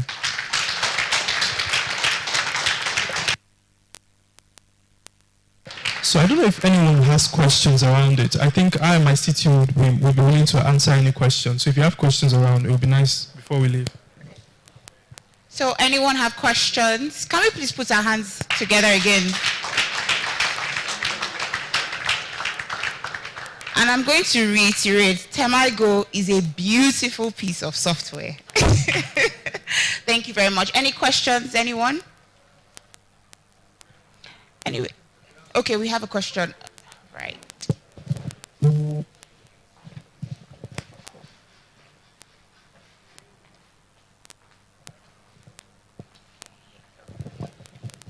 Yeah, good afternoon. So I want to ask concerning the sub accounts. So I just needed more insight on it. How does it work? Are we able to fund it separately? Are we going to get a separate API key for it? So I'd like to know about it. Thank you. All right, thank you for your question. So, yeah. So let's take a picture now of right now. Using Termii, you probably have maybe different accounts. So for instance, you're a business that has probably like 3 different arms, right? Maybe you'd use an account for onboarding, use another account for marketing, and you know, this means that you have to like maintain different logins and, you know, different team access as well. But then with the sub account feature, what this does is it gives you one single account, right? Where obviously you have a primary account and then you can add this other account into, you know, that one account, right? So with that you can fund your different accounts. Each of your accounts have their own API keys, right? And each of these accounts can also maintain their own team members, right? I don't know if that answers your question. All right, thank you. Okay, let me just add to that answer, right? So part of that answer is a feature I forgot to mention, which is, so the sub-account is more like, we've had situations whereby companies, a single company has a company in Ghana, has a company in Nigeria, and they have separate operations, separate teams, and they don't want to merge those two operations together, right? So what we've done is allow them to create multiple companies, generally, you can call it that, right, whereby each company handles its own operations. Now, the reason why we even did that is because we're also launching part of the inbox live chats, right, launching part of it, even on the Termii Go app, whereby you can have two-way communication between the user and the businesses, right? You know, you want each team to be able to handle its own communication separate generally, right? So the sub-account powers some of those kind of interaction, allowing the business separate their interaction, their messages, their marketing campaigns, all of those kind of things from other user, the other company within the same shell of company, basically. So that's just what sub-account does generally. Okay, we have a question. Thank you. Just a quick one. Are there like sets of API that can enable a customer integrate these? Sorry, I didn't get that. Can you hear me? Yes. Right. Are there sets of API that can enable a customer integrate these features directly to their ERPs so they can upload the documents straight from the systems and just trigger it to run the dispatch? Exactly. That's why I said Termii is a beautiful piece of software. You understand? I just want to say it again, right? You know, you came to the event, so don't think I'm proud. You came to the event, right? So it's our event, so it's a beautiful piece of software, and that's why developers love our platform, right? So we are a developer-first platform, basically, before any other thing, right? Then we now have dashboard features for those who might not be technical, but we spend a lot of time, building things for developers. So yes, we have APIs, right? And our APIs power anything that we've talked about here, including the Termii Go app. Will have its own APIs, right? Or would have some of the features will be exposed via APIs, whereby the businesses can do their interaction from their own platform generally. Yeah. So any company, any software you could integrate. In fact, we have a community of developers that contribute to what we are building, right? So in case we don't even have those ERPs connections, maybe we don't have the what they used to call that, the kits or the SDKs, if in case we don't have those things on our platform, we have developers who build, and then we encourage you to build for it. You can upload what you've built, and then we reward you with certain things. So we have some of those things where people have built some stuff already, and we reward them actually, right? With some merch and all of that generally. Yeah.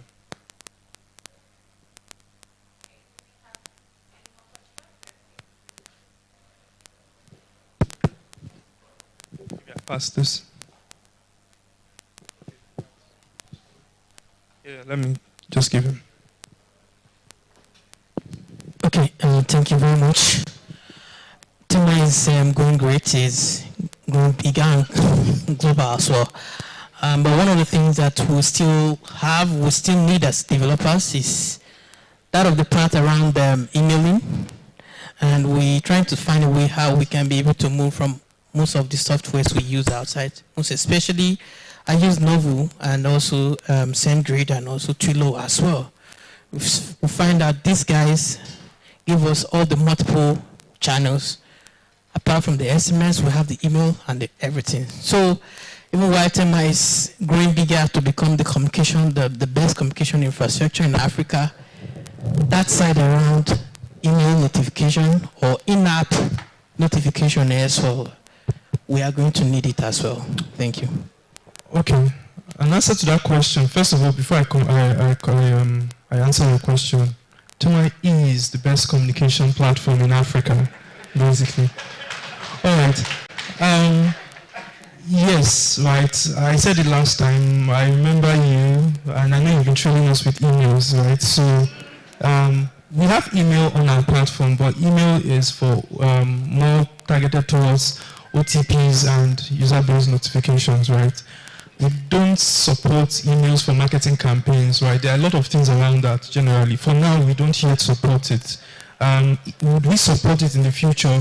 Perhaps, right? But for now, our focus is more on instant notifications, instant messages, things that are, not campaigns, right? But things that affect real-time interaction now and now. You need it now. You need it done now. You need that OTP done now. You need a notification telling you your balance. Those kind of things are what we focus much on, not on marketing. For the email side, right? Not for that. But in the future, perhaps we might do that. But we are building a lot of things, right? So we're taking it step by step, right? So it's functional, it's effective, and it makes us truly the best communication software in Africa. Thank you. Okay, awesome. I think those are all the questions. Yeah, okay, can we please put our hands together again for the Termii team, because building this is not easy. Okay, so we're going to watch a brand video now by Waystream. Don't forget, we still have the raffle draw. We have 100K cash prize at the end. We're slowly getting towards the end of this event. And after watching the brand video, we're going to have our 10 minutes last keynote speech and then the raffle draw. So please, just sit tight while we gradually end the event. So let's watch the video, please.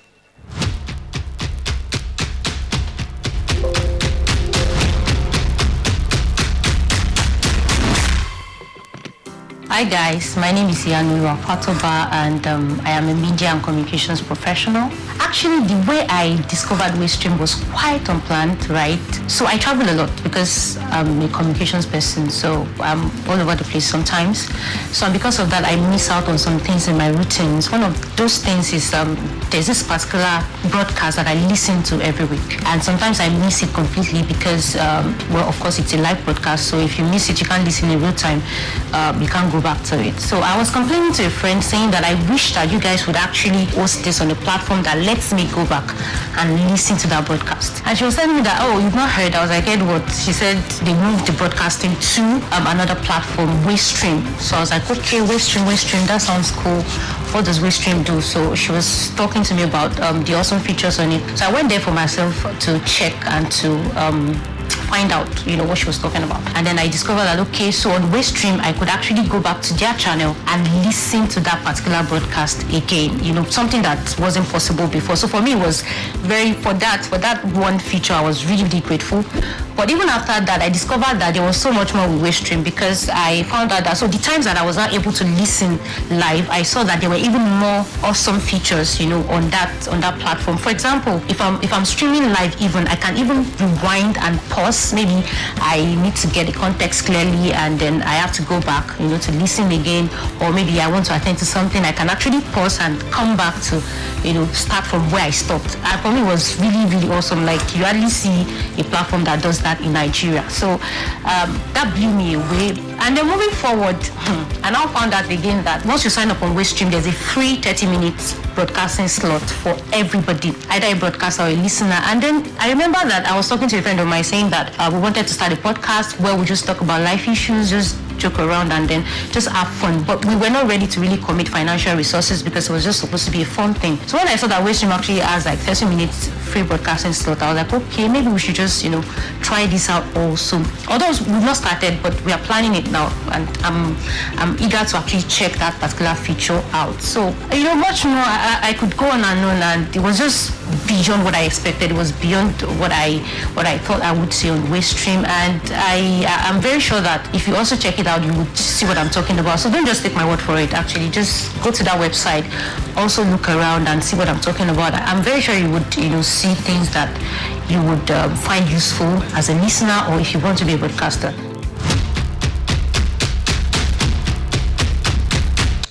Okay, awesome. We have the Waystream team at the back, so please, you can visit them, have a chat with them, understand what they do, download the app, go through it, and just explore it, really. Okay, so we have the next raffle draw session. Atinuke, can you please join me on stage? Thank you very much. Please get your tickets ready so we can find out who the next 5 winners would be. And then at the end of the event, after the keynote speaker comes up, the last keynotes for today, we're going to be having the overall raffle draw where the winner is going to win 100,000 naira. So you see, you can't go, you have to wait. Okay, so let's see, the first person.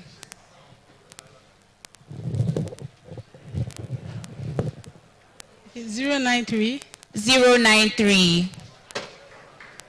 Oh, Oh, please. Let's clap for him now. Let's encourage him. Thank you. Can come that way.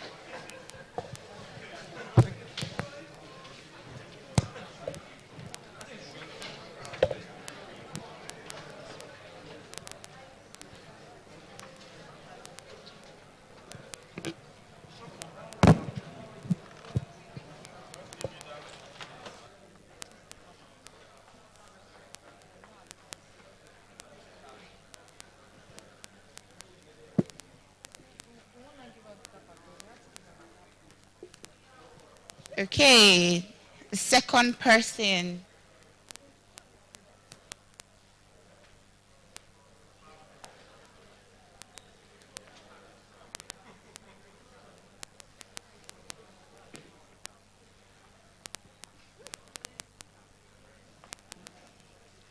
Zero 068.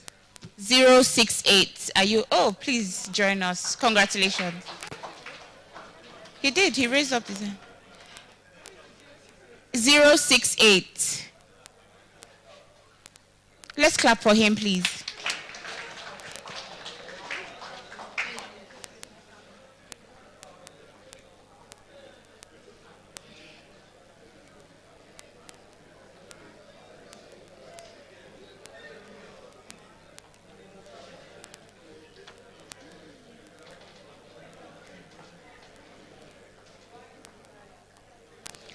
We have 2 more winners to go.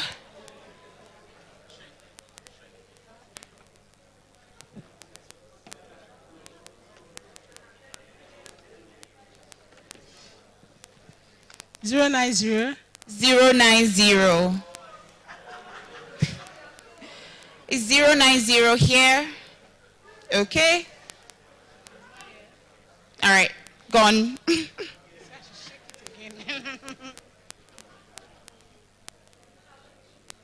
045. 045. 045. Okay. Let's do it one more time.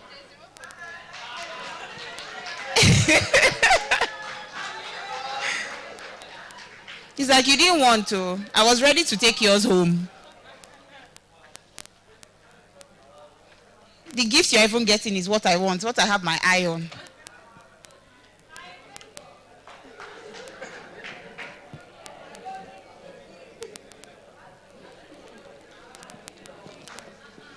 Okay, awesome. And then the last person. 092. 092. 092. Are you here? Going, gone. Okay.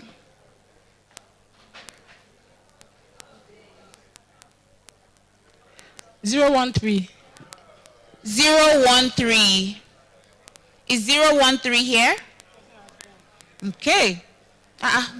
The higher our chances of winning. Let's go. 023. 023. 023. I feel like I can hear, like, you know, people's heart beating. I can hear heartbeats from here.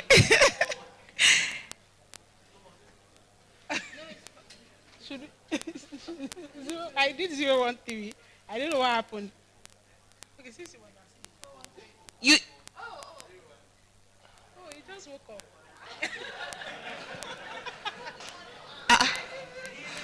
I don't understand. Should we give him his gift? Should we give him his gift? It's like we're not sure about you. All right, fine. Let's just go ahead.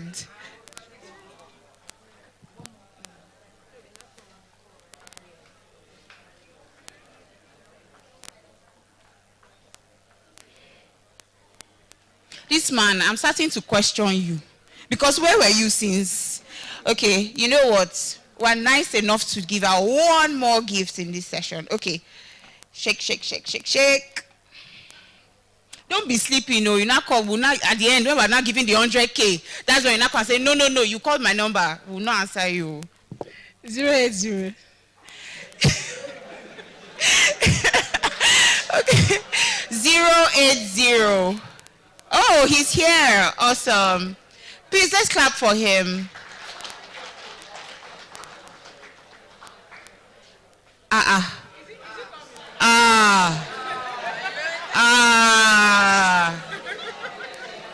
Should we wait for him or should we move on? Don't worry. You're a nice guy. It's like we'll wait for you. But where did you keep your...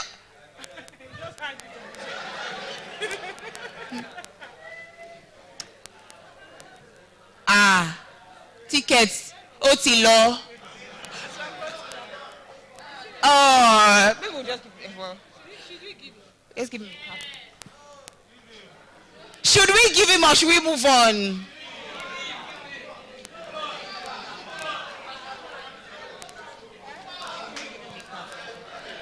You know what? We'll give you something else, but we'll give another person this gift, right? Okay, lastly. 120. 120.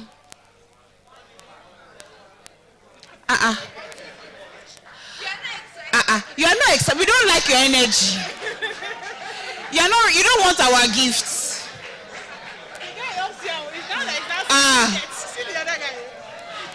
Okay. Oh.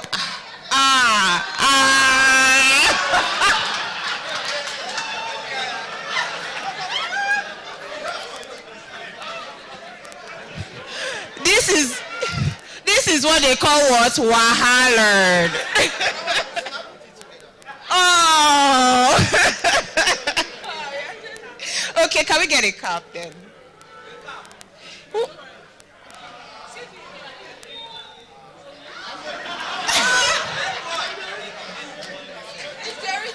He's the original winner.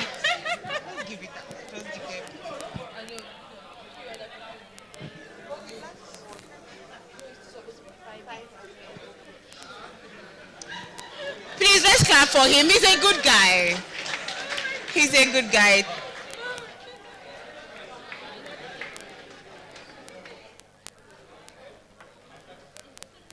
Please, may we have that kind of luck in life. I love it.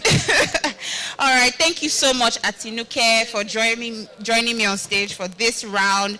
So we're going to our very last session, which is a keynote speech. The topic for that is transforming customer communication, the power of automation and integrated messaging. And to deliver that keynote speech would be Mr. Isaiah Accra Jaja. He's the divisional CIO at UBA Group. He's an experienced software engineer with interest in software automation and integration. He previously worked at EcoBank Transactional Incorporated as a senior software engineer. Isaiah is a member of the British Computer Society, so he will be speaking to us about transforming customer communication. Please let's welcome him for 10 minutes. No, we can do better than that now.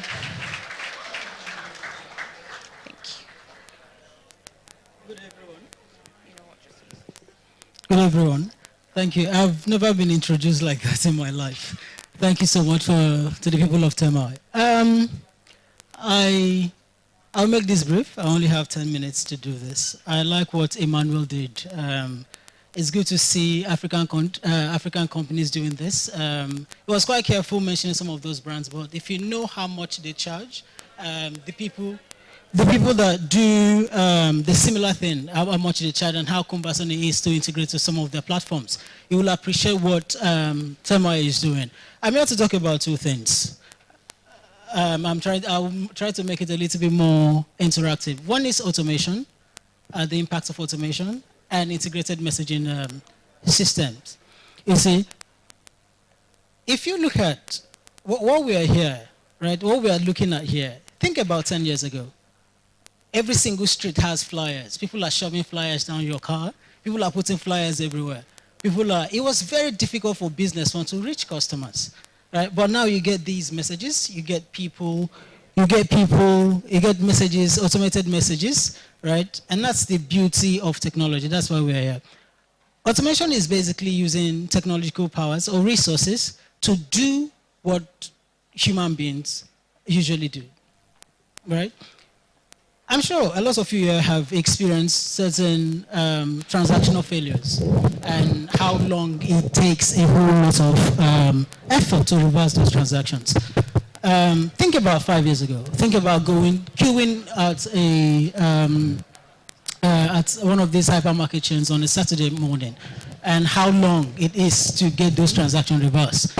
But today, we have powerful automated systems that reverse these trends real time. You don't have to wait so long. So that's what we're doing. The reason why it was taking that amount of time, sometimes 7 weeks, is because you're really at the mercy of the person doing those things manually, right? Switching companies, for example, would tender a report, and somebody will have to sift through all those data to find out the one that goes through, the one that failed, before having to reverse those transactions. But we're here now, and that's where, and we're even going more to employing AI to deliver these things. So there are like basic automations. Emmanuel touched on that. There are like process automations, and there are like AI. There are intelligent automations. Basic automations are just those things you see. Chatbots, frequently asked questions being automated. You go to platforms and you ask questions and they give you answer real time. Those very minor things. It seems very minor, but it has significant impact on business performance. Think of how companies would deploy different contact centers agents across different locations. Whether you're calling a telco, for example, to complain about the speed or the slowness of your internet, you have people working there 24/7.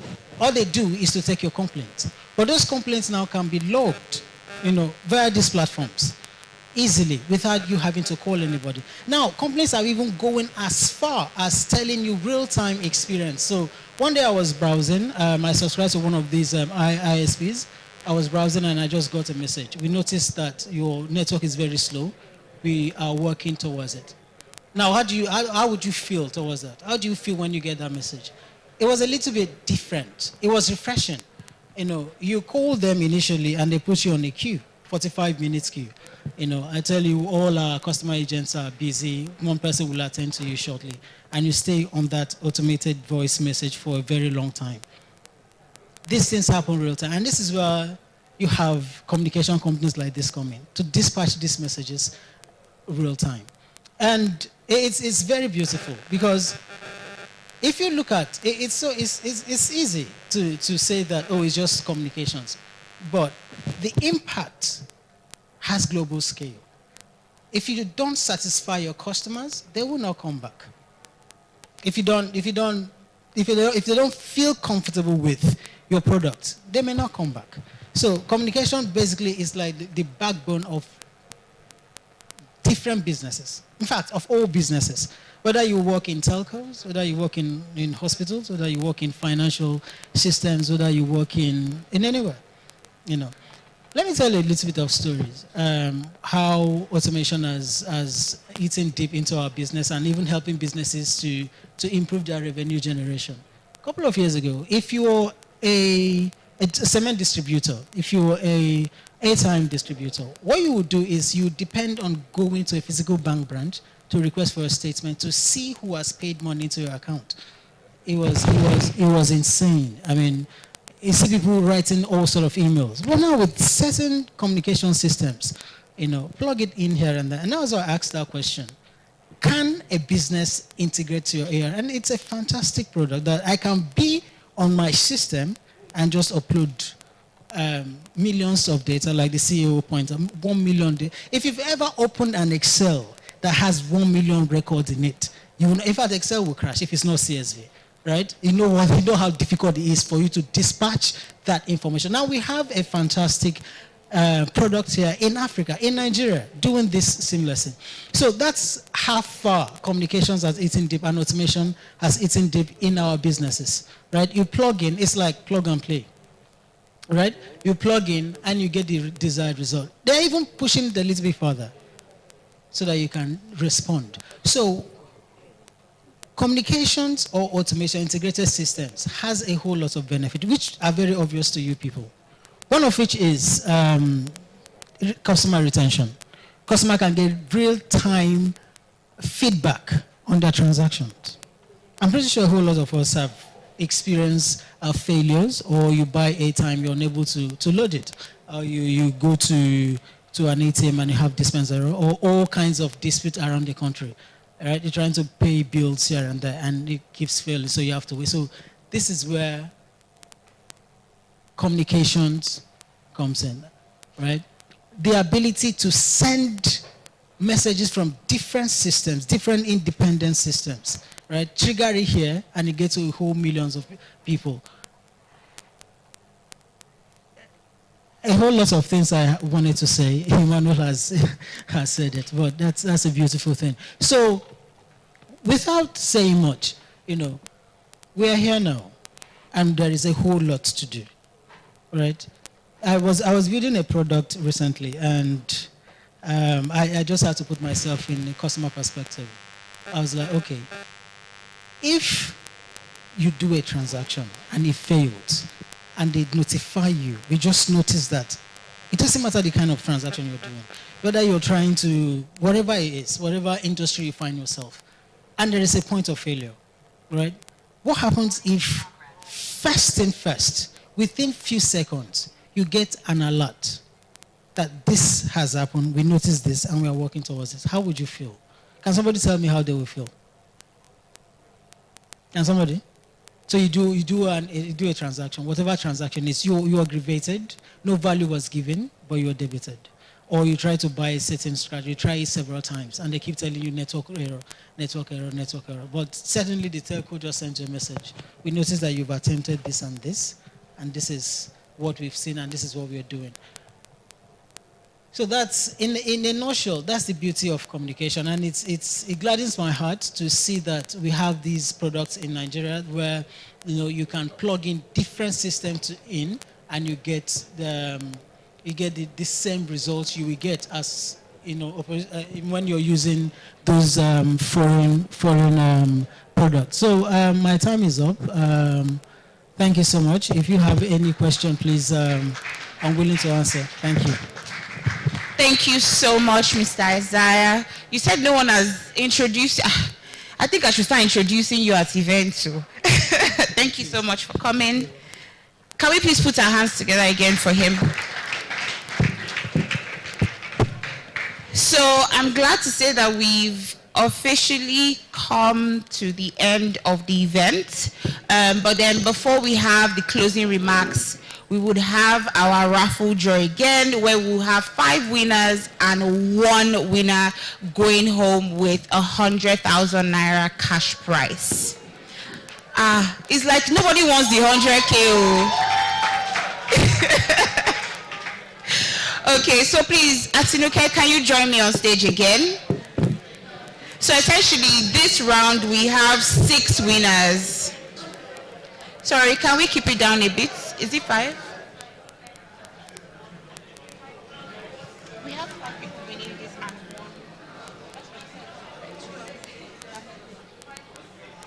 Hi, I'm Adira. Okay, so before Atinuke joins me on stage, actually, can we watch a Money Points brand video? And then we'll go to the raffle draw. Thank you. Hi, I'm Adira from Money Points, and it's Milestone TV. When people think of global companies, they think of perfection, 0 mistakes, 0 errors, and everything going smoothly all the time. But in our experience, that just isn't true, and Q1 showed us just that. Using our 4M framework, we were motivated to deliver our best for the now 982,595 businesses using our product, and I've brought the team to share their story. For my team and I, Q1 was about mastery. The cashless policy in Nigeria caused a surge in growth, and our support infrastructure was not ready for. But over here, we don't give up. We scaled our resources and ended up with a 92% CSAT score, even with 10,000 daily interactions. Ernest King wasn't the only one getting to show off just how one leg was swinging when things don't go so smoothly. Our transfer feature got hit by industry infrastructure failures, but it was nothing we couldn't handle. In fact, we decided to do one better for our businesses and we launched recurring transfers to help them schedule payments. And we processed a total of 1 billion transactions in last quarter alone. For context, it took us 9 months to do that last year. Over here, M stands for money. We hit a milestone of 500,000 app downloads, contributing to our total processing value of $43 billion in Q1 alone. Now that's top money moves. Sorry, Ope. I'm taking the M back to mastery. In Q1, the site's reliability team ensured that our merchants could rely on us. We reduced due speeds due to processor failures to about 10% daily and reduced downtime by 60%.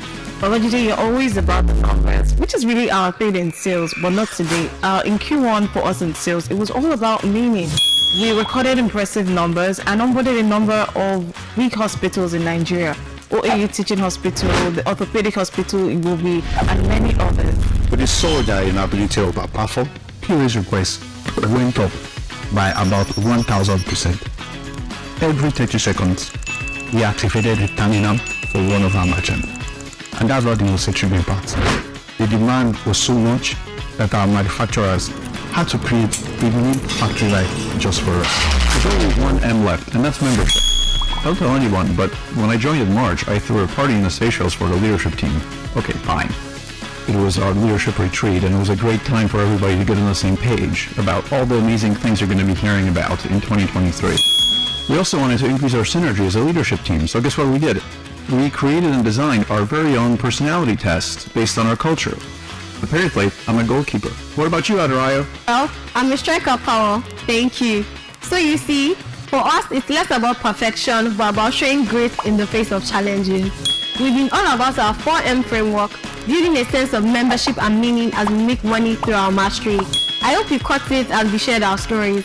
If you'd like to be a part of a team that's focused on being better every day, visit moneypoint.com/careers to claim your spot.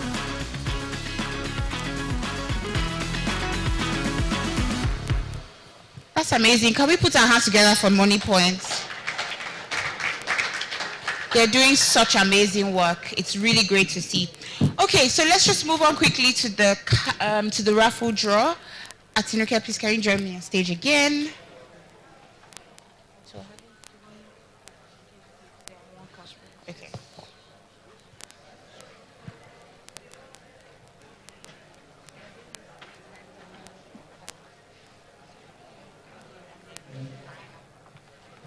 Okay. Okay.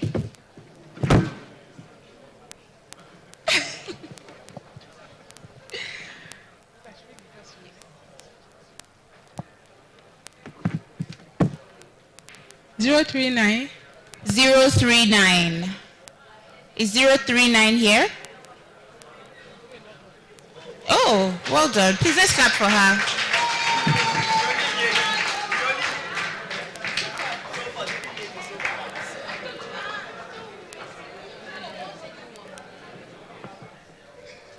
Thank you. Please, you can just give me that. Yeah. Thank you. There you go.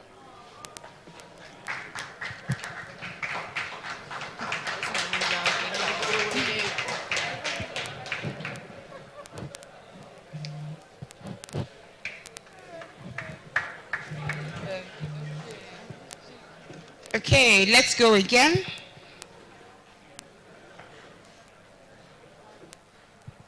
Zero 031. 031. Is 031 here? Nope. Okay, moving on.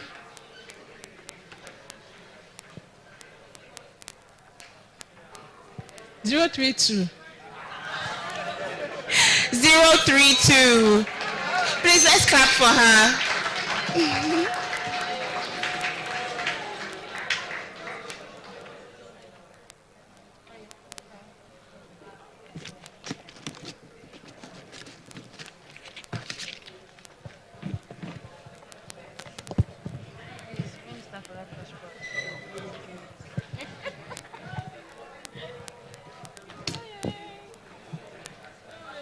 Awesome.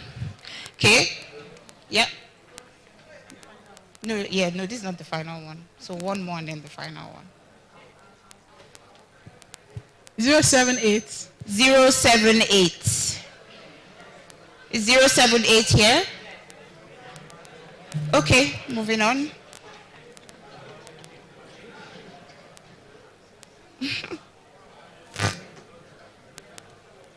One 110. 110.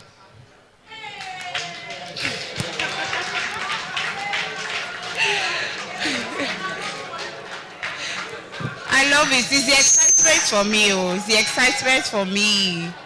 Can I just come through here? Thank you.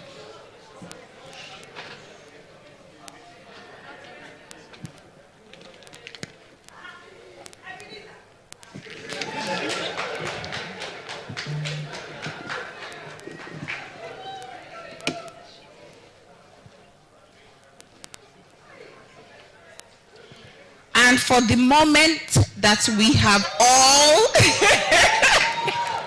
for the moment we have all been waiting for, Loki, I wish I had though, so that I could. Okay, so who is going to win 100,000 naira? Who is going to win 100,000 naira? Just like that. Atiduke, you are making.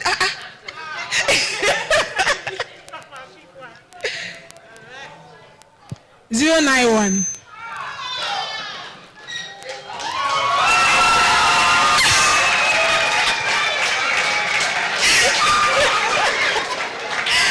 Let's clap for him now.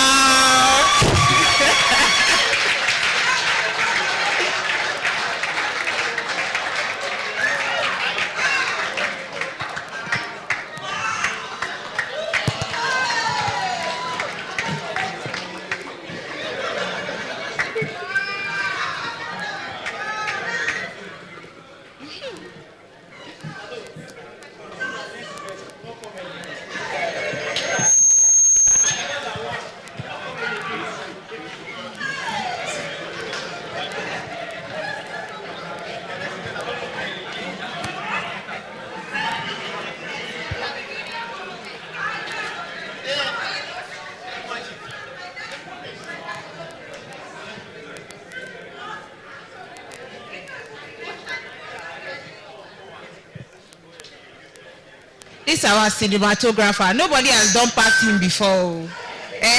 Can we move on now? All right, thank you so much. Congratulations.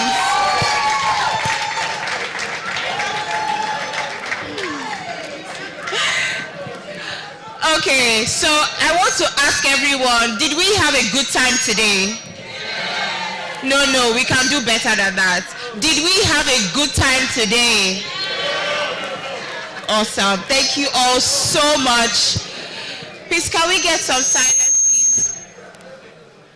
Now, wow, one day I'll win 100,000 naira. Next time, I'll start coming late. Okay. Sorry. Sorry. I want to say a huge thank you to every single person here. Thank you so much for coming. But to close our event would be Abayomi Olajuwon, who is the head sales and partnerships at Termii. Please, can we clap for him, please?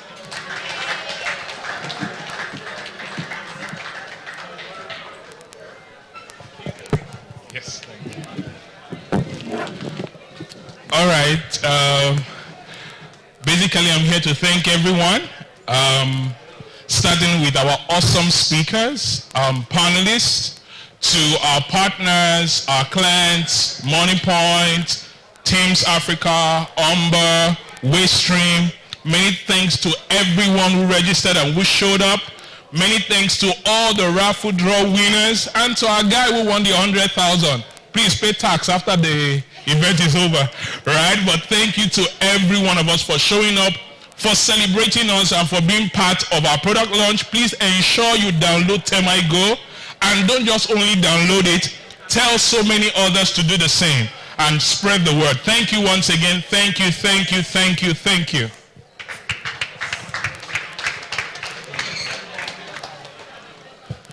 Okay, Okay, our event is officially closed. Please go to the back, engage with our exhibitors, and have a safe journey home. Thank you very much.